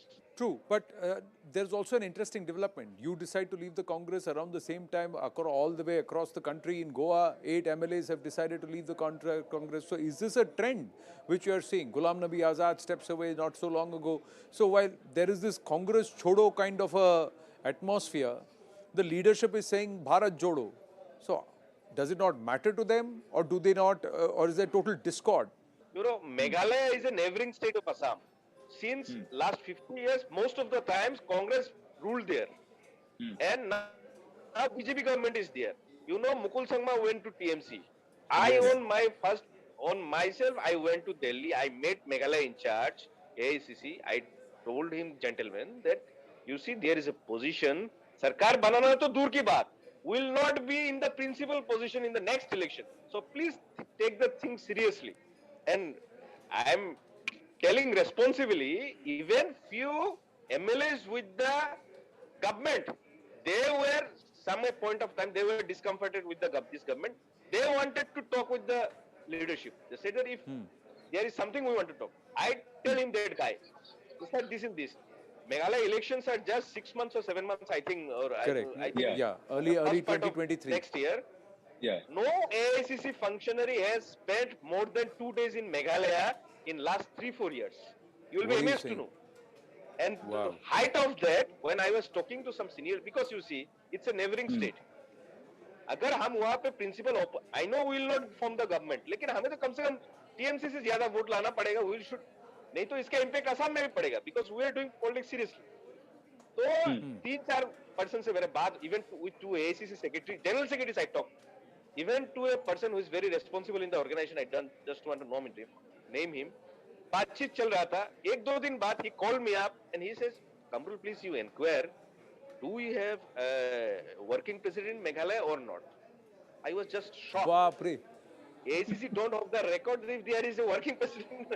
When I inquire, I got to know something fishy, that the persons who went away from Congress, they are now doing all the things, and then they are not allowing that Congress ka kuch wahan pe ho.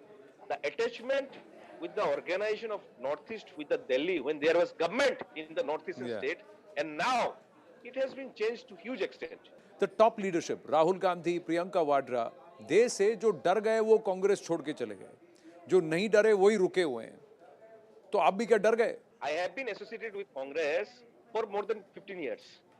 एक बंदा का जो 20 साल से, I am talking particularly about me, 20 साल से 36 साल, almost 20 years as a person for to make his career. कोई नौकरी करे, कोई business करे, anything. So we have given the precious time of our life to this party, and seriously we have done. तो 15 साल 16 साल देने के बाद जब पार्टी का लीडरशिप सीरियस नहीं है, you are knowing that they are not serious, इतना कुछ होने के बाद भी अगर knowingly उसका बाद भी अगर कोई अगर वो चाहते हैं कि नहीं आपको रहना ही पड़ेगा, then at least I am not that kind of guy. I am sorry.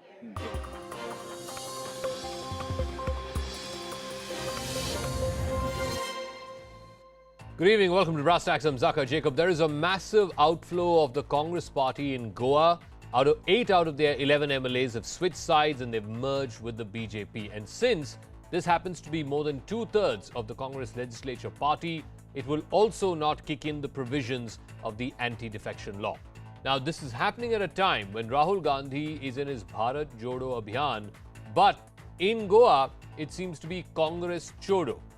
Rahul Gandhi can't seem to Jodo his own party, certainly not in Goa. So where's the question of Bharat Jodo? Should the Congress set its own house in order before it tries to unite India?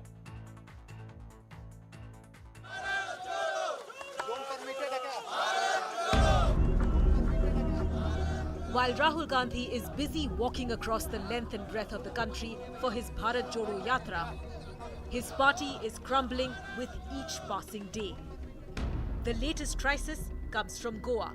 8 Congress MLAs, including former Goa Chief Minister Digambar Kamath, who led the party's campaign in the assembly elections earlier this year, and leader of opposition Michael Lobo, ditched the party to join the BJP. Congress is now left with just 3 MLAs in a house of 40. Today the situation is the way Prime Minister is taking India forward, the way Prime Minister is creating a name for the country abroad, and the way the country is moving forward, he wants to create a new this for the country. The mass defection is a 2019 redux for Goa Congress. 10 out of 15 MLAs had defected to the BJP then. Congress made its candidates take a loyalty vow in front of Rahul Gandhi. देशाच्या माननीय पंतप्रधान नरेंद्र मोदीजी हांचे vision जे आसा नव भारत निर्माण करप आणि गोयच्या विकासा खातीर ते म्हणजे सरकारात ते आयल्या तांच्यांनी सपोर्ट केला हांव तांचे सगळ्यांचे स्वागत करता. In July this year, the party managed to stave off another defection bid and kept at least 7 MLAs. But clearly, it did last for long. Congress party जे म्हणटा की आम्ही भारत जोडो यात्रा जी तेंच्यांनी चालू केल्ली आहा कन्याकुमारी टील काश्मीर म्हणून ती आम्ही हिंगासर आयज गोंयान सुरवात केल्ली आहा की काँग्रेस छोडो आणि भारतीय जनता पार्टी को जोड़ो. जिस प्रकार से बयान उनके आ रहे हैं, उनके दल के अंदर बहुत से एक भय जैसा एक समा चुका है, जिसके कारण वो आज इस प्रकार की कदम उठा रहे हैं गोवा में, या कोशिश भी कर रहे होंगे कहीं और की, क्योंकि आज उनको लोगों का ध्यान भटकाना है. The Congress has been without a permanent party president since 2019. It has been losing ground in state after state, election after election.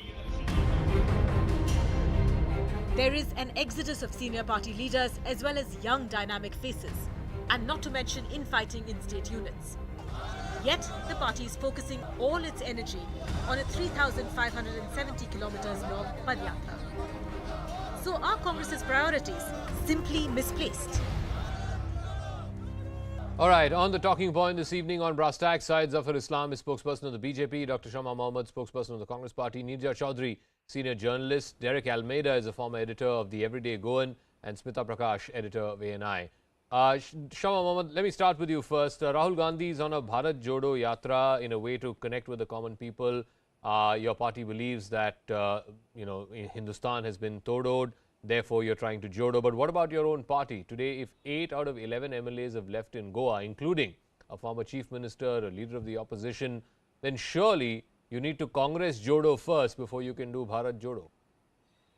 Give me some time, Zaka. See, I've been a part of this Bharat Jodo Yatra starting right from Kanyakumari. I'm in Kerala. It's going very strong. And I can see from day one how Bharatiya Janata Party's rattled. And every other day they're bringing out some negative campaign. And what I understand is that there is something called ideology. We were in power for 10 years and all these people were with us. Now we have lost, we are out of power for the last 8 years. And those who are with the real Congress ideology, those who feel that we need to fight the fascist forces will be with us. But those who don't want to and those who just want power will definitely go to the other side. Now, for example, there is this person called Michael Lobo, When he switched parties and came to the Congress, he said nothing is happening in the Bharatiya Janata Party. Nobody is happy. They are incapable of anything. This is the same person who goes back. So what is the Bharatiya Janata Party all about? They take. No, what does that say about your party?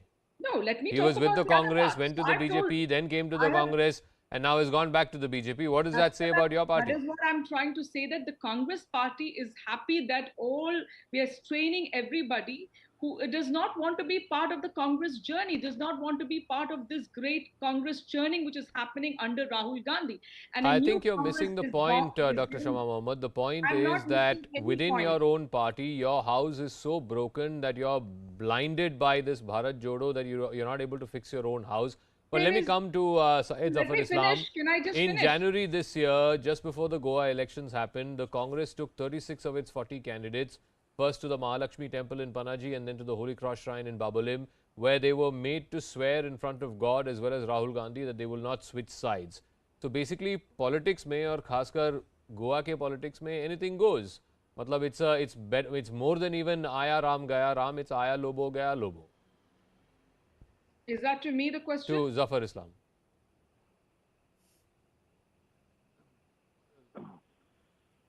First of all, you have to understand their reaction. Why did they leave Congress? Well, they do not want to introspect with Rahul Gandhi and leaders like Shama Mohammed and for that matter many other leaders in the Congress, Zaka. They do not want to introspect what is going wrong with them. Even the time for introspection will be over because they are simply becoming a dead wood in Indian politics as far as Congress is concerned. People are leaving because the policy and the program is something which does not appeal to their own party members. Forget about the people. Forget about the rest of the country and the people of this great country. It does not appeal to them. When it does not appeal to their own people, their own cadre, how come it will appeal to the people of this great country? It will not. And they need to understand that Bharat Jodo can be successful only when your house is in order. Your house is in shambles. See, Ghulam Nabi Azad, who worked for 50 years, he says that I have worked for 5 decades and still I'm leaving. Why? Because he's not satisfied with the leadership, their policies, their program, their approach, their conduct. But Zafar, what does it say about your party that you're willing to take back somebody who was with you, then went to the Congress and now is coming back to the BJP? So for you also, it's not a question of ideology, it's just a question of power and what is convenient as far as getting to power is concerned. No. Let me tell you the differentiating factor between us and them. That in Bharatiya Janata Party, what is important for us is our approach towards the people. We want to serve the people. Bharatiya Janata Party is merely a platform to serve the people. It is not a power center. It's not the platform which gives you flexibility to enjoy the power. There is no VIP culture in Bharatiya Janata Party. Its only motivation for you should be that you have to serve the people, and that should be the only motivation. Okay, let me ask Smita Prakash. 2 out of the 8 who rebelled today and have joined the BJP, one of them is a former chief minister. The other happens to be the head of the legislature party of the Congress in Goa. These are 2 of the senior most leaders that the state has seen and the party has seen. If the Congress cannot hold on to them, if the Congress cannot hold on to the likes of a Jyotiraditya Scindia, Jitin Prasada, supposedly at one point part of the inner circle of Rahul Gandhi, then how are they going to convince the rest of the country to vote for them? Whether the rest of the country or not, Zaka, today what has happened in Goa, I mean, if anybody is trying to rationalize this dishonesty, pure dishonesty on the part of these politicians, I mean, it's rationalizing this is just something politicians can do. I mean, you mentioned this 36 Congress candidates from Goa Assembly election who pledged their loyalty to the party recently. Yeah. They went to a temple, they went to a church, they went to a dargah before the elections and said, we will not defect, we will not go. In 2019, they did a mass defection and now again. I mean, whenever you think that Goa politics can't sink more, it just hits rock bottom again.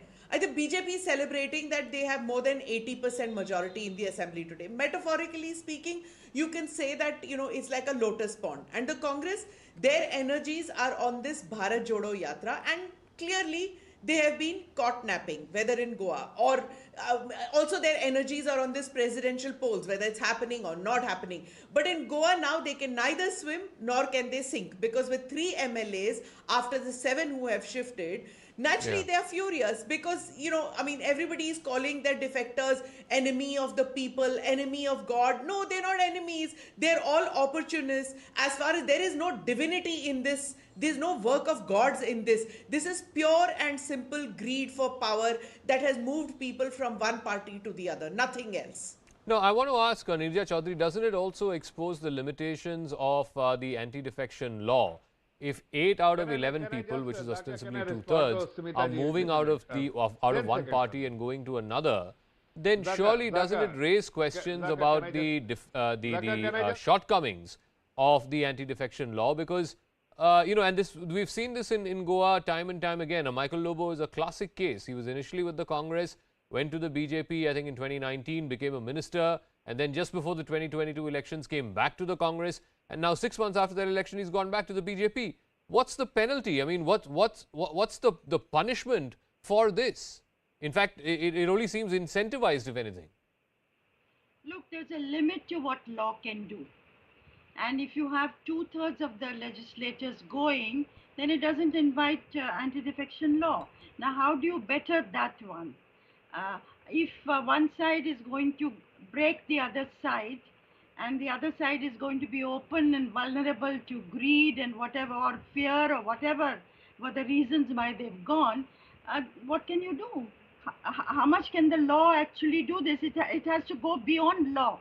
You know, it is no, but can't we have a simple provision, Anirja, where if an elected legislator, like in this case, these people who've been elected on a Congress ticket, want to flip parties or want to change parties, by all means, go ahead and do it. But you have to step down, contest again, and then go back to the party that you wanted to go to. That's a fairly simple law to have. Well, that needs, I think that would be a good point to have a discussion, national discussion on, because what you're saying is if you're less than 2/3, you will have to resign your seat and contest. Yeah. But even if you're 2/3, that provision should apply. I think that's a very good suggestion. I think there needs to be a discussion on this. But a very quick point I want to make, you know, it's very good. I mean, it's part of the political game for one party to upstage another. And BJP or Congress, if it was in power, would also want to show the other side undertaking a yatra in a poor light. That's part of politics. But what is worrying about here, and I would say just countering what one of the panelists said, it is because the Congress party is in shambles that it needs to do a Bharat Yatra. And the reaction of politicians is very different from public reaction. I think the two are not similar. But I would say the worrying part is what Goan said, you know, some Goan said to me that no matter who we vote for, if the BJP forms a government. And does this mean that are we going to be headed towards a one-party rule in India? And what will it do for our democracy? No, I want to ask Derek Almeida, because, you know, many of these legislators got elected just 6 months ago, obviously on a Congress ticket, and the voters who voted for them, I guess, in part because of their candidacy and in great part because of the party that they represented. Isn't this a travesty on those electors, on those constituents who elected these people? I mean, somebody was telling me the case of Rudolph Fernandez. He was a dyed-in-the-wool congressman. I believe his mother was one of the legendary congresswomen of the state, and he's now flipped to the BJP. Or are the constituents also sort of acclimatized to this? Are they also okay with, you know, people getting elected on one party's ticket and then moving to another party? You see, in Goa, there is no us and them. There's no there's no huge differentiator between the BJP and the Congress, and that is what makes it very easy for MLAs to go from one side to the other, go back, get re-elected, come back, and this movement continues. Because there are no ideological differences. There's so much of movements have happened that both sides are quite completely diluted as far as ideology is concerned. You know, one thing. Now, the second thing is, you see, this desire of these 8 MLAs to move to the BJP was there in June, July. The only difference is the BJP timed it perfectly with the Bharat Jodo Yatra to embarrass the Congress, and that's politics, that's power play. But the BJP has also exposed itself. What it has shown is that it is rattled by this Bharat Jodo Yatra. Otherwise, they would not have done this. And you can understand now how important it is for the Congress to do this yatra. You see, so that is the thing. The other thing, as far as law is concerned, as far as what will work, I think nothing really works in Goa. If you want 2 MLAs, they will resign and come if they show. If you want wholesale, they will come all 8 together. Parties will be split. So it's very difficult to you have to amend the law. And who's going to amend this law? Yeah. Certainly not the BJP. They are gaining the most from the present situation. Okay, And I want to go back time, to Shama Mohammed, and I think one of the points that Derek made, I think it's valid. It was known, it was even published in newspapers that there are talks between Nikambar Kamath, Michael Lobo and BJP representatives as far back as July. What was the General Secretary of your party in charge of Goa doing? What was the election in charge doing? What were senior leaders in Delhi doing?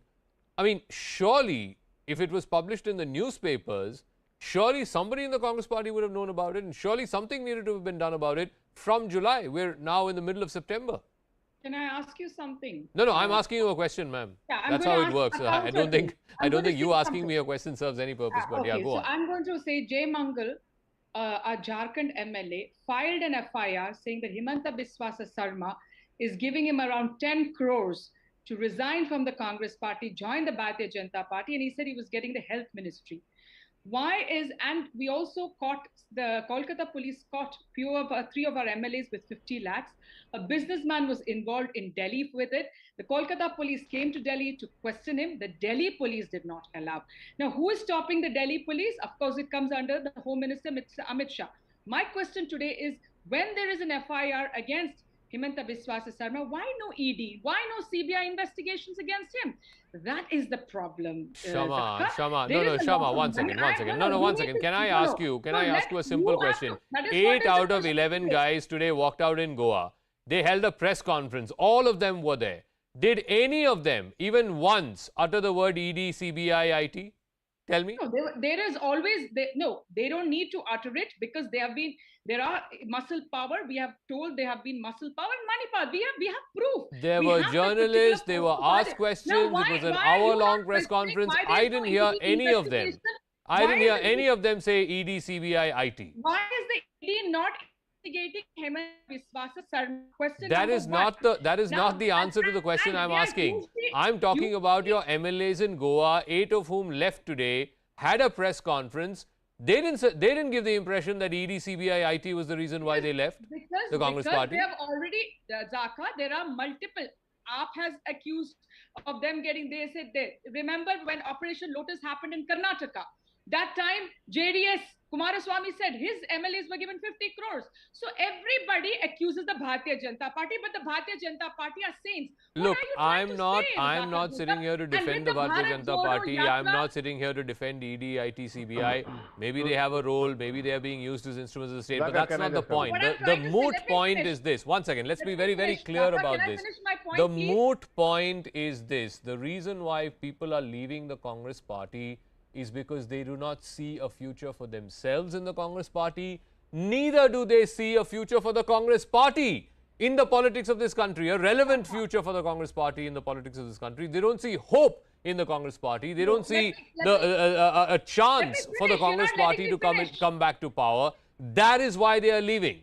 Anyway, Zafar Islam, please answer the charge that Shama Mohammed has made, other Congress spokespersons have made, that all of this is the making of ED, IT, CBI. You've put the fear of these agencies in Congress MLAs and other opposition MLAs. That's why they're going lock, stock and barrel. Even Arvind Kejriwal made that charge about Delhi MLAs of his party. Let him respond now, please. Thank you. Let Zafar respond. Thank you. Zaka, your people or many other journalists, they have interviewed all these 8 people, 8 MLAs who have switched sides.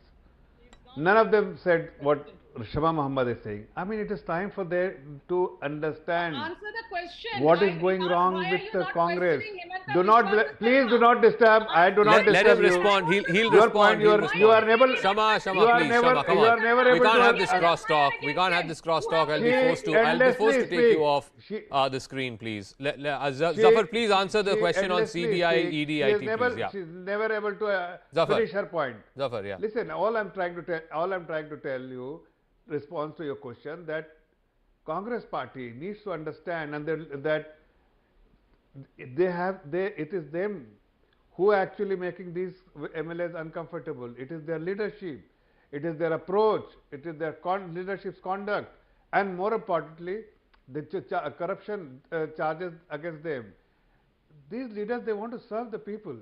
Whichever party they are, the ultimate objective is to serve the people. If they do not get to serve the people and also only to worship their first family, then obviously at some stage they will introspect and say, what I am doing? Am I there to worship the family and become a sycophant, or I need a platform where I can serve the people? No, admittedly, and I want to ask Smita Prakash this, admittedly, not many people believe or think that Rahul Gandhi is capable of leading this party. They don't have confidence in his leadership, therefore they want to leave. Now, my point is this. Mr. Gandhi said 3.5, 4 years ago that he does not want to lead the Congress party. Right after the 2019 elections, he stepped down and he said, I don't want to run this party. And according to him, he doesn't believe any Gandhi should be running this party. Now, it's not his fault that the Congress party has not found an able replacement to run this party or to helm this party for the last 3.5 years. Smita. No. What do you mean it's not his fault? He's totally running the party. He's totally heading the party. Everybody knows that it's going to be him. It's this nana karke pyar tum se kar baithe. Ultimately, it's going to be him only. It's quite clear, any kind of election, either him or somebody that the family nominates. That's what's going to happen. But, let me move away from Rahul Gandhi or BJP or Congress and just let me focus on Goa for a couple of seconds. If you speak to Goans, Zaka, they will say they've learned to live with this phenomenon of people shifting from one party to the other. And as the editor from Goa pointed out, it's a phenomenon which has been unique to Goa, because there the voters they vote for the candidate. They don't believe in the party, the ideology. It doesn't matter whether they move from one party, because they feel, okay, I have to get this work done. I need this permit. It can only happen if this man gets me the permit. I don't care whether he's from the BJP or from the Congress. So long as he comes to power and he becomes a mantri, he will get me to do this. So, this slur that we all associate with of this money or promise of power and all that, it doesn't work like that. It doesn't make the Goans angry at all. There's this fatalistic attitude that Goans have that, okay, let him become minister, we don't care. So what's the point of electing a person who can't get my work done? If he sits in the opposition, he can't. What Zafar is saying, seva karna, it is getting work done. That's how the Goan thinks. So, if Goa and Manipur are trendsetters, who knows? We can intellectualize, in TV debates or in op-ed columns that this is a disturbing trend, this is moving towards a one-party system. These are all things which are luxuries of thinkers who have roti, kapda, makan, bijli, sadak, pani. For the common man, he just wants to get permission ki mujhe ye wala rasta bana do, ye pothole ban kara do. That's why they vote. That's why they don't care about ideology anymore. I think we're seeing that my in limited Goa. point is, 6 months ago, these same guys contested on a different party's ticket and got elected. Surely there will be some section of their constituents who are upset about this fact. So there has to be a cost. There has to be a penalty for jumping ship like this. That's my limited point. I want to come back to the Rahul Gandhi point because I think it's very important. On the 17th of October, which is about a month from now, you're going to have the Congress party presidential elections. A couple of days after that, you're going to have the results. And I'm very clear in my mind, I don't know about the other panelists, I'll ask Neerja this. I think it's very, very apparent that Mr. Rahul Gandhi is not running to be the Congress president. Now, it's not his fault that the Congress party is incapable of finding a replacement. Neerja. Look, Zaka, I agree with whoever said this. Rahul Gandhi has been running the party from behind the scenes ever since he stepped down. Even though Mother Sonia Gandhi has been the interim president. Everybody knows that. Everybody in the Congress knows that, and it is to right this situation that the G23 raised the issue, have a full-time president and have elections to the body. That is the way to, one of the ways to revive the party. And I think it's a given that the Gandhi family will have a role. That's the way the Congress party is structured. They will have to have a role. You know, it's a strange thing that the party is imploding with them and the party will implode without them. No, but can I ask you one question? The election process has kick-started, right? It's been about a month or so. Have you seen any leader of any consequence in the Congress party throw his or her hat in the ring and say, okay, let me see if the Congress party will elect me as the president of this party? Have you seen one name? I haven't seen any. Well, some people have been talking about it. Yes. Whether if now today they're talking about selecting a Congress president by consensus, leaving things to Sonia Gandhi again to elect, to decide on the state unit chiefs, to decide on AICC delegates, which will make a mockery of the whole election process. So let's see what they do. Maybe they will come to a consensus. Maybe they will have Ashok Gehlot become the president by consensus. All that, we will know in a few days. But certainly, the Gandhi family will have a say in how things are run. Okay. I'll go back to Derek Almeida. I refuse to believe that the average Goan, particularly in these 8 or 7 or 8 constituencies where these MLAs have jumped ship, the voters who voted for these folks are not pissed off tonight. I mean, the voters who voted for a Rudolph Fernandez or a Delilah Lobo or a Michael Lobo and elected them as MLAs are not upset at the fact that they have shifted and there's no cost to pay, there's no penalty to pay. I mean, they can, it's like changing clothes every day, right? And one day you've worn the BJP wala gamcha, the next day you've worn the Congress wala gamcha. I mean, is there no penalty for this? I mean, you're basically taking the voter for a ride and the voter is also okay with it. They are. Those who voted for all these MLAs are pissed off. Are pissed off for 2 reasons. One is it happened so soon and that it happened at all. They are pissed off. Okay. But there is no penalty to be paid at this point because there's still another 5 years to go before the election. But what is, since everybody is talking about Congress leadership and lack of leadership, there's something very interesting here. Why did Michael Lobo leave the BJP and come to the Congress? Not because he believed in the Congress. He only came because the BJP had refused to give his wife a ticket. Yeah. So he came to the Congress, got a ticket for himself and his wife, and now both of them are back in the BJP. So everybody talks about family, but right now there are 3 dynasties in the BJP. The Rane dynasty, the Montserrat dynasty, and the Lobo dynasty. Lobo dynasty. Wow, it's amazing. I mean, he quit the Congress because his wife didn't get a ticket, comes to the Congress, both him and his wife get a ticket, they win, and now they're back in the BJP. And I find it amazing that people of Goa are not angry about it tonight. They are pissed off about it. Anyway, we'll leave it at that. Thank you very much to all our guests. I'm completely out of time. Thank you very much, Zafar Islam, Shama Mohammed, Smita Prakash, Derek Almeida, and Neerja Chaudhary for joining us. Our second story tonight on Brass Tacks. Jacqueline Fernandez, the Bollywood actor, was questioned today by the Economic Offences Wing of the Delhi Police. The questioning went on for over 8 hours. This was in connection with the 200 crore extortion case against conman Sukesh Chandrasekhar. Jacqueline has been named as an accused in the ED's charge sheet. The agency claims that she knew about Sukesh's involvement in criminal cases, but chose to look away because he showered her with luxury gifts. But Jacqueline claims she's a victim of a larger conspiracy.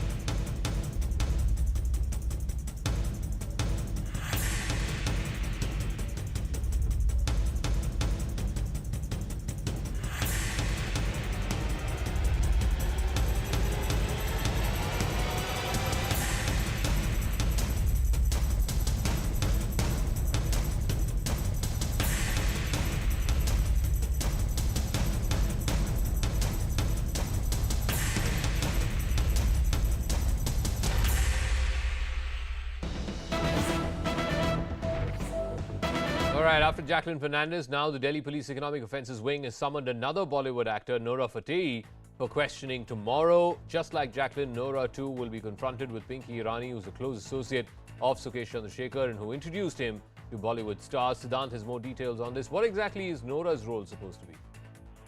Well, that's right. We've been told that Economic Offences Wing has summoned Noura Fateh tomorrow at around 11 a.m. This questioning is coming after Jacqueline Fernandez's questioning today for almost 8 hours.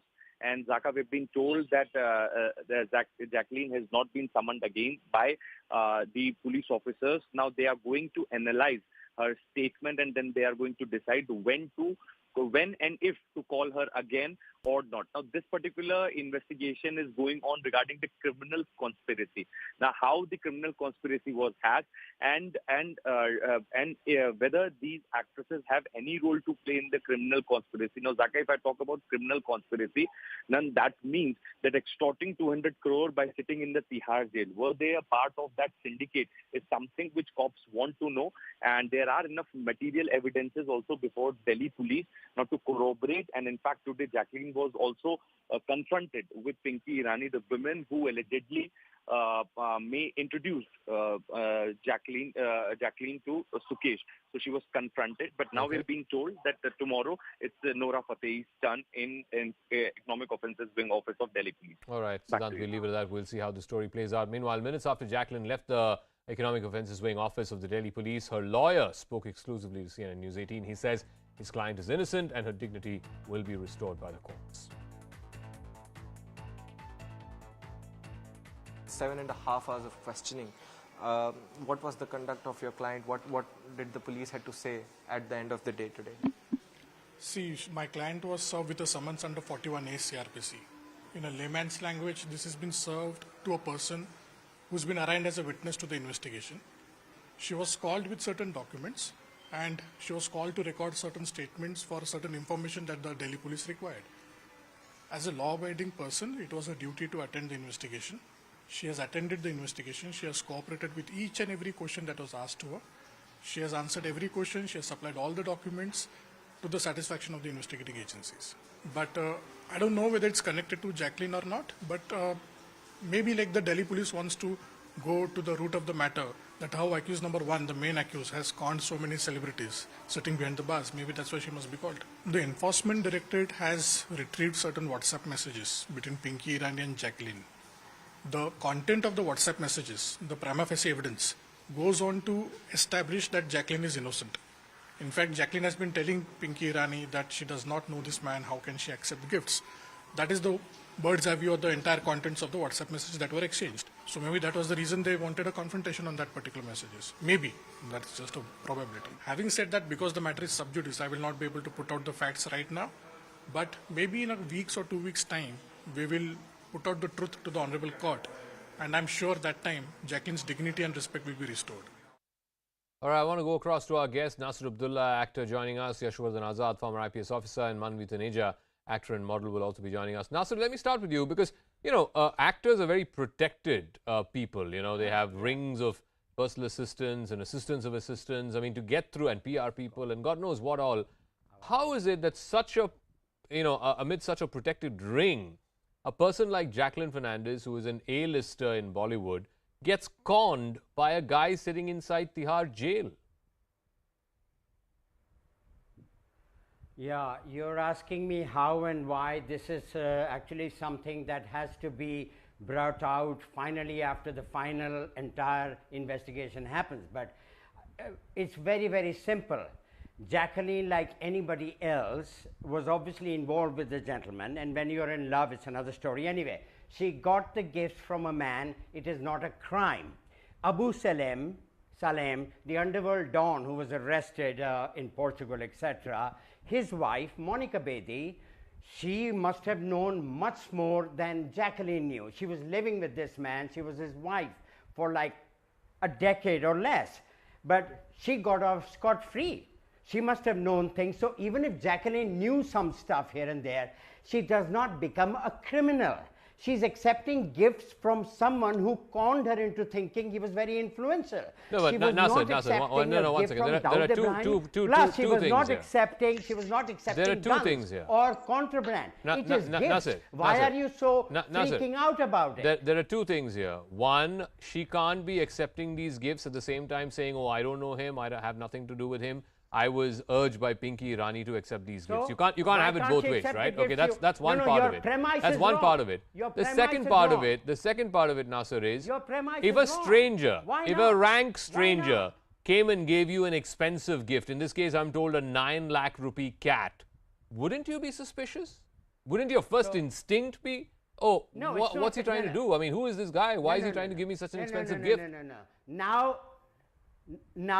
they are saying all these things, fishy, whatever. If somebody gives me 9 lakh rupees, I will accept it unless I have a suspicion about the man. She was involved with the man. Hang on a minute, man. I know you're laughing, but what are you going to accuse her of? Taking gifts? Taking money? Come on, grow up. The best for you starters, can do is take back all the for gifts, starters, take back everything from no, her, 1 second. send her Since back you to asked, Sri Lanka. For starters, hang on, she can be accused of being stupid. Send her back to You don't accept 9 lakh rupee cat from somebody you don't know. Huge discussion. Is a bloody James Bond thriller or something. Come on, grow up. Nasser, really? I mean, you're asking me what are you accusing her of? I'm accusing her of being stupid.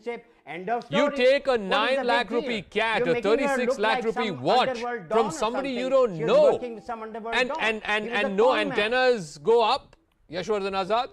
Like, come on. See, Zaka, for attracting Section 3 of the PMLA Act, you have to be a complicit, you have to be a co-accused, you have to be in the complete knowledge of the fact that you're rolling around proceeds of a crime. Now, if you are knowing somebody, I mean, you know the actors and the actresses today, they are going all over the world in a circus, organized, these are organized by people, different kinds of people. Do you think they verify the antecedents of each and every one? No, not really. So accepting gifts, yes, if you're accepting gifts, it may be coming under income tax or something.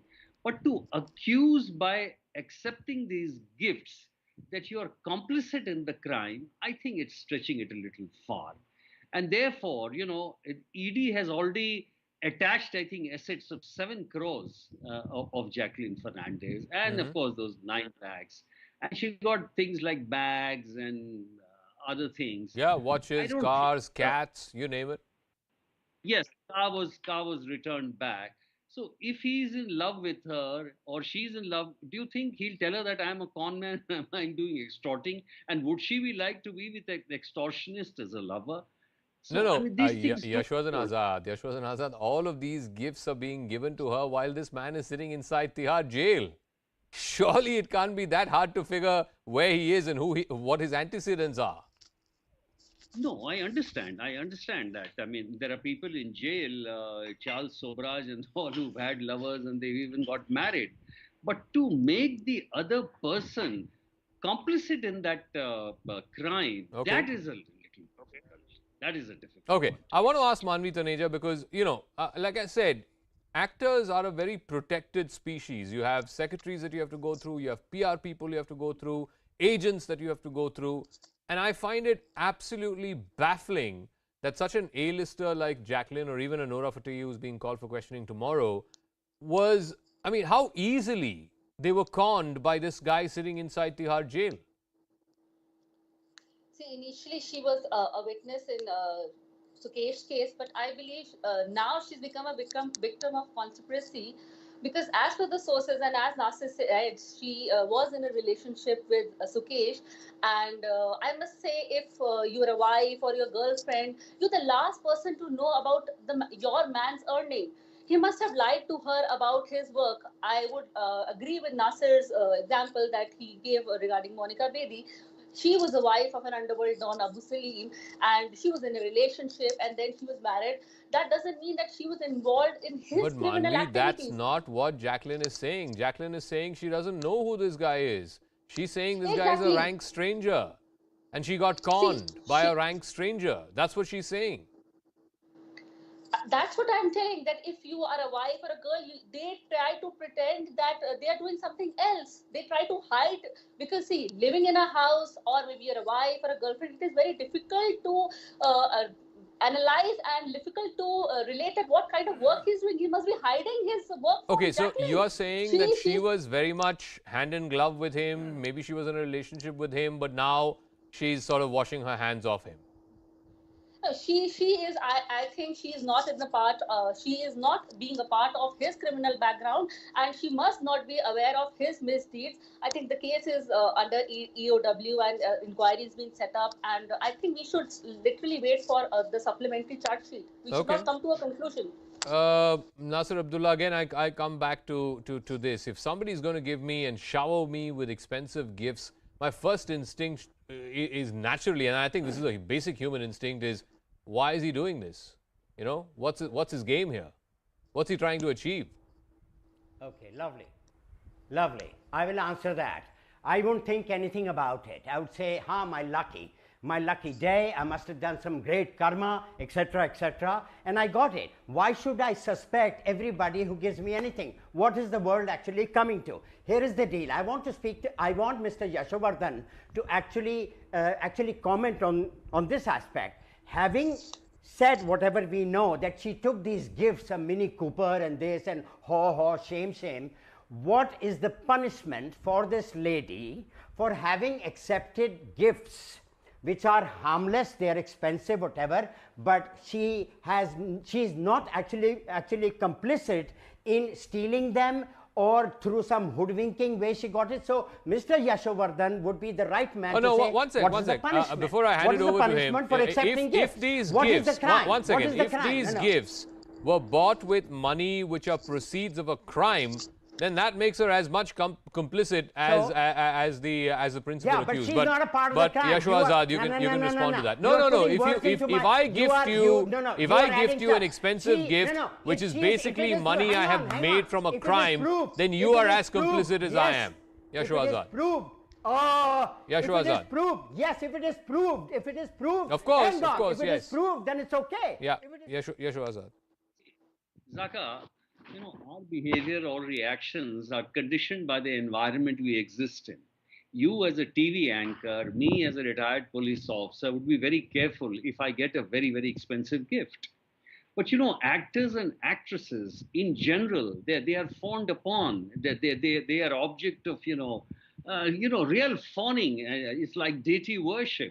So if somebody gives you, you accept. You don't verify, whether it has come from which sources. You realize, Mr. Dawood Ibrahim and those Shakil were organizing many programs in UAE and other places. You think the actors were verifying anything? They were going, having fun, earning the money and coming back. To say that they are complicit in crime, to see that the Section 3 of PMLA is attracted, now that is a very difficult thing to do. No, but the question that Nasir Abdullah asked, if all of these gifts was bought through money which is proceeds of a crime, does that make her also equally culpable? No, unless she is in the knowledge and she has participated in that. In the crime. And that is exactly what I'm contesting. Okay. That is exactly what I'm contesting. Okay, I'll give Manvi the final word. Again, I think Jacqueline is trying to play it both ways. On the one hand, she's saying she has no clue who this guy is. She's saying she got conned by this guy. And yet at the same time, both you and Nasser are saying, she had to have been in some kind of relationship with him. I don't think both of it can be true at the same time. Nasirji, I think you have enough time to speak. Let me make a final comment. Manvi, final word. Yeah, thank you.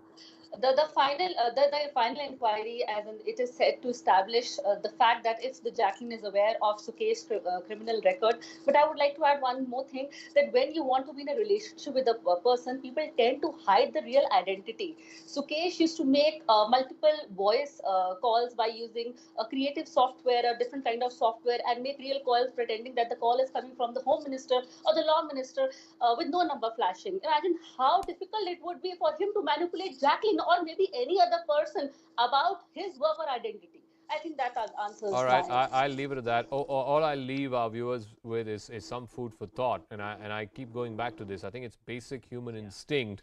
If a stranger comes and gives you expensive gifts, your first instinctive reaction is, why is he doing this? What does he want from me?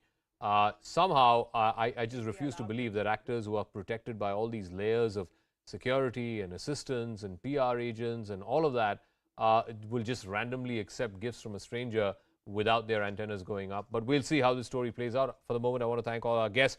I'm going to take a quick break. When we come back, we'll have Brass Tack Superfast in just a moment.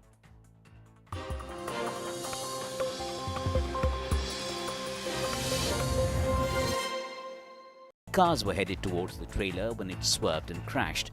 One car rammed into the trailer, the other two had a narrow escape. A couple and their son were in the car that got crushed.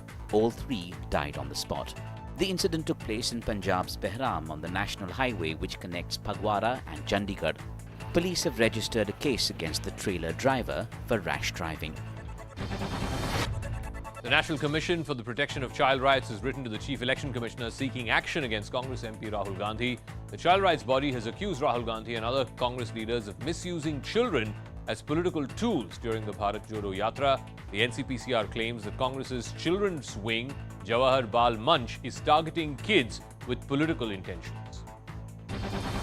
While campaigning in Gujarat for the upcoming assembly elections, Aam Aadmi Party convener Arvind Kejriwal declared that the Congress is finished in that state.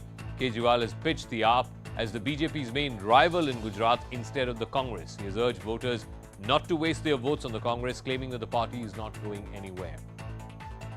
A horrific accident involving a school van in Surat was captured on camera. A speeding car collided into a school van packed with children.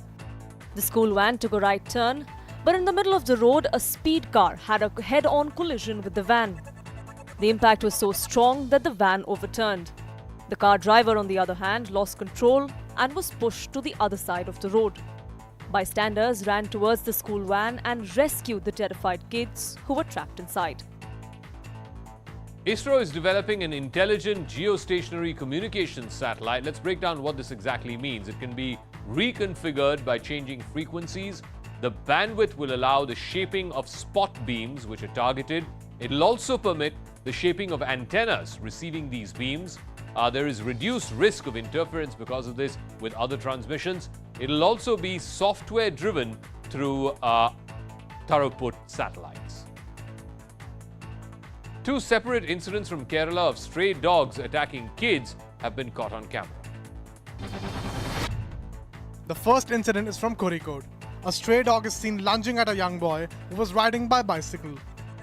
The boy is so taken aback that he falls off the bike. The dog bites the boy's hand and refuses to let go. The boy tries to get up and escape, but the dog's jaw is firmly gripping his hand. The boy tries desperately to shake the dog off, but it doesn't work. Finally, the boy tries to go inside a house, and that's when the dog lets go of his hand and runs off. Another video has come to light from Kannur, shows two students running for their lives as a pack of dogs chases them. They spotted an open gate of a house, managed to get inside and locked it just in the nick of time. Even as the centre is cracking down on illegal loan apps, at least 3 companies under investigation have been traced to Bengaluru. They are registered at the address of a co-working space called Brick Space. The Serious Fraud Investigation Office and Enforcement Directorate both are investigating predatory loan apps that use shell companies to launder money. Indian and Chinese troops have completed their disengagement from Patrol Point 15 in the Gogra Hot Springs. The process started on the 8th of September after discussions between the two sides during the 16th round of Corps Commander level talks. Both armies agreed to move back from their positions. The disengagement at PP-15 is a step forward in resolving the standoff in Ladakh. China has increased drone incursions into Taiwan's airspace, and the latest happens to be a Scorpion drone. It's a twin-tailed combat and spy UAV. Its range is about 6,000 kilometers.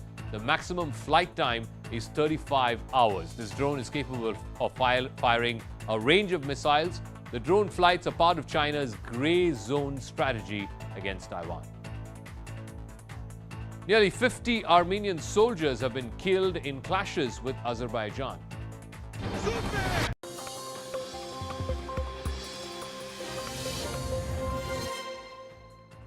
Welcome back to Brass Tacks. In Maharashtra, Sangli, 4 sadhus were brutally assaulted by a mob.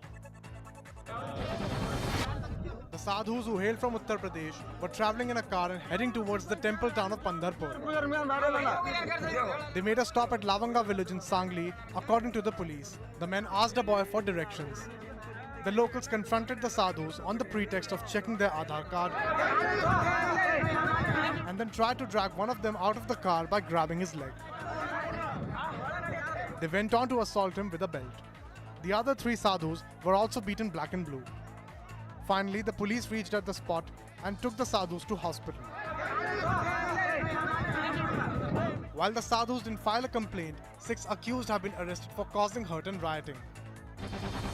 A labourer set a Mercedes-Benz on fire outside a bungalow in Noida. The labourer poured flammable liquid on the car worth 1 crore rupees and then set it on fire. He was reportedly angry with the Mercedes owner for allegedly failing to settle his dues of 2 lakh rupees for installing tiles at the house. The accused has been arrested.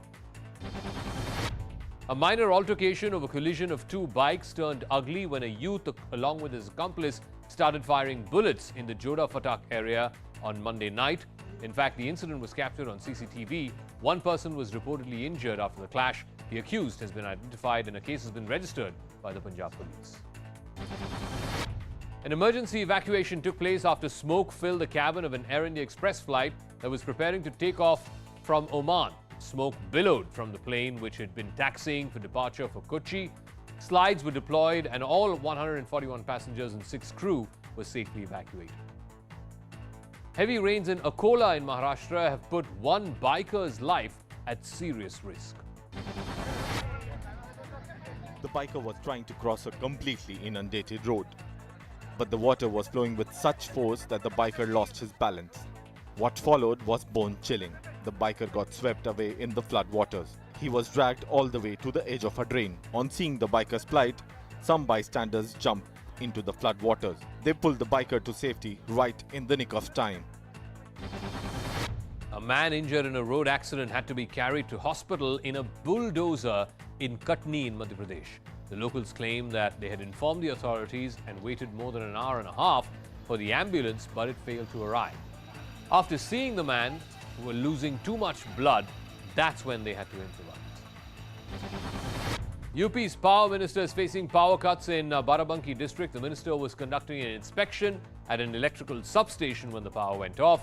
After an hour, the minister was compelled to continue the inspection with mobile torchlights.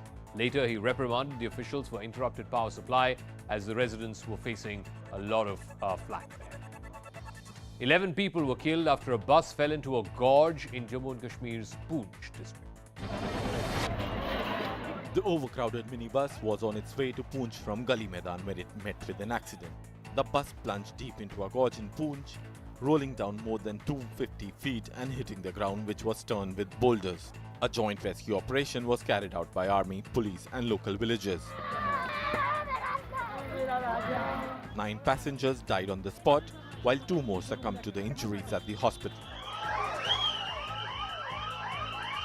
The critical patients have been airlifted to Government Medical College and Hospital in Jammu for specialized treatment. Jammu and Kashmir LG Manoj Sinha announced 5 lakh financial assistance to the family member of those who died. The Indian Air Force is taking a big step towards securing its bases across the country. Over 100 unmanned aerial systems will be bought. The drones will be bought from Indian vendors. These drones are for surveillance, recce and detection. They're capable of carrying electro-optic as well as thermal images. The ability is to try and detect human-sized targets from a very long distance.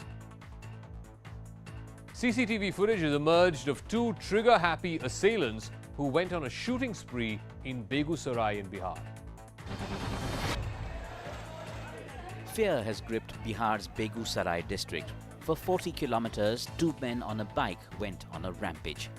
They kept firing indiscriminately at people along the way, killing 1 and injuring 9 others. And even 24 hours on, the gunmen are still at large. Police have announced a 50,000 rupee reward for anyone who has information on the bikers, who are believed to have been drunk and deranged.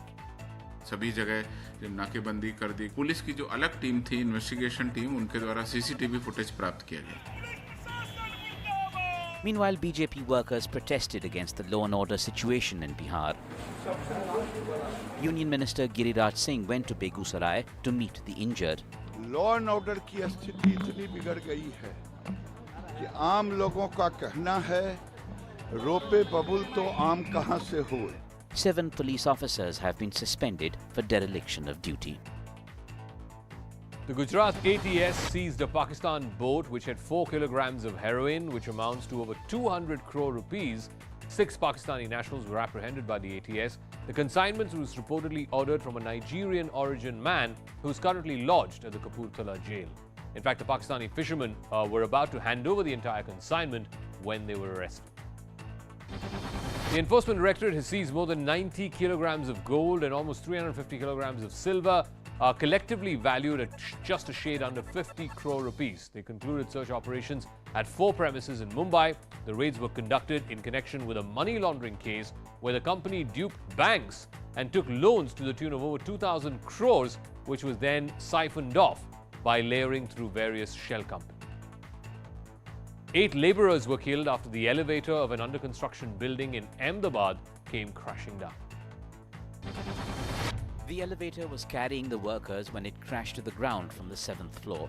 While the incident happened at 10 a.m., the Fire and Emergency Services Department of Ahmedabad Municipal Corporation says they received no communication. The fire and police team reached the spot only around 1 in the afternoon. The high-rise building is being constructed near Gujarat University. Since it's a private building, the construction plans and other approvals will be inspected during an inquiry into the incident. The Supreme Court has accepted the BCCI's plea seeking to do away with a mandatory cooling-off period between tenures of office bearers across state cricket associations as well as the BCCI itself. Now, this paves the way for the Cricket Association President Sourav Ganguly and Secretary Jay Shah to continue in office. Now the administrators will have to undergo the cooling-off period only after 2 consecutive terms in office. Chinese President Xi Jinping and Russian President Vladimir Putin will be meeting at the SCO summit in Uzbekistan, which begins Thursday. Ahead of the SCO summit, Xi Jinping stopped at Kazakhstan. It's his first trip abroad since the outbreak of the COVID pandemic. The world's eyes are on Xi Jinping's meeting with Vladimir Putin at Samarkand. While Xi's at loggerheads with the US over Taiwan, Putin's ties with the West are at a rock bottom over Ukraine. Together, both men will hope to be the alternative to the Western world. Xi and Putin will discuss the Ukraine war and other international and regional topics. China had refused to criticize Russia's invasion of Ukraine in February. Kremlin in turn strongly backed Beijing amidst tensions with the United States after Nancy Pelosi visited Taiwan. China and Russia have long sought to position the Shanghai Cooperation Organization as an alternative to Western multilateral groups. Well, China continues to provoke Taiwan with its military exercises.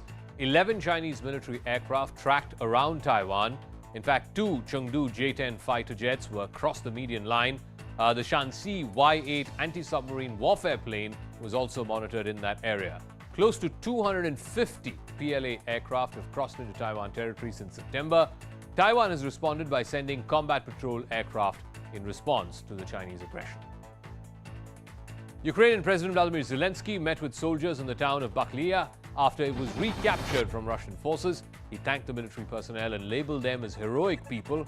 Baklya, which is in the Kharkiv region, has been occupied by Russian troops since March. Ukrainian soldiers recaptured it last week. President Draupadi Murmu will be attending the state funeral of Queen Elizabeth next week and offering condolences on behalf of India. The funeral will take place in London's Westminster Abbey on the 19th of September. India also observed a day of national mourning on the 11th of September.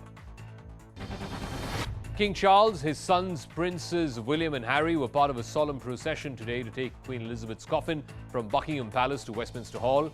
Huge crowds gathered in central London to pay their respects to the Queen. Her body will lie in state for 4 days. And King Charles is not always a calm, cool and collected person as he looked today. Sometimes something as trivial as a leaky pen can lead to a king-sized tantrum. We leave you with this.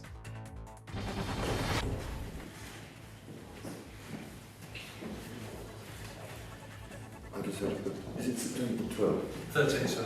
Oh God, I'm the wrong date. 13? Yes, sir. on 12:30. Oh God, I hate this. Oh look, it's going everywhere. Hang on. So nobody got shot.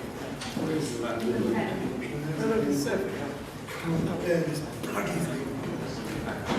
What do they do? Everyone's stinking.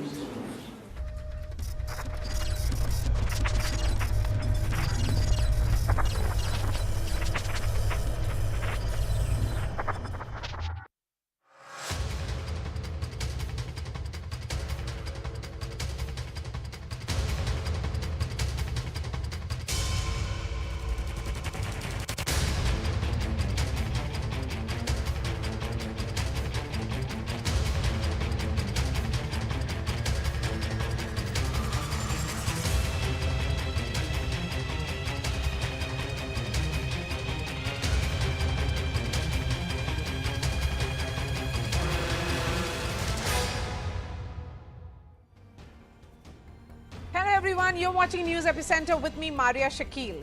A sharp political debate on linguistic identities has historically created a divide between the north and the south of the country, becoming regular political flashpoints, mostly ahead of elections. Today is Hindi Diwas, a language spoken by over 40% of the country, but the celebration has kick-started a controversy in the poll-bound state of Karnataka, where the opposition has accused the BJP of Hindi imposition.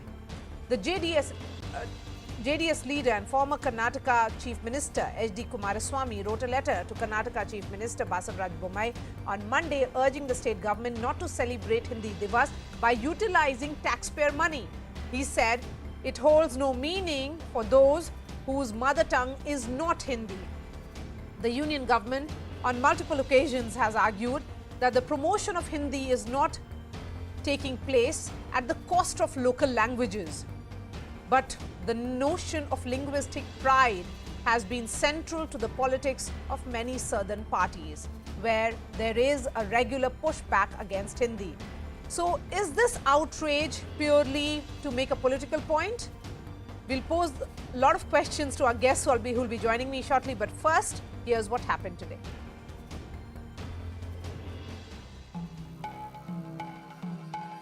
Official language, linked language, thread of national unity, and the mother tongue that has brought India special honor globally. Just some of the tags given to Hindi today. Even as anti-Hindi, pro-Kannada groups in Karnataka protest amid allegations of forced imposition and suppression of local languages, giving Hindi Diwas a big political dimension. With some pot shots against the language and its users turning the flashpoint ugly. India is already united. Now they are going to dismantle India. All the people who are selling Pani Puri, they are North Indians.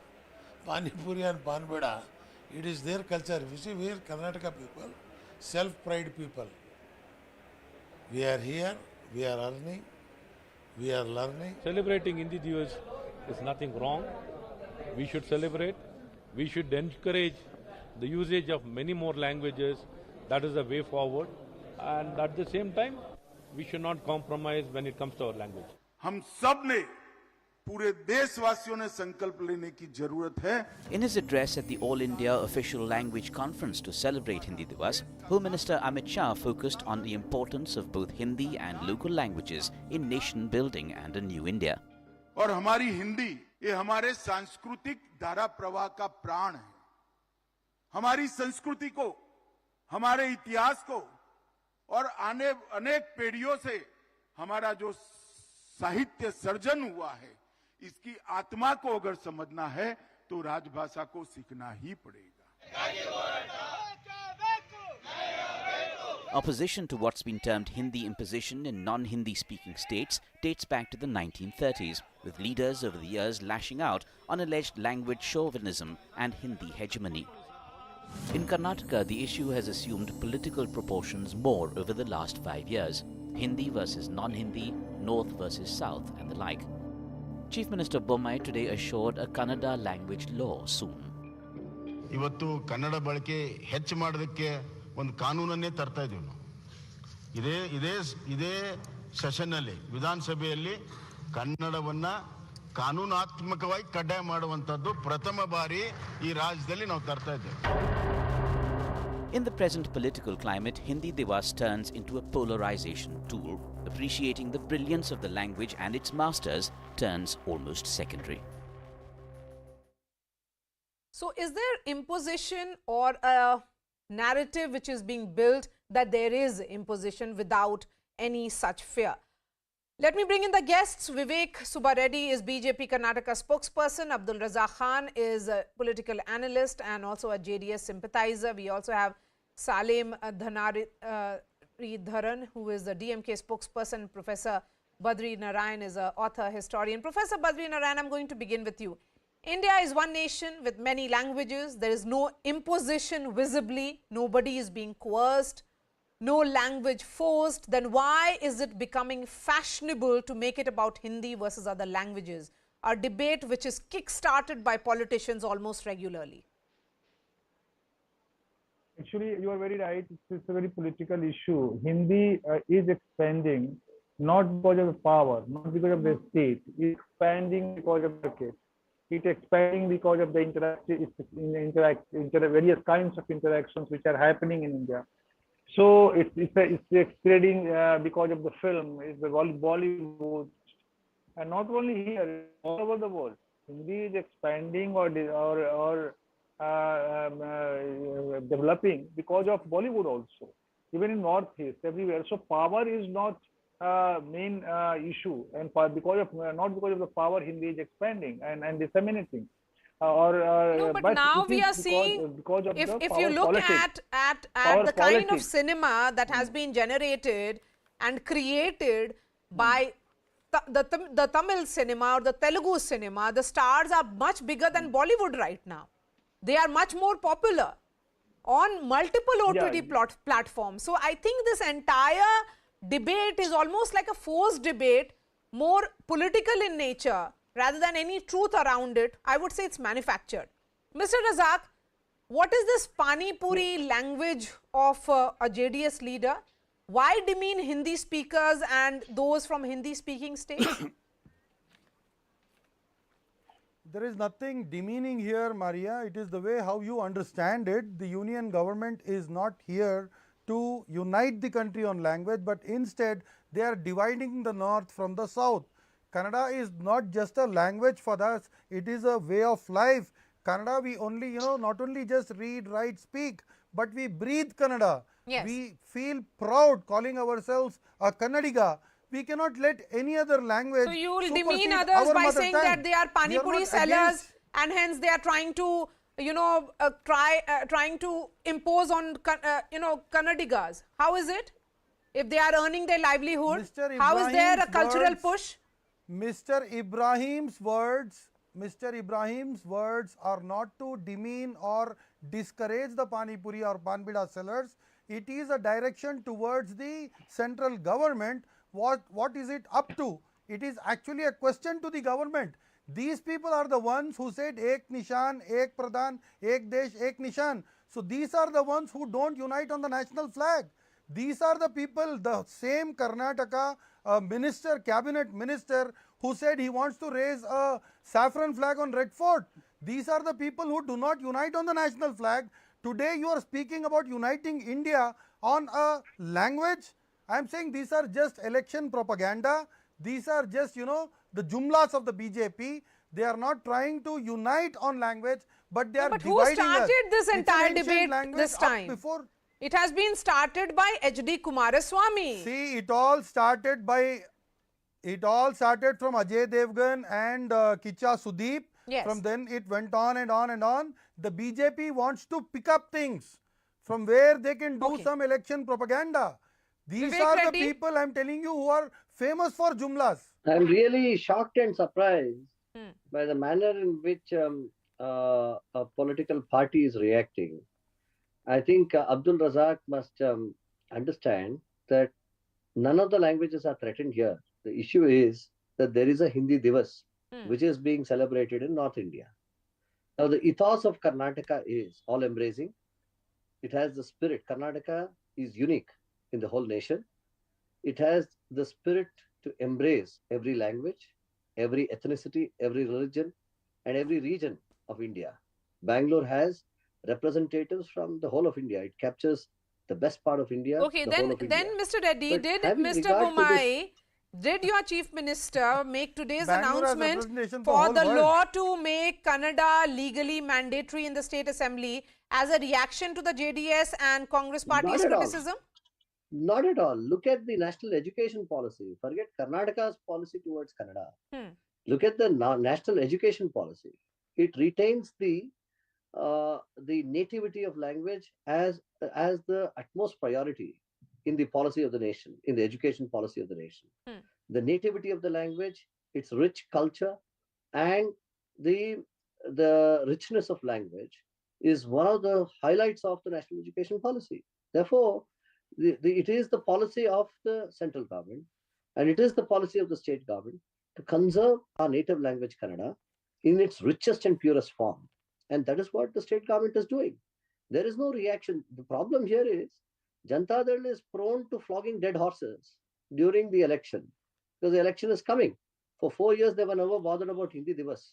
But the election year's Hindi Diwas has really raised a lot of questions for them. But the point is that what is being lost sight of is that Karnataka is a state which embraces every language. Which Yes, speaks of the richness of every language. Why, While, Mr. for example, Razak, should Hindi Divas not be embraced, I would say, as more of a sign of diversity? Unity in diversity. That's the beauty of India. Okay, India. Maria, I would like to tell you, as a child, I grew up seeing this in Doordarshan. You know, Pandit Vinay Chandra Modgalya ji has written very beautiful phrases those days. It used to come on Doordarshan. It says, Hind desh ke nivasi sabhi jan ek hain, rang roop vesh bhasha chahe anek hain. The ethos, the phrase, the caption of this country is unity in diversity. They may be diverse, you know, we may see religion, race, creed, people. Sir, when you're saying that there are many people representing, representing many other languages, this thing, Bangalore is a home for many people from across the world. So why don't you celebrate English Divas? When have we celebrated Kannada Divas that we are welcoming Hindi Divas? Come on, sir, being a Kannadiga, you should answer that we should first celebrate Kannada Divas. When is BJP state government celebrating Kannada Divas? Has been celebrated for almost a month in Karnataka. That is the state day. That is Rajyotsava. Rajyotsava is Rajyada Utsava. Sir, Right. Rajyada But it also Utsava, that is not celebrates Kannada. language. It Please, also let me celebrates tell you in Kannada. It Kannada. celebrates Vivek, the my state of best Kannada. friend. Vivek ji, what my is best Another friend, state let me where tell this you, entire Rajyada debate language is and being culture of manufactured, I would Festival of say, the state. is also Tamil Nadu. Let me bring in the DMK spokesperson now. Is this politics going overboard? Mr. Salim, I'm going to ask this question. Are parties like yours manufacturing this imposition crisis because it suits you politically? Absolutely not. See, the whole Pandora box was opened by the Honorable Home Minister of India when he said that Hindi should be the official language in government offices. He also said Hindi is the Rajbhasha and everyone should learn Hindi. That's when the problem started. DMK per se is not against the Hindi language, but we are against imposition of Hindi, that everyone should learn Hindi. With this imposition and Hindi Day and so on and so forth, India is becoming Hindified. That's our problem. There is no Rajbhasha in India. Less than 50% of the people have Hindi as a mother tongue. But the Prime Minister has called Tamil culture eternal and global, even talking about its importance in the United Nations. Is the opposition to Hindi Divas just petty politics then? See, agreed, but mere rhetoric has to translate into one policy action, right? Look at the amount of money that's been allocated for Hindi and Sanskrit and the money that's allocated for Tamil. See, the main problem with Hindi Divas is this. Why not then Tamil Divas? Why not Kannada Divas? Why not Bengal Divas? It makes Hindi superior and other regional language inferior. That's the problem. We see all languages equal. I have pride in Tamil, but I don't disrespect other languages. But at the same time, why the superiority? That's the problem. As I again say, we are only against Hindi imposition. As Arinyar Anna, our leader, said, why have a big door for a big dog and a small door for a small dog?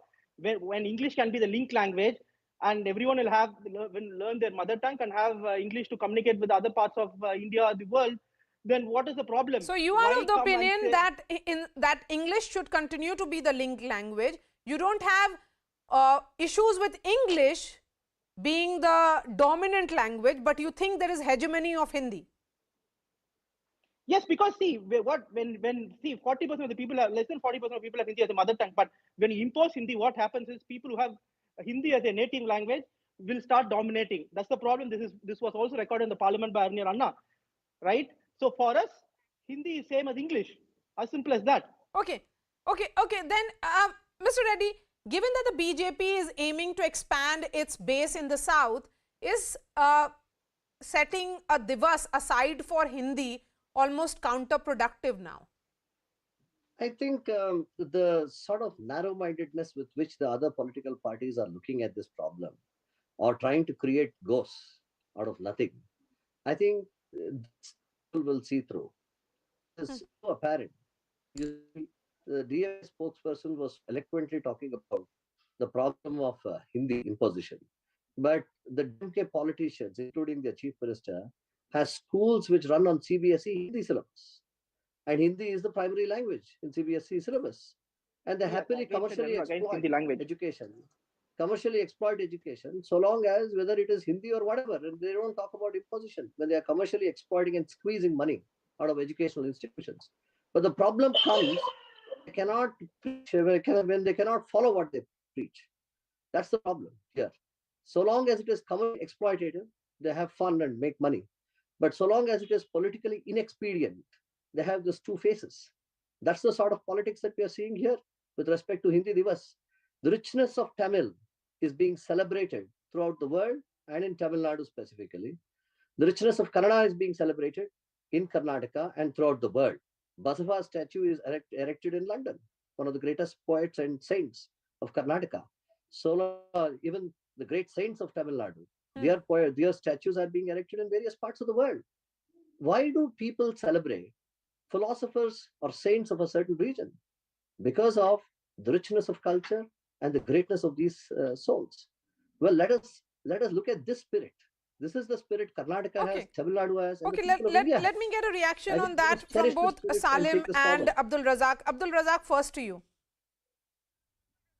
Why should it be seen as a threat language? Firstly, Maria, I don't see any difference between Hindi and English. It is also a language. This is also a language. We are a union of 567 princely states who have very different, cultures, communities, cuisines. So I'm saying we have varied differences. We have varied, diversities, but still we are one as a country. Now let me tell you, whatever may be the difference, there would not be any compromise when it comes to our state's culture. You cannot impose or force any other language on us, and we would feel that as injustice. We would do all that it takes to stop this Diwas. If English is such a good language, why can't we celebrate English Diwas? Why only Hindi Diwas? Okay, so let's have an English Diwas. Well. Vivek Reddy? Each and every court. That's taking unity and diversity to a next level. Let's have an English Diwas. I think you must look at this from the spirit of a White House which celebrates Diwali. Why does it do it? It's an alien nation. It's in USA. There may be so many expats in USA, but still it takes the extra yard to celebrate the Indian Festival of Lights. Okay. I think from this sentiment, from this beautiful spirit you're going somewhere else, sharing a festival with another country, if they can share it with another country, can't you share Mr. Salim, why make it a political flashpoint between North and South every now and then? See, I like to also go back to the previous statement when he said why certain schools have Hindi. As I again said, Tamil Nadu is not against Hindi, but we're only against Hindi imposition. Many schools or most schools have Hindi as a second language or third language in Tamil Nadu. None of the DMK governments have been against it. We are only against making Hindi compulsory or forcing Hindi upon us. And another reason why I'm saying English should be the linked languages. Every school in India at least have English as a second language. But can you say the same for Hindi? No. There are many schools which does not have. Maybe go to Northeast or go to remote parts of Orissa. They don't have Hindi as second language, third language. And with English, you could also communicate to the rest of the world. Even in European Union, where less than 2% had, continental Europe had. No, but you're talking English about as a mother it being tongue, a language of mobility. It being a language of mobility. you know, people Yes, get jobs. It's more of aspiration. And again, But I similarly, also want to go and say, see, in white-collar jobs, be it in Gurgaon or be it in Mumbai, be it in Hyderabad, Tamil Nadu, the language is English. I have just right? enough time for Professor Badri Narayan, and I have 30 seconds for you. What do other languages have to fear from Hindi? No, just I want to extend what you said, that this is language of mobility, because migrants are migrating to different parts of India, and they are going with the Hindi, and slowly they are influencing making their own diaspora, own sphere in those destinations. So because of migration also, Hindi is growing. So but anti-Hindi consciousness and anti-Hindi mobilization is a very political mobilization, and it's the politics has many regions to appearing in this way. So language versus language is not a good way to do politics. There are other ways to do politics, and politicians should do by that. Because language always empower you. If you are Learn more languages. It's your power. Learn more languages, and that's what defines an individual. More skill sets, more languages. Thank you so much for joining us, Mr. Reddy, Mr. Raza Khan, Salim, and Professor Badri Narayan. Breaking news coming in now. CNN News 18 has exclusively accessed the explosive charge sheet of the Enforcement Directorate, which lays out the connection of Sukesh Chandrasekhar, the con man, with celebrities. The most stunning revelation from this charge sheet is the high life he was living inside the prison, and how the officials in Tihar jail facilitated the entire process. Let's show you the celebrities who visited him inside Tihar jail. Nikita Tamboli, who primarily worked in Telugu cinema, Tamil cinema, and also on Hindi television. She has participated in reality shows such as Big Boss 14, where she emerged as second runner-up, and also Fear Factor, Khatron Ke Khiladi. Sukesh Chandrasekhar was introduced by Pinky Irani as a producer named Shekhar. She met Sukesh Chandrasekhar twice. That is, Nikita Tamboli met Sukesh Chandrasekhar, the con man, twice inside Tihar jail. In the year 2018, Pinky Irani received 10 lakh in cash to arrange this meeting. This Tamboli, the actor, received over 3 lakh and a Gucci bag. A BMW picked up Tamboli from airport and brought her to Tihar jail. Then there is Chahat Khanna, the second actor, who has been named in the charge sheet, and these are 3 actors, details of which has been accessed by CNN News 18. All 3 actors met Sukesh Chandrasekhar, con man, inside Tihar jail. Chahat, remember, made her first on-screen appearance in 2002 by featuring in the TV commercial advertisement Cadbury's. Sukesh Chandrasekhar was introduced by Pinky Irani. She was almost the middle woman or middle man here as Shekhar Reddy. Pinky Irani claimed Sukesh owned a South Indian channel. She met Sukesh Chandrasekhar inside Tihar jail in May 2018. Khanna was gifted a Versace watch and 2 lakh rupees in cash. Khanna was brought to Tihar jail in a BMW. She was advised to hide her face from CCTV cameras. Khanna did not undergo any checking at Tihar jail, and that is the question that is being asked. How did he enjoy such high-profile lifestyle inside Tihar jail, a high-security prison? And Chahat Khanna was escorted by jail officials, even more shameful, and Unitex Sanjay Chandra.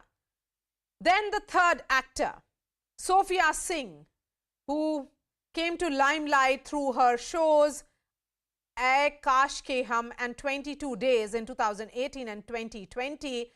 Again, same was introduced by Pinky Irani to Sukesh Chandrasekhar, and the name that Sukesh Chandrasekhar had then was Shekhar Reddy. She met Sukesh Chandrasekhar twice inside Tihar jail. Also in the same year as 2018, she received 3 lakhs and a Louis Vuitton bag. 2 police personnel provided security inside Tihar. These are shocking details, and we are breaking this entire charge sheet into 3 parts. Then, who are these actors that he chased? But these actors received expensive gifts, but they did not really travel all the way to meet him in Tihar jail. And also, we have details of the high-profile lifestyle that Sukesh Chandrasekhar was living inside Tihar jail. Ashish Medici is tracking this story live, and he has accessed this charge sheet that we are breaking on air, and Yashwardhan Azad, former IPS officer. Ashish, it only gets murky and shocking and shameful with each passing day. So certainly it's something to worry about, reason being that obviously the celebs got into the jail, but who allowed them? That's the big question, Maria. So, you know, if you go through the charge sheet of Pinky Irani, which is an old charge sheet, but the facts that have never been reported, we are reporting it now, is that these actors who are celebs in Bollywood, they were paid a few lakh rupees, and for a few lakh rupees they came inside Tihar jail to meet Sukesh Chandrasekhar. Now, the middlewoman in this case was Pinky Irani in almost all the cases, whether it is the case of Bhumi Pednekar, Sara Ali Khan, Janvi Kapoor, then we are talking about Chahat Khanna, Sophia Singh, Pinky, Nikki Tamboli. You know, all these names are big names, but interestingly, at least 3 cases we see where these people had no hesitation in going to Tihar jail and you know, meeting Sukesh Chandrasekhar for only for a few lakh rupees.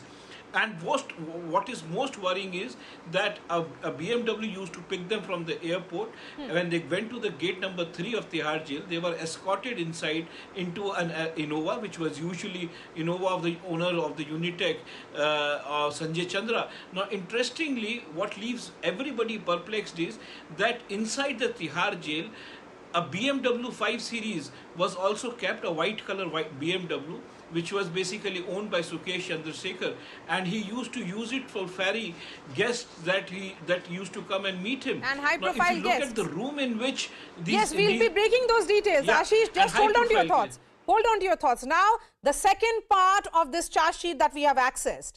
Sukesh Chandrasekhar also had dealings with Bollywood A-listers while he was inside Tihar jail.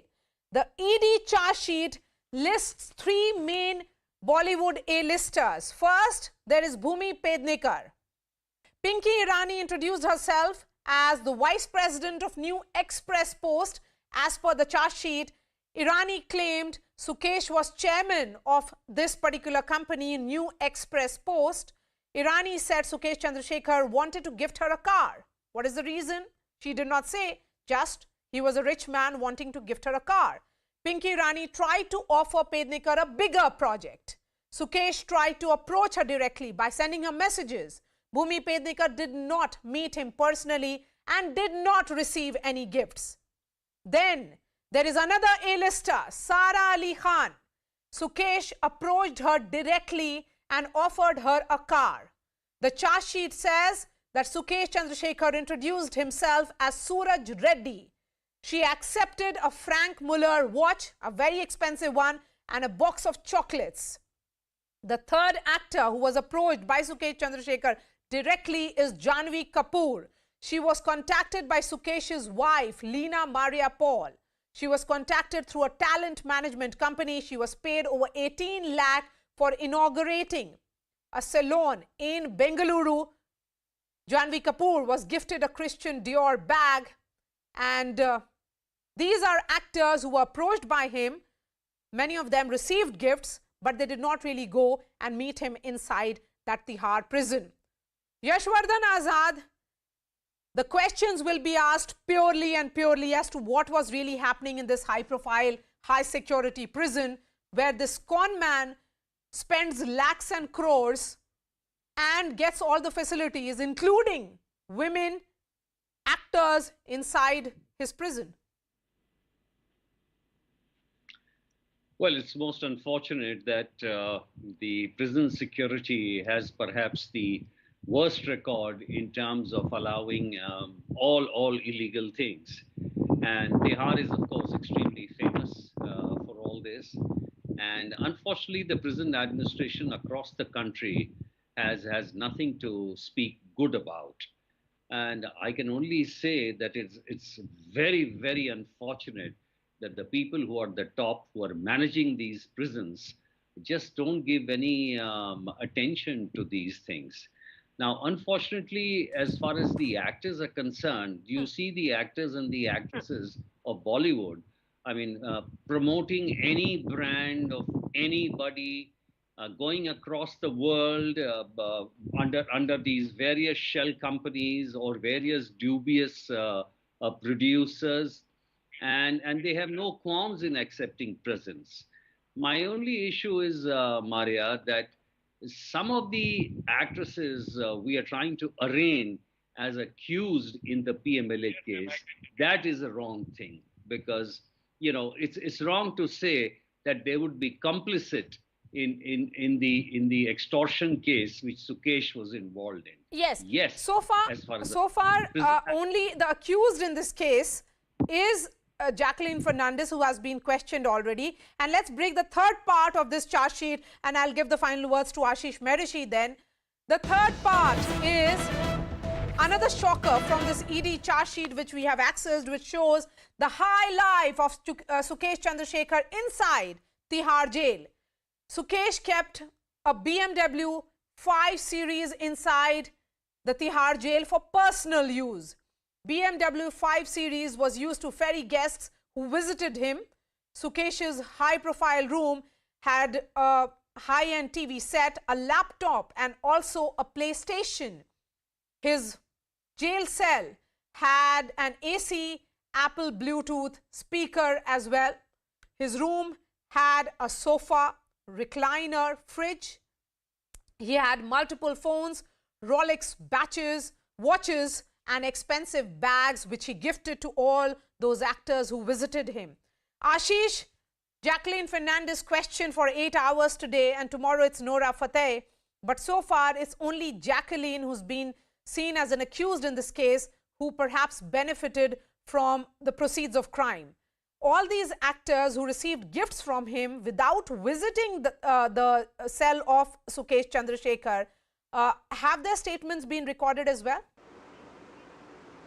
So all of them have given their statement, but the biggest beneficiary as of now, which looks to be, is Jacqueline Fernandez. If you see the charge sheet by ED, it says that Jacqueline Fernandez was very much in the know, that this man was a notorious character. He had his antecedents of crime, but still Jacqueline Fernandez chose to ignore it, and she got lured because of the kind of lifestyle, the kind of money that he was throwing on Jacqueline Fernandez.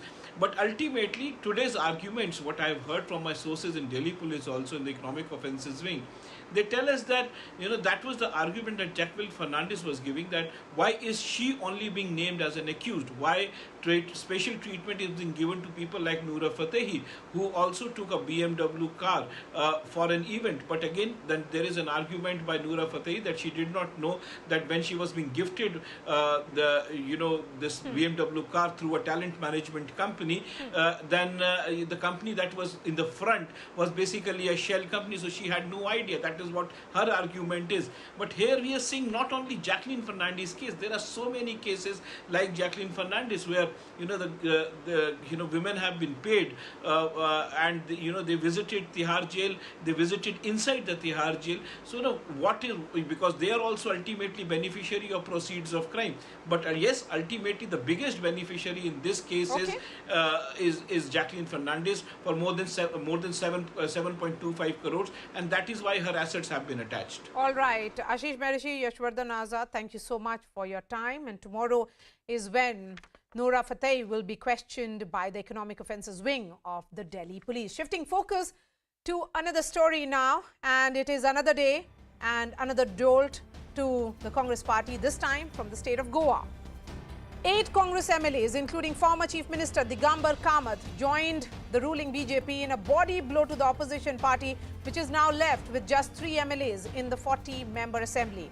The 8 MLAs joined the BJP in the presence of Chief Minister Pramod Sawant and State BJP Chief Sadanand Tanawade, who will be joining me shortly on this program. In a similar move, In July 2019, remember 10 Congress MLAs had switched over to the BJP in Goa. The BJP now has 28 MLAs and enjoys the support of a total of 33 MLAs in the assembly.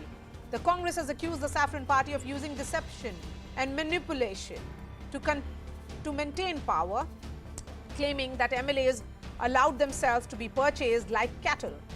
This comes right in the middle of the Congress Party's Bharat Jodo Yatra, where Rahul Gandhi aims to energize workers ahead of 2024 general elections. This also comes on the heels of the high-profile exit of Ghulam Nabi Azad, who is on a campaign blitz in Jammu and Kashmir. There seems to be no end to the exodus as the next round of elections are around the corner, with exits from veterans, young guns and state units. The big question is, do the Gandhis have a cure for the Congress Chodo syndrome that is hurting their party? Before I get the guests, here's what happened today.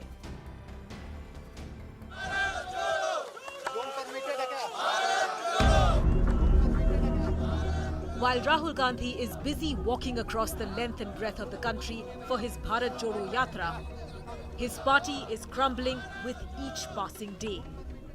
The latest crisis comes from Goa. 8 Congress MLAs, including former Goa Chief Minister Digambar Kamat, who led the party's campaign in the assembly elections earlier this year, and leader of opposition Michael Lobo, ditched the party to join the BJP. Congress is now left with just 3 MLAs in a house of 40. Today the situation is, the way Prime Minister is taking India forward, the way Prime Minister is creating a name for the country abroad, and the way the country is moving forward, he wants to create a new this for the country. The mass defection is a 2019 redux for Goa Congress. 10 out of 15 MLAs had defected to the BJP then. Congress made its candidates take a loyalty vow in front of Rahul Gandhi. देशाच्या माननीय पंतप्रधान नरेंद्र मोदीजी हांचे vision जे आसा नव भारत निर्माण करप आणि गोयच्या विकासा खातीर ते म्हणजे सरकारात ते आयल्या तांच्यांनी सपोर्ट केला हांव तांचे सगळ्यांचे स्वागत करता. In July this year, the party managed to stave off another defection bid and kept at least 7 MLAs. But clearly, it did last for long.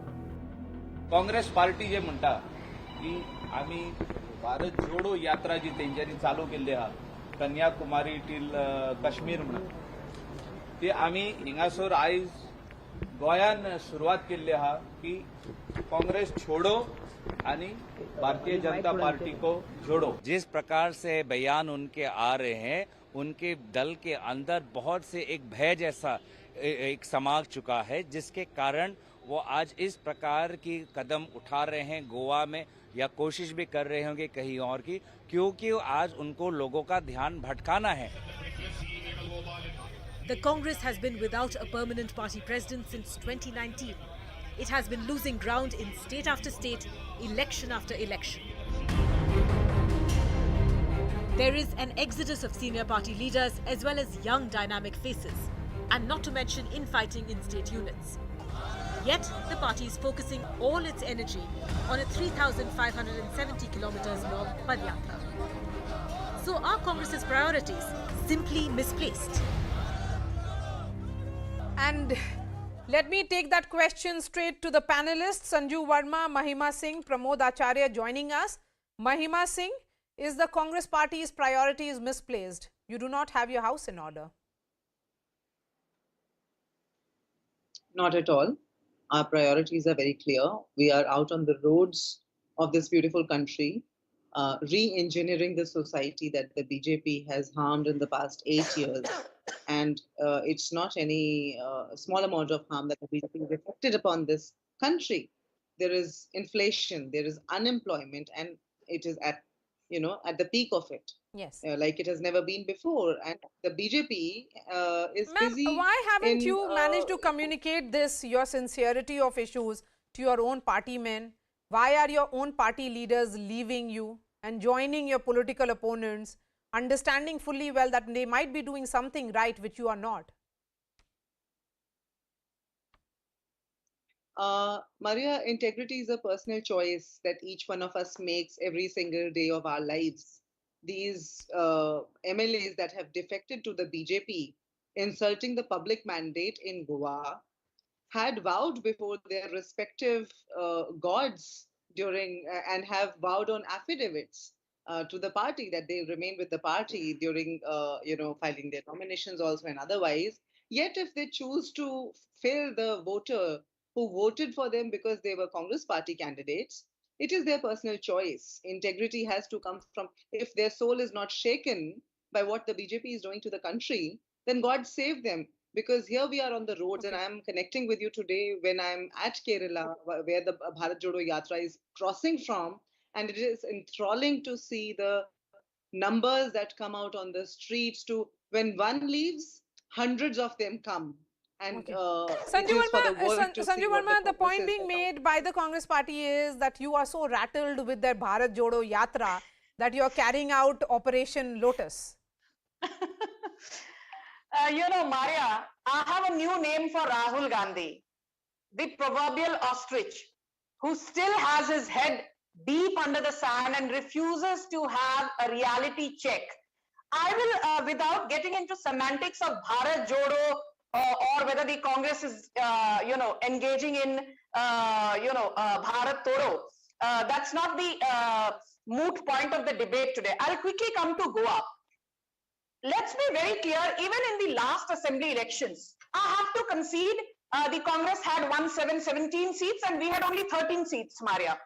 But the Congress could not form a government, and that is when the BJP cobbled up alliance partners and, became the single largest party to form the government. And the Congress, I remember, cried foul, saying BJP has formed the government in Goa through a backdoor entry. So far, so good. I want to ask a simple question. Ahead of the Goa assembly polls earlier this year, I clearly remember every congressman worth his salt screaming from the rooftop saying this time, because of non-performance, Pramod Sawant will see, the Congress is going to come back and Pramod Sawant will have a shoddy exit. And lo behold, we actually improved our vote share from last elections from 32.5 to 33.5. We increased the number of seats from 13 to 20. The Congress saw its vote share down from 28% to 23% and the seat count down from 17 to 11. I just want to ask the Congress, despite having the advantage of anti-incumbency, which you thought would work against the BJP, why is it that you failed to cobble up the numbers? You had, Maria, she had enough time. I'll just take 20 seconds more. Please look at the kind of people who have left today. These 8 MLAs, are veterans. You have the ex-chief minister, Digambar Kamath, leaving. You have the ex-LOP, Michael Lobo, leaving. In 2019, the alarm bells had started ringing when the then LOP of the Congress party in the Goa assembly, Chandrakant Kavlekar, resigned, saying he's not getting access to the top Gandhi leadership. Michael Lobo was with the BJP just 15 days before he filed the nomination papers and he joined the Congress party. So, that is the nature of politics in Goa. We have seen that there is no ideology per se that defines these individuals or MLAs. Point being made by Sanju there, Mahima Singh, that, the BJP knows not only how to win elections, they know also how to retain states. Even when you had the advantage of anti-incumbency, say even in the state of Uttarakhand, what happened? We saw the results. Now there are 2 important states. In both the states, it's a bipolar contest. Gujarat, Himachal, it's direct, Congress versus BJP in both the states. But the priority is that it will be about Bharat Jodo Yatra, which starts in Tamil Nadu and is now in Kerala. These are states which go to polls only in 2024. It is not about elections. Mr. Rahul Gandhi had made it very clear to everybody. It is about, which is much beyond that. It is about, correcting the harm to the humanity that the BJP has been doing recklessly in this country.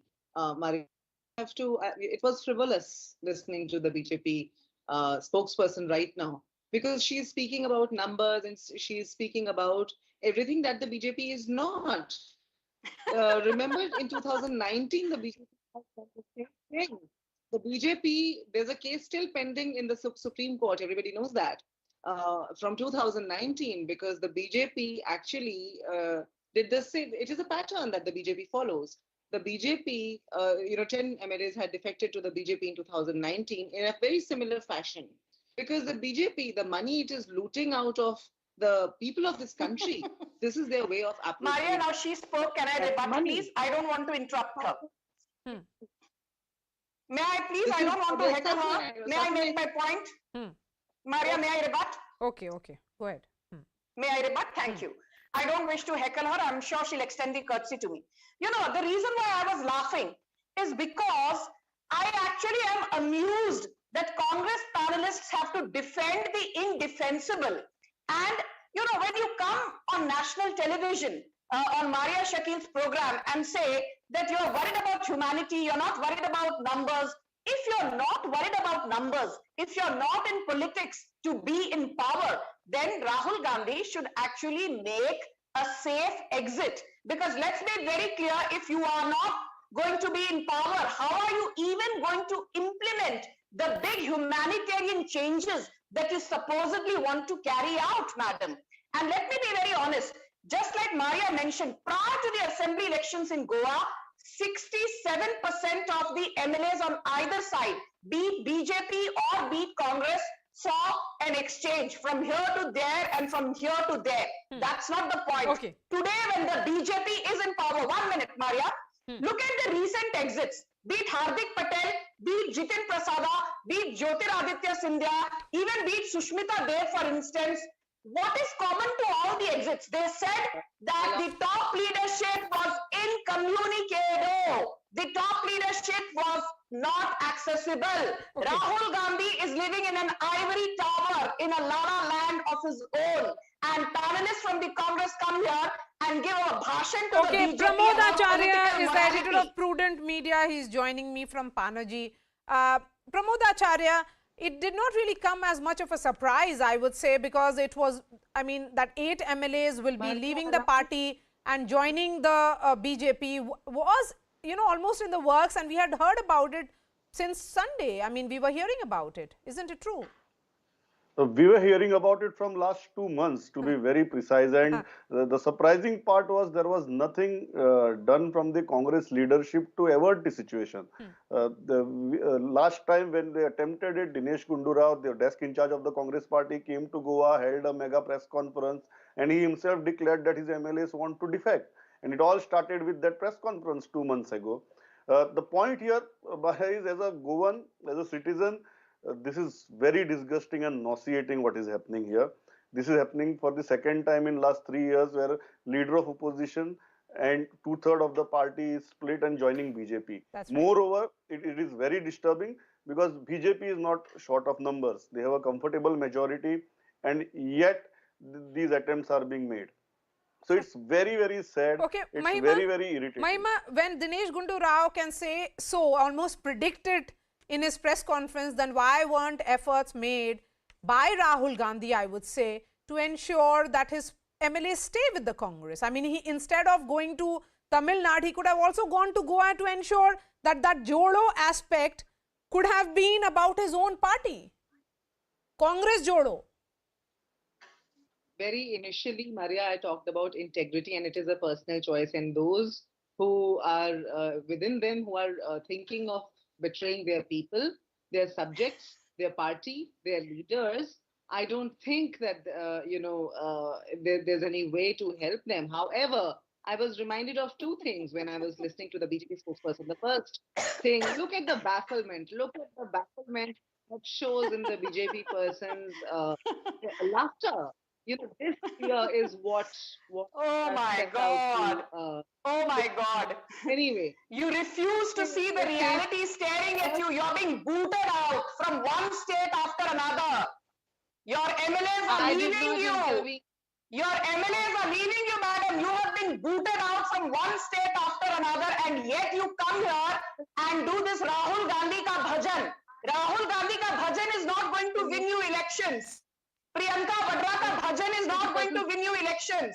What did Hardik Patel say? Congress leaders are more worried about having a chicken sandwich rather than mingling with the ordinary Congress cadre. That is the state of your party today.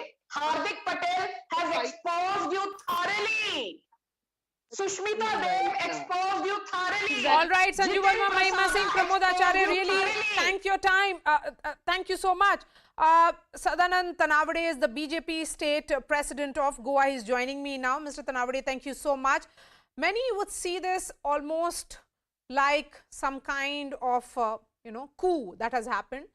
The Congress is saying that you, as always, have done some kind of Operation Lotus where the BJP has used muscle and money power in breaking the Congress party.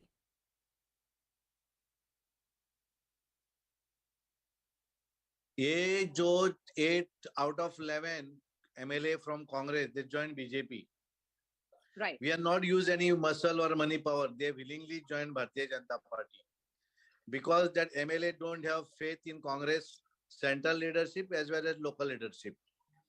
The person who joined Congress MLA, the 8 MLA out of 8 MLA, leader of opposition of Congress Goa, he joined Bharatiya Janata Party. Ex-Chief Minister of Congress joined Bharatiya Janata Party because they have faith in Bharatiya Janata Party. The way the Bharatiya Janata Party government is doing good work in India and also in Goa.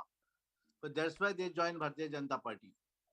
Is it because of your good work, or have some promises been made? We are being told that out of the 4 who have joined, 3 will be made ministers. So what really is the promise that has been made to them? Not a single promise has given to anybody or any commitment. Willingly they resigned. They had formed a group 2/3 majority and they joined Bharatiya Janata Party. The way Congress nowadays, the leader of opposition, Michael Lobo, who joined Bharatiya Janata Party, he was a minister in Bharatiya Janata Party in 2017 to 2022. But last minute he resigned from Bharatiya Janata Party, he joined Congress. And after joining Congress, he became the leader of opposition. Means before filing his nomination, 15 days back, he joined Congress. And after election, Congress has given him the leader of opposition. The person who is the Congress president of Congress president in Goa, he joined Congress 1 month back and he became the president of Congress. So this is the situation. They don't have the leadership. They don't have the faith. The way all India Bharatiya Janata Party is doing good work, जो अंत्योदय तत्व के साथ Bharatiya Janata party is doing all over India, हमारे पंतप्रधान नरेंद्र मोदी जी जिस तरह से अंत्योदय तत्व करके जिस तरह से काम कर रहे हैं, डेवलपमेंट कर रहे हैं, वही तरह से पिछली 3 टर्म पहले हमारे स्वर्गीय मुख्यमंत्री मनोहर पर्रिकर जी 2012, उसके बाद में 2017 और 2019 में अभी डॉक्टर प्रमोद सावंत 19 से इस गोवा के मुख्यमंत्री है.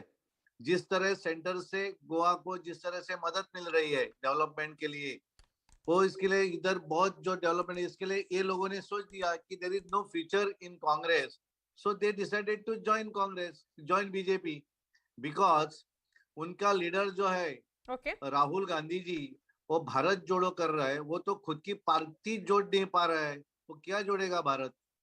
That certainly is the irony there. Thank you so much for joining us, Sadanand Tanavade there, who is the BJP state president of Goa.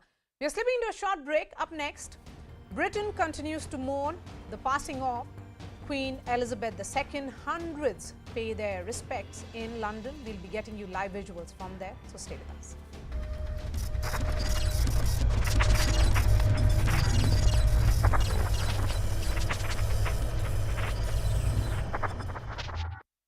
Assistance to the family member of those who died.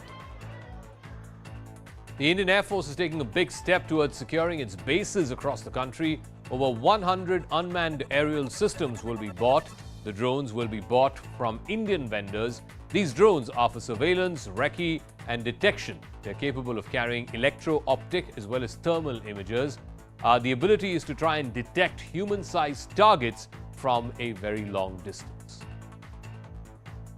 CCTV footage has emerged of 2 trigger-happy assailants who went on a shooting spree in Begusarai in Bihar. Fear has gripped Bihar's Begusarai district. For 40 kilometers, two men on a bike went on a rampage. They kept firing indiscriminately at people along the way, killing one and injuring 9 others. And even 24 hours on, the gunmen are still at large.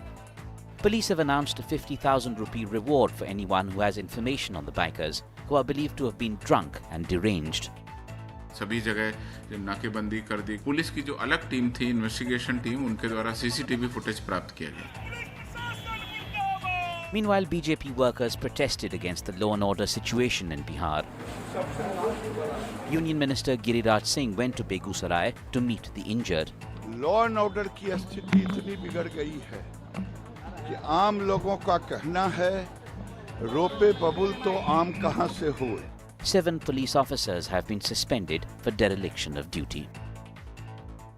The Gujarat ATS seized a Pakistan boat which had 4 kilograms of heroin, which amounts to over 200 crore rupees. 6 Pakistani nationals were apprehended by the ATS. The consignment was reportedly ordered from a Nigerian origin man who is currently lodged at the Kapurthala jail. In fact, the Pakistani fishermen were about to hand over the entire consignment when they were arrested. The Enforcement Directorate has seized more than 90 kilograms of gold and almost 350 kilograms of silver, collectively valued at just a shade under 50 crore rupees. They concluded search operations at 4 premises in Mumbai. The raids were conducted in connection with a money laundering case where the company duped banks and took loans to the tune of over 2,000 crores, which was then siphoned off by layering through various shell companies. 8 laborers were killed after the elevator of an under-construction building in Ahmedabad came crashing down. The elevator was carrying the workers when it crashed to the ground from the 7th floor. While the incident happened at 10 a.m., the Fire and Emergency Services Department of Ahmedabad Municipal Corporation says they received no communication. The fire and police team reached the spot only around 1 in the afternoon. The high-rise building is being constructed near Gujarat University. Since it's a private building, the construction plans and other approvals will be inspected during an inquiry into the incident. The Supreme Court has accepted the BCCI's plea seeking to do away with a mandatory cooling-off period between tenures of office bearers across state cricket associations as well as the BCCI itself. Now, this paves the way for the Cricket Association President Sourav Ganguly and Secretary Jay Shah to continue in office. Now the administrators will have to undergo the cooling-off period only after 2 consecutive terms in office. Chinese President Xi Jinping and Russian President Vladimir Putin will be meeting at the SCO summit.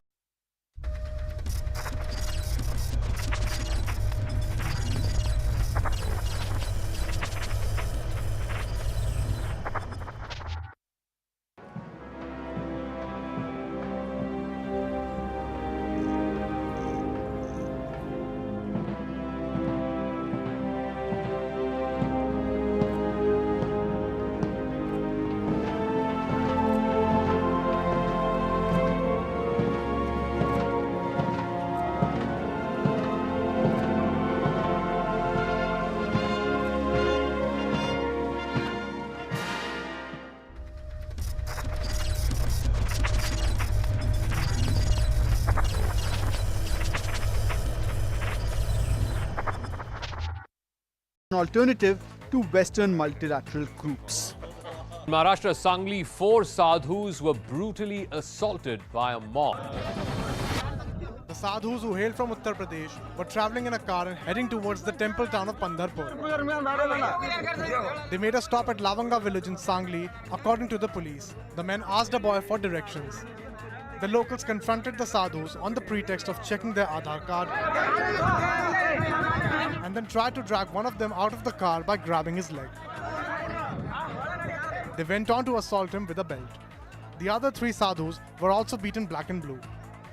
Finally, the police reached at the spot and took the sadhus to hospital. While the sadhus didn't file a complaint, 6 accused have been arrested for causing hurt and rioting. A laborer set a Mercedes-Benz on fire outside a bungalow in Noida. The laborer poured flammable liquid on the car worth 1 crore rupees and then set it on fire. He was reportedly angry with the Mercedes owner for allegedly failing to settle his dues of 2 lakh rupees for installing tiles at the house. The accused has been arrested. A minor altercation over collision of two bikes turned ugly when a youth, along with his accomplice, started firing bullets in the Joda Fatak area on Monday night. In fact, the incident was captured on CCTV. One person was reportedly injured after the clash. The accused has been identified and a case has been registered by the Punjab police. An emergency evacuation took place after smoke filled the cabin of an Air India Express flight that was preparing to take off from Oman. Smoke billowed from the plane, which had been taxiing for departure for Kochi. Slides were deployed and all 141 passengers and 6 crew were safely evacuated. Heavy rains in Akola in Maharashtra have put one biker's life at serious risk. The biker was trying to cross a completely inundated road, but the water was flowing with such force that the biker lost his balance. What followed was bone-chilling. The biker got swept away in the flood waters. He was dragged all the way to the edge of a drain. On seeing the biker's plight, some bystanders jumped into the flood waters. They pulled the biker to safety right in the nick of time. A man injured in a road accident had to be carried to hospital in a bulldozer in Katni in Madhya Pradesh. The locals claim that they had informed the authorities and waited more than an hour and a half for the ambulance, but it failed to arrive. After seeing the man who was losing too much blood, that's when they had to improvise. UP's power minister is facing power cuts in Barabanki district. The minister was conducting an inspection at an electrical substation when the power went off. After an hour, the minister was compelled to continue the inspection with mobile torchlights. Later, he reprimanded the officials for interrupted power supply as the residents were facing a lot of flack there. 11 people were killed after a bus fell into a gorge in Jammu and Kashmir's Poonch district. The overcrowded minibus was on its way to Poonch from Gali Maidan where it met with an accident. The bus plunged deep into a gorge in Poonch, rolling down more than 250 feet and hitting the ground, which was strewn with boulders. A joint rescue operation was carried out by army, police and local villagers. 9 passengers.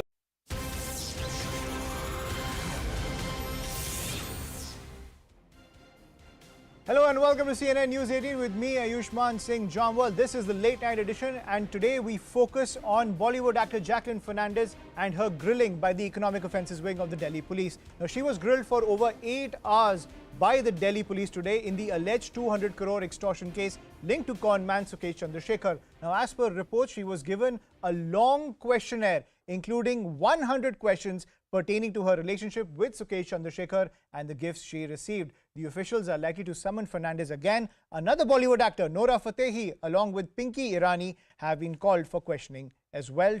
But this will happen on tomorrow.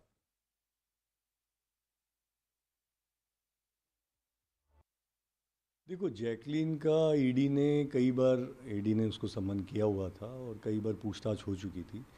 तो जो हमें समझ आ रहा है कि ED में शुरू में उसने काफ़ी चीज़ों का सही जवाब नहीं दिया था, लेकिन बाद में जैसे जैसे ईडी ने उनके सामने सबूत रखे तो उन्होंने सब चीज़ें स्वीकार की हैं। तो अभी इतना स्कोप है नहीं कि वो ज़्यादा उनसे डेविएट हो सके, तो वो सारी बातें उन्होंने कबूल की हैं जो ऑलरेडी ईडी की चार्जशीट में है। हमारे केस में जो मकोका का केस है उसमें जो हमें चीज़ें पूछनी थी उनका वो जवाब दे रही है। 7.5 hours of questioning. What was the conduct of your client? What did the police had to say at the end of the day today? See, my client was served with a summons under 41A CRPC. In a layman's language, this has been served to a person who's been arraigned as a witness to the investigation. She was called with certain documents and she was called to record certain statements for certain information that the Delhi police required. As a law-abiding person, it was her duty to attend the investigation. She has attended the investigation. She has cooperated with each and every question that was asked to her. She has answered every question. She has supplied all the documents to the satisfaction of the investigating agencies. But I don't know whether it's connected to Jacqueline or not, but maybe like the Delhi police wants to go to the root of the matter, that how accused number 1, the main accused, has conned so many celebrities sitting behind the bars. Maybe that's why she must be called. The Enforcement Directorate has retrieved certain WhatsApp messages between Pinky Irani and Jacqueline. The content of the WhatsApp messages, the prima facie evidence, goes on to establish that Jacqueline is innocent. In fact, Jacqueline has been telling Pinky Irani that she does not know this man, how can she accept gifts? That is the bird's eye view of the entire contents of the WhatsApp messages that were exchanged. So maybe that was the reason they wanted a confrontation on that particular messages. Maybe. That's just a probability. Having said that, because the matter is sub judice, I will not be able to put out the facts right now. But maybe in a week's or 2 weeks' time, we will put out the truth to the Honorable Court. And I'm sure that time, Jacqueline's dignity and respect will be restored.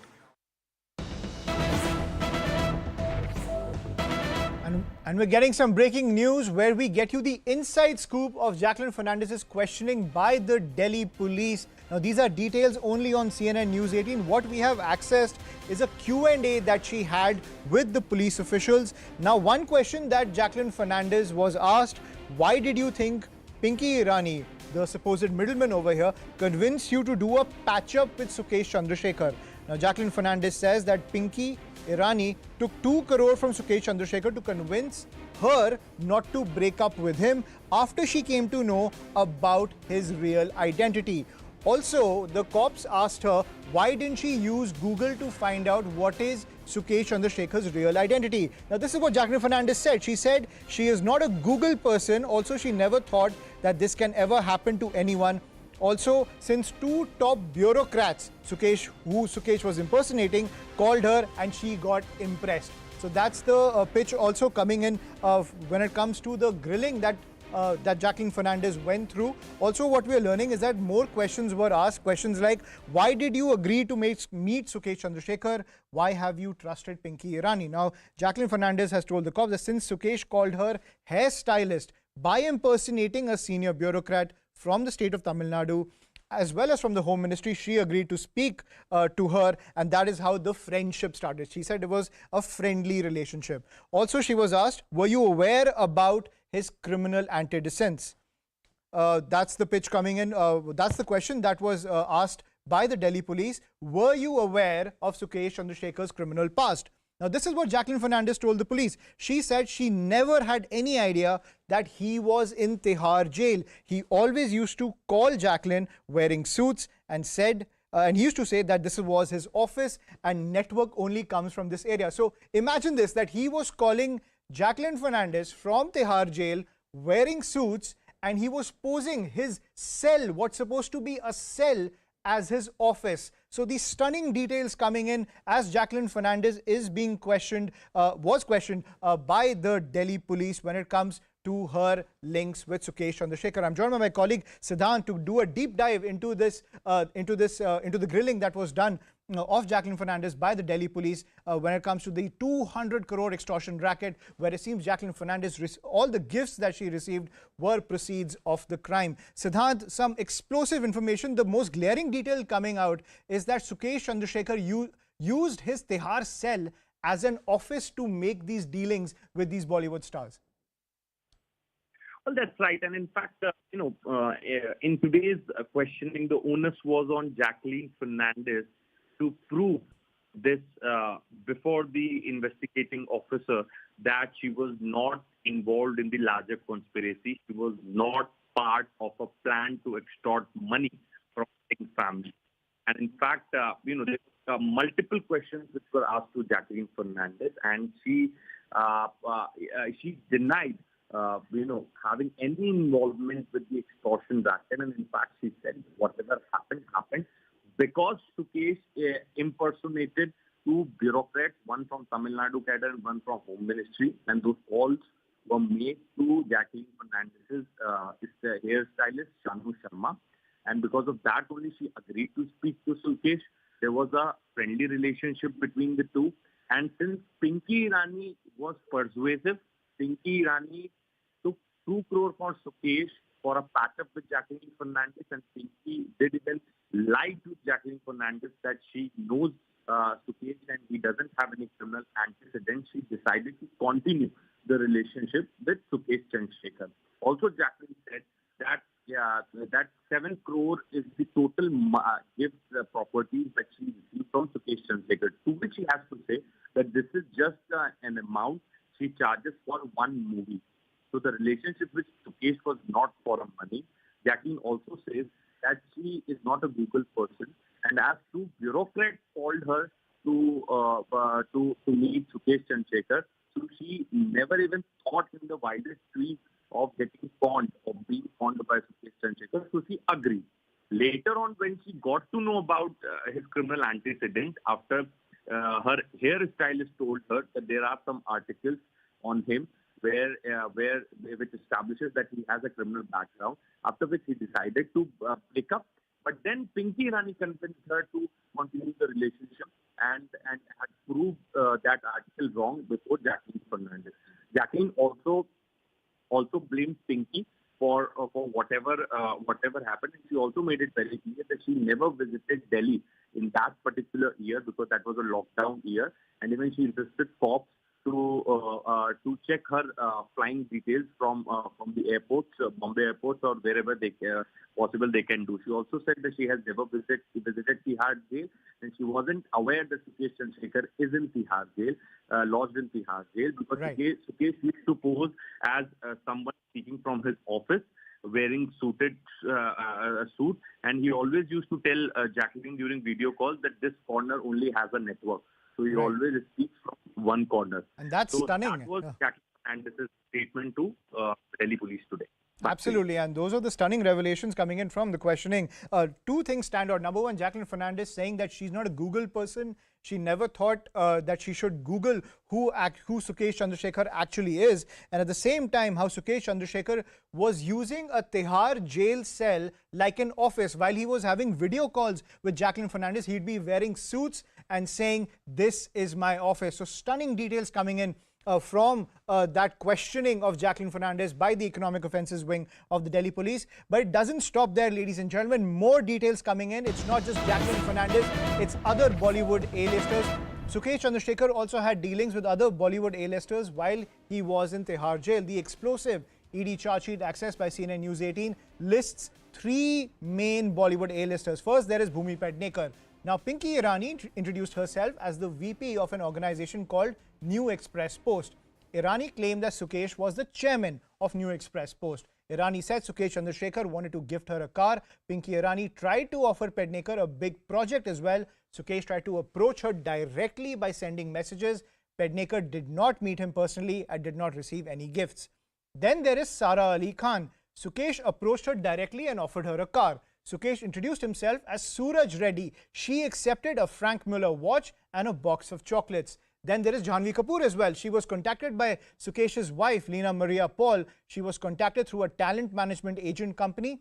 And also she was paid over 18 lakh for inaugurating a saloon in Bengaluru. Kapoor was gifted a Christian Dior tote bag. So those are the details coming in, where it's not just Jacqueline Fernandez who received gifts. Also Sara Ali Khan and Janhvi Kapoor received gifts from Sukesh Chandrasekhar. He also tried to have a dealing with Bhumi Pednekar as well, but that deal did not go through. That was an unsuccessful bid coming in from Sukesh Chandrasekhar. So these are those explosive details of the ED charge sheet which are coming in. We'll continue to track all the developments which are coming in, but let's move on to some more breaking news that's coming in on the bulletin. This one from Jammu and Kashmir. Now what we are learning is that 2 terrorists have been neutralized by security forces in an encounter in the Naugam area of Srinagar. Now 1 rifle, 2 pistols, grenades and ammunition have been recovered. Now these terrorists belong to the dreaded Ansar Ghazwat-ul-Hind terror outfit. That's the big piece of breaking news coming in. It was a joint operation of the police and the army which neutralized these 2 dreaded terrorists. Now arms and ammunition have also been seized. Now this happened in Naugam in Srinagar. That's the piece of breaking news coming in. 2 terrorists neutralized by security forces in an encounter in the Naugam area of Srinagar. I'm joined by my colleague Tejinder Singh Sodhi on the broadcast, who's getting us the latest from Ground Zero. Tejinder, over to you.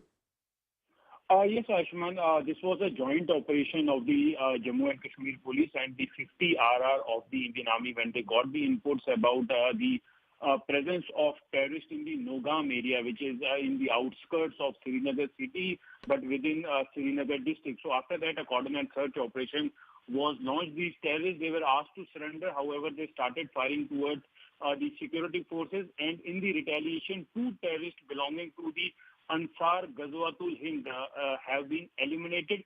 They have been identified as Ejaz Rasool Najar of Pulwama and Shahid Ahmad Abu Hamza. He's a resident of Badgam.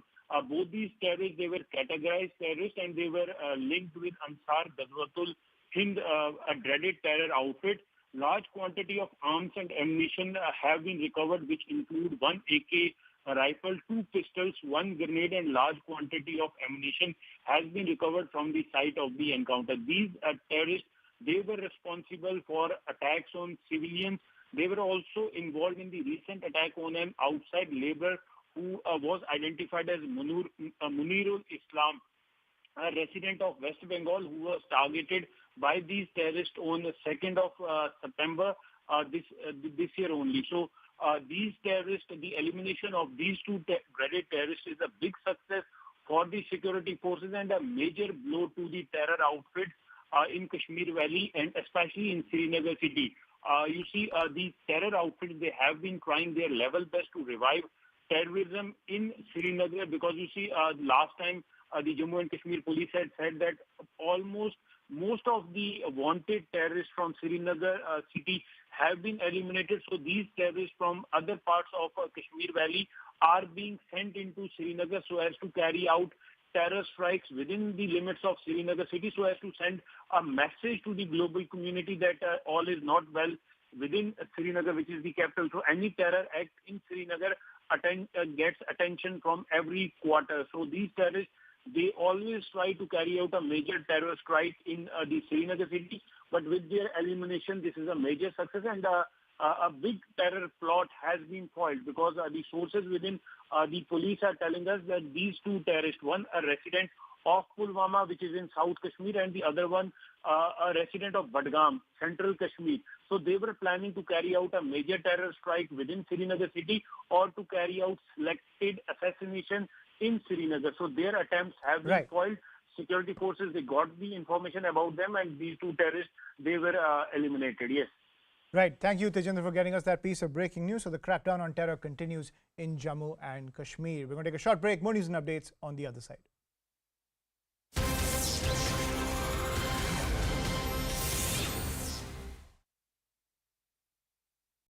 Heavy rains in Akola in Maharashtra have put one biker's life at serious risk. The biker was trying to cross a completely inundated road, but the water was flowing with such force that the biker lost his balance. What followed was bone-chilling. The biker got swept away in the flood waters. He was dragged all the way to the edge of a drain. On seeing the biker's plight, some bystanders jumped into the flood waters. They pulled the biker to safety right in the nick of time. A man injured in a road accident had to be carried to hospital in a bulldozer in Katni in Madhya Pradesh. The locals claim that they had informed the authorities and waited more than an hour and a half for the ambulance, but it failed to arrive. After seeing the man who was losing too much blood, that's when they had to improvise. UP's power minister is facing power cuts in Barabanki district. The minister was conducting an inspection at an electrical substation when the power went off. After an hour, the minister was compelled to continue the inspection with mobile torchlights. Later, he reprimanded the officials for interrupted power supply as the residents were facing a lot of flack there.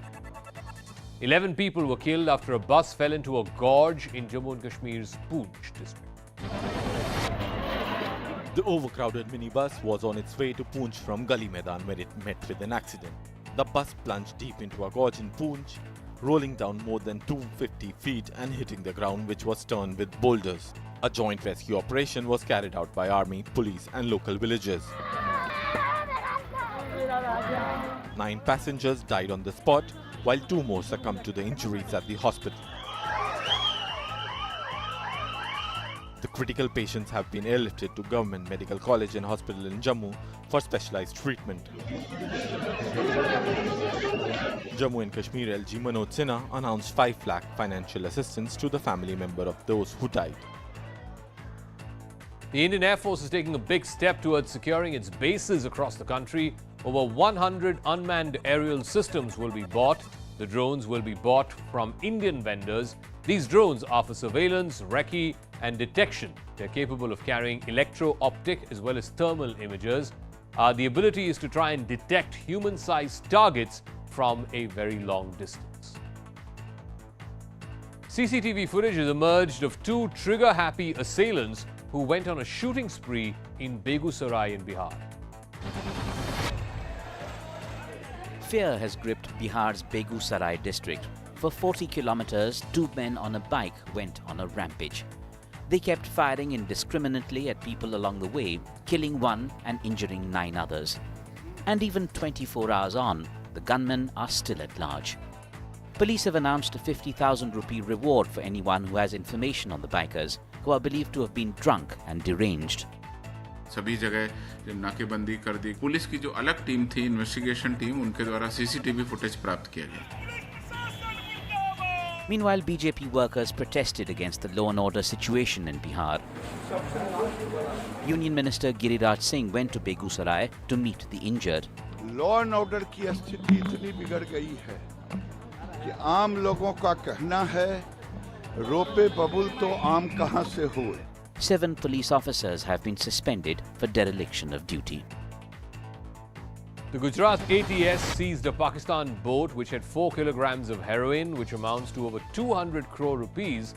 6 Pakistani nationals were apprehended by the ATS. The consignment was reportedly ordered from a Nigerian origin man who is currently lodged at the Kapurthala jail. In fact, the Pakistani fishermen were about to hand over the entire consignment when they were arrested. The Enforcement Directorate has seized more than 90 kilograms of gold and almost 350 kilograms of silver, collectively valued at just a shade under 50 crore rupees. They concluded search operations at 4 premises in Mumbai. The raids were conducted in connection with a money laundering case where the company duped banks and took loans to the tune of over 2,000 crores, which was then siphoned off by layering through various shell companies. 8 laborers were killed after the elevator of an under-construction building in Ahmedabad came crashing down. The elevator was carrying the workers when it crashed to the ground from the 7th floor. While the incident happened at 10 a.m., the Fire and Emergency Services Department of Ahmedabad Municipal Corporation says they received no communication. The fire and police team reached the spot only around 1 in the afternoon. The high-rise building is being constructed near Gujarat University. Since it's a private building, the construction plans and other approvals will be inspected during an inquiry into the incident. The Supreme Court has accepted the BCCI's plea seeking to do away with a mandatory cooling-off period between tenures of office bearers across state cricket associations as well as the BCCI itself. Now, this paves the way for the Cricket Association President Saurav Ganguly and Secretary Jay Shah to continue in office. Now the administrators will have to undergo the cooling-off period only after 2 consecutive terms in office. Chinese President Xi Jinping and Russian President Vladimir Putin will be meeting at the SCO summit in Uzbekistan, which begins Thursday. Ahead of the SCO summit, Xi Jinping stopped at Kazakhstan. It's his first trip abroad since the outbreak of the COVID pandemic. The world's eyes are on Xi Jinping's meeting with Vladimir Putin at Samarkand. While Xi's at loggerheads with the US over Taiwan, Putin's ties with the West are at a rock bottom over Ukraine. Together, both men will hope to be the alternative to the Western world. Xi and Putin will discuss the Ukraine war and other international and regional topics. China had refused to criticize Russia's invasion of Ukraine in February.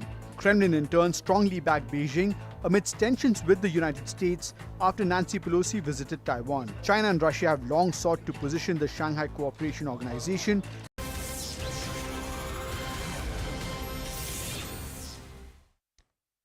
Welcome back. Queen Elizabeth's coffin arrived at Buckingham Palace last night from Scotland. Today, the procession arrived at the Palace of Westminster. We leave you with these visuals as it's the end of an era in Britain.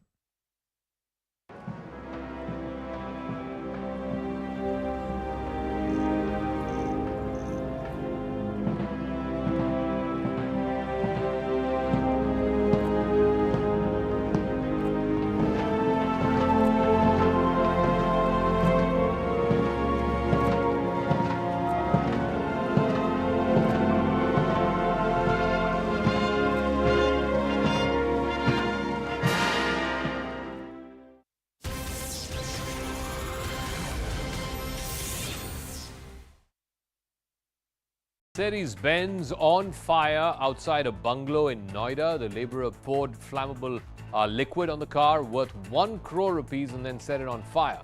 He was reportedly angry with the Mercedes owner for allegedly failing to settle his dues of 2 lakh rupees for installing tiles at the house. The accused has been arrested. A minor altercation over collision of two bikes turned ugly when a youth, along with his accomplice, started firing bullets in the Joda Fatak area on Monday night. In fact, the incident was captured on CCTV. One person was reportedly injured after the clash. The accused has been identified and a case has been registered by the Punjab police. An emergency evacuation took place after smoke filled the cabin of an Air India Express flight that was preparing to take off from Oman. Smoke billowed from the plane, which had been taxiing for departure for Kochi. Slides were deployed and all 141 passengers and 6 crew were safely evacuated. Heavy rains in Akola in Maharashtra have put one biker's life at serious risk. The biker was trying to cross a completely inundated road, but the water was flowing with such force that the biker lost his balance. What followed was bone-chilling. The biker got swept away in the flood waters. He was dragged all the way to the edge of a drain. On seeing the biker's plight, some bystanders jumped into the flood waters. They pulled the biker to safety right in the nick of time. A man injured in a road accident had to be carried to hospital in a bulldozer in Katni in Madhya Pradesh. The locals claim that they had informed the authorities and waited more than an hour and a half for the ambulance, but it failed to arrive. After seeing the man who was losing too much blood, that's when they had to improvise. UP's power minister is facing power cuts in Barabanki district. The minister was conducting an inspection at an electrical substation when the power went off. After an hour, the minister was compelled to continue the inspection with mobile torchlights. Later, he reprimanded the officials for interrupted power supply as the residents were facing a lot of flack there. 11 people were killed after a bus fell into a gorge in Jammu and Kashmir's Poonch district. The overcrowded minibus was on its way to Poonch from Gali Maidan where it met with an accident. The bus plunged deep into a gorge in Poonch, rolling down more than 250 feet and hitting the ground, which was strewn with boulders. A joint rescue operation was carried out by army, police and local villagers. 9 passengers died on the spot, while 2 more succumbed to the injuries at the hospital. The critical patients have been airlifted to Government Medical College and Hospital in Jammu for specialized treatment.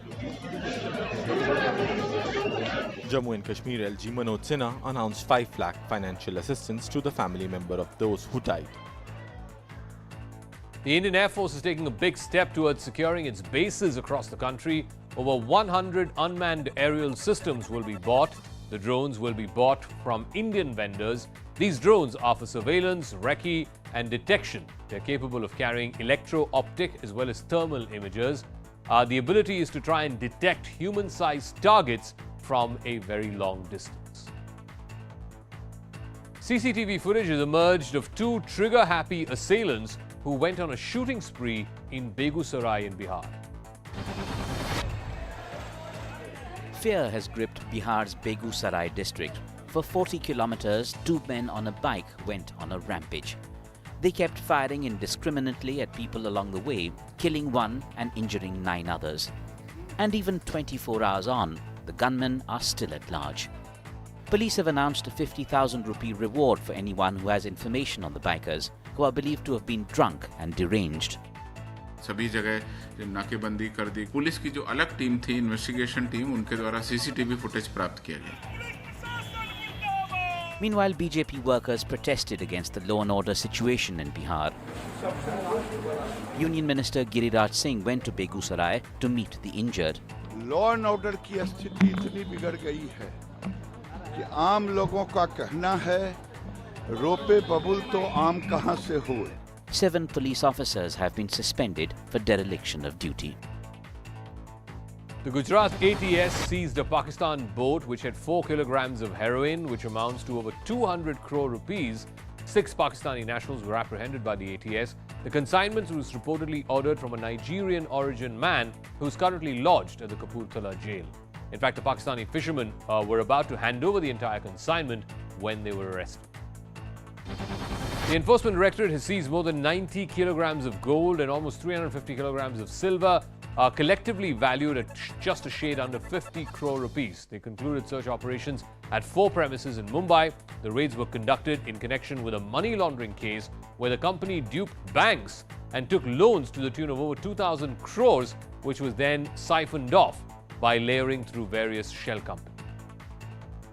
8 laborers were killed after the elevator of an under-construction building in Ahmedabad came crashing down. The elevator was carrying the workers when it crashed to the ground from the 7th floor. While the incident happened at 10 a.m., the Fire and Emergency Services Department of Ahmedabad Municipal Corporation says they received no communication. The fire and police team reached the spot only around 1 in the afternoon. The high-rise building is being constructed near Gujarat University. Since it's a private building,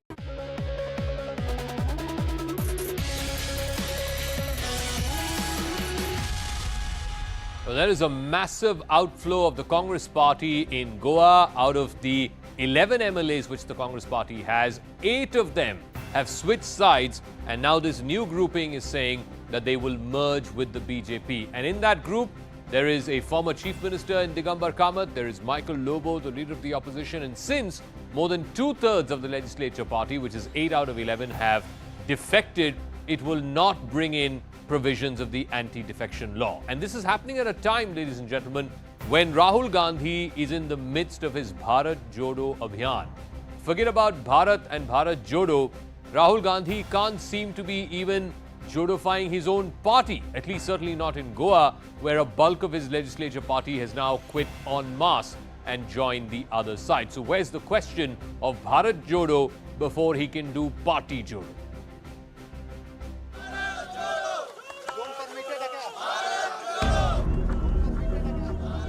While Rahul Gandhi is busy walking across the length and breadth of the country for his Bharat Jodo Yatra, his party is crumbling with each passing day. The latest crisis comes from Goa. 8 Congress MLAs, including former Goa Chief Minister Digambar Kamath, who led the party's campaign in the assembly elections earlier this year, and leader of opposition Michael Lobo, ditched the party to join the BJP. Congress is now left with just 3 MLAs in a house of 40. Today the situation is, the way Prime Minister is taking India forward, the way Prime Minister is creating a name for the country abroad, and the way the country is moving forward, he wants to create a new this for the country. The mass defection is a 2019 redux for Goa Congress. 10 out of 15 MLAs had defected to the BJP then. Congress made its candidates take a loyalty vow in front of Rahul Gandhi. देशाच्या माननीय पंतप्रधान नरेंद्र मोदीजी हांचे vision जे आसा नव भारत निर्माण करप आणि गोयच्या विकासा खातीर ते म्हणजे सरकारात ते आयल्या तांच्यांनी सपोर्ट केला हांव तांचे सगळ्यांचे स्वागत करता. In July this year, the party managed to stave off another defection bid and kept at least 7 MLAs. But clearly, it did last for long. Congress party जे म्हणटा की आम्ही भारत जोडो यात्रा जी तेंच्यांनी चालू केल्ली आहा कन्याकुमारी टील काश्मीर म्हणून ती आम्ही हिंगासर आयज गोंयान सुरवात केल्ली आहा की काँग्रेस छोडो आणि भारतीय जनता पार्टी को जोड़ो. जिस प्रकार से बयान उनके आ रहे हैं, उनके दल के अंदर बहुत से एक भय जैसा एक समा चुका है, जिसके कारण वो आज इस प्रकार की कदम उठा रहे हैं गोवा में, या कोशिश भी कर रहे होंगे कहीं और की, क्योंकि आज उनको लोगों का ध्यान भटकाना है. The Congress has been without a permanent party president since 2019. It has been losing ground in state after state, election after election. There is an exodus of senior party leaders as well as young dynamic faces, and not to mention infighting in state units. Yet, the party is focusing all its energy on a 3,570 kilometers long Padyatra. So are Congress's priorities simply misplaced? All right, let me go across to our guests who are joining us. Neeti Jain is spokesperson of the BJP. Ashpreet Singh Kadyal is spokesperson of the Congress Party. Xavier Rodriguez is founder and editor-in-chief of Goa Chronicles. Rashid Kidwai, author, also joining us. Ashpreet, let me start with you. I mean, Rahul Gandhi is on this Bharat Jodo Abhiyan, this yatra from Kanyakumari to Kashmir. But unfortunately, everybody is leaving the Congress. It's Congress Chodo or Bharat Jodo. Which is more important for the Congress party? Because clearly, even in a small state like Goa, you don't seem to be able to keep your flock together. Right. Jacob, kindly allow me an uninterrupted minute. Number one, see, the people who are celebrating this, the people who are getting happy about this, should just realize one thing. They're not targeting the Congress party, a certain party. They're targeting the people. We are, or anyone who's elected, is a representative of the people. And when they do something of the sort, they are not just undermining a party, they are undermining people's mandate. They are undermining the law of the land. They are undermining the constitution. And if this is a precedent that is to be followed, imagine what will it do to India? What will it do to the world's largest democracy? So instead No, of Ashpreet, you can stand on the rooftops and cry foul and cry hoarse about it. Fact is, 8 out of 11, it's not 1 or 2. 2/3 of your legislature party has dumped you and joined the BJP. It includes a former chief minister who's been with your party for the last 40 years. It includes a leader of the legislature party in the House, Michael Lobo, who's again been with your party for a number of years. If you can't hold on to these people, veterans, then what is the question of Bharat Jodo? See, I asked for an uninterrupted minute. Please do not interrupt me before I was anyway going to come to this. So number one, as far as Bharat Jodo is concerned, the BJP is baffled. They are basically concerned and worried. Why is it resonating with everybody in India? The Bharat that we had todoed is being jodoed by the Congress party. Therefore, out of being baffled and out of being nervous and concerned, they are doing these kind of things. They have basically expedited the whole process. But let me tell you one thing: it does not matter. What matters is that through Bharat Jodo Yatra,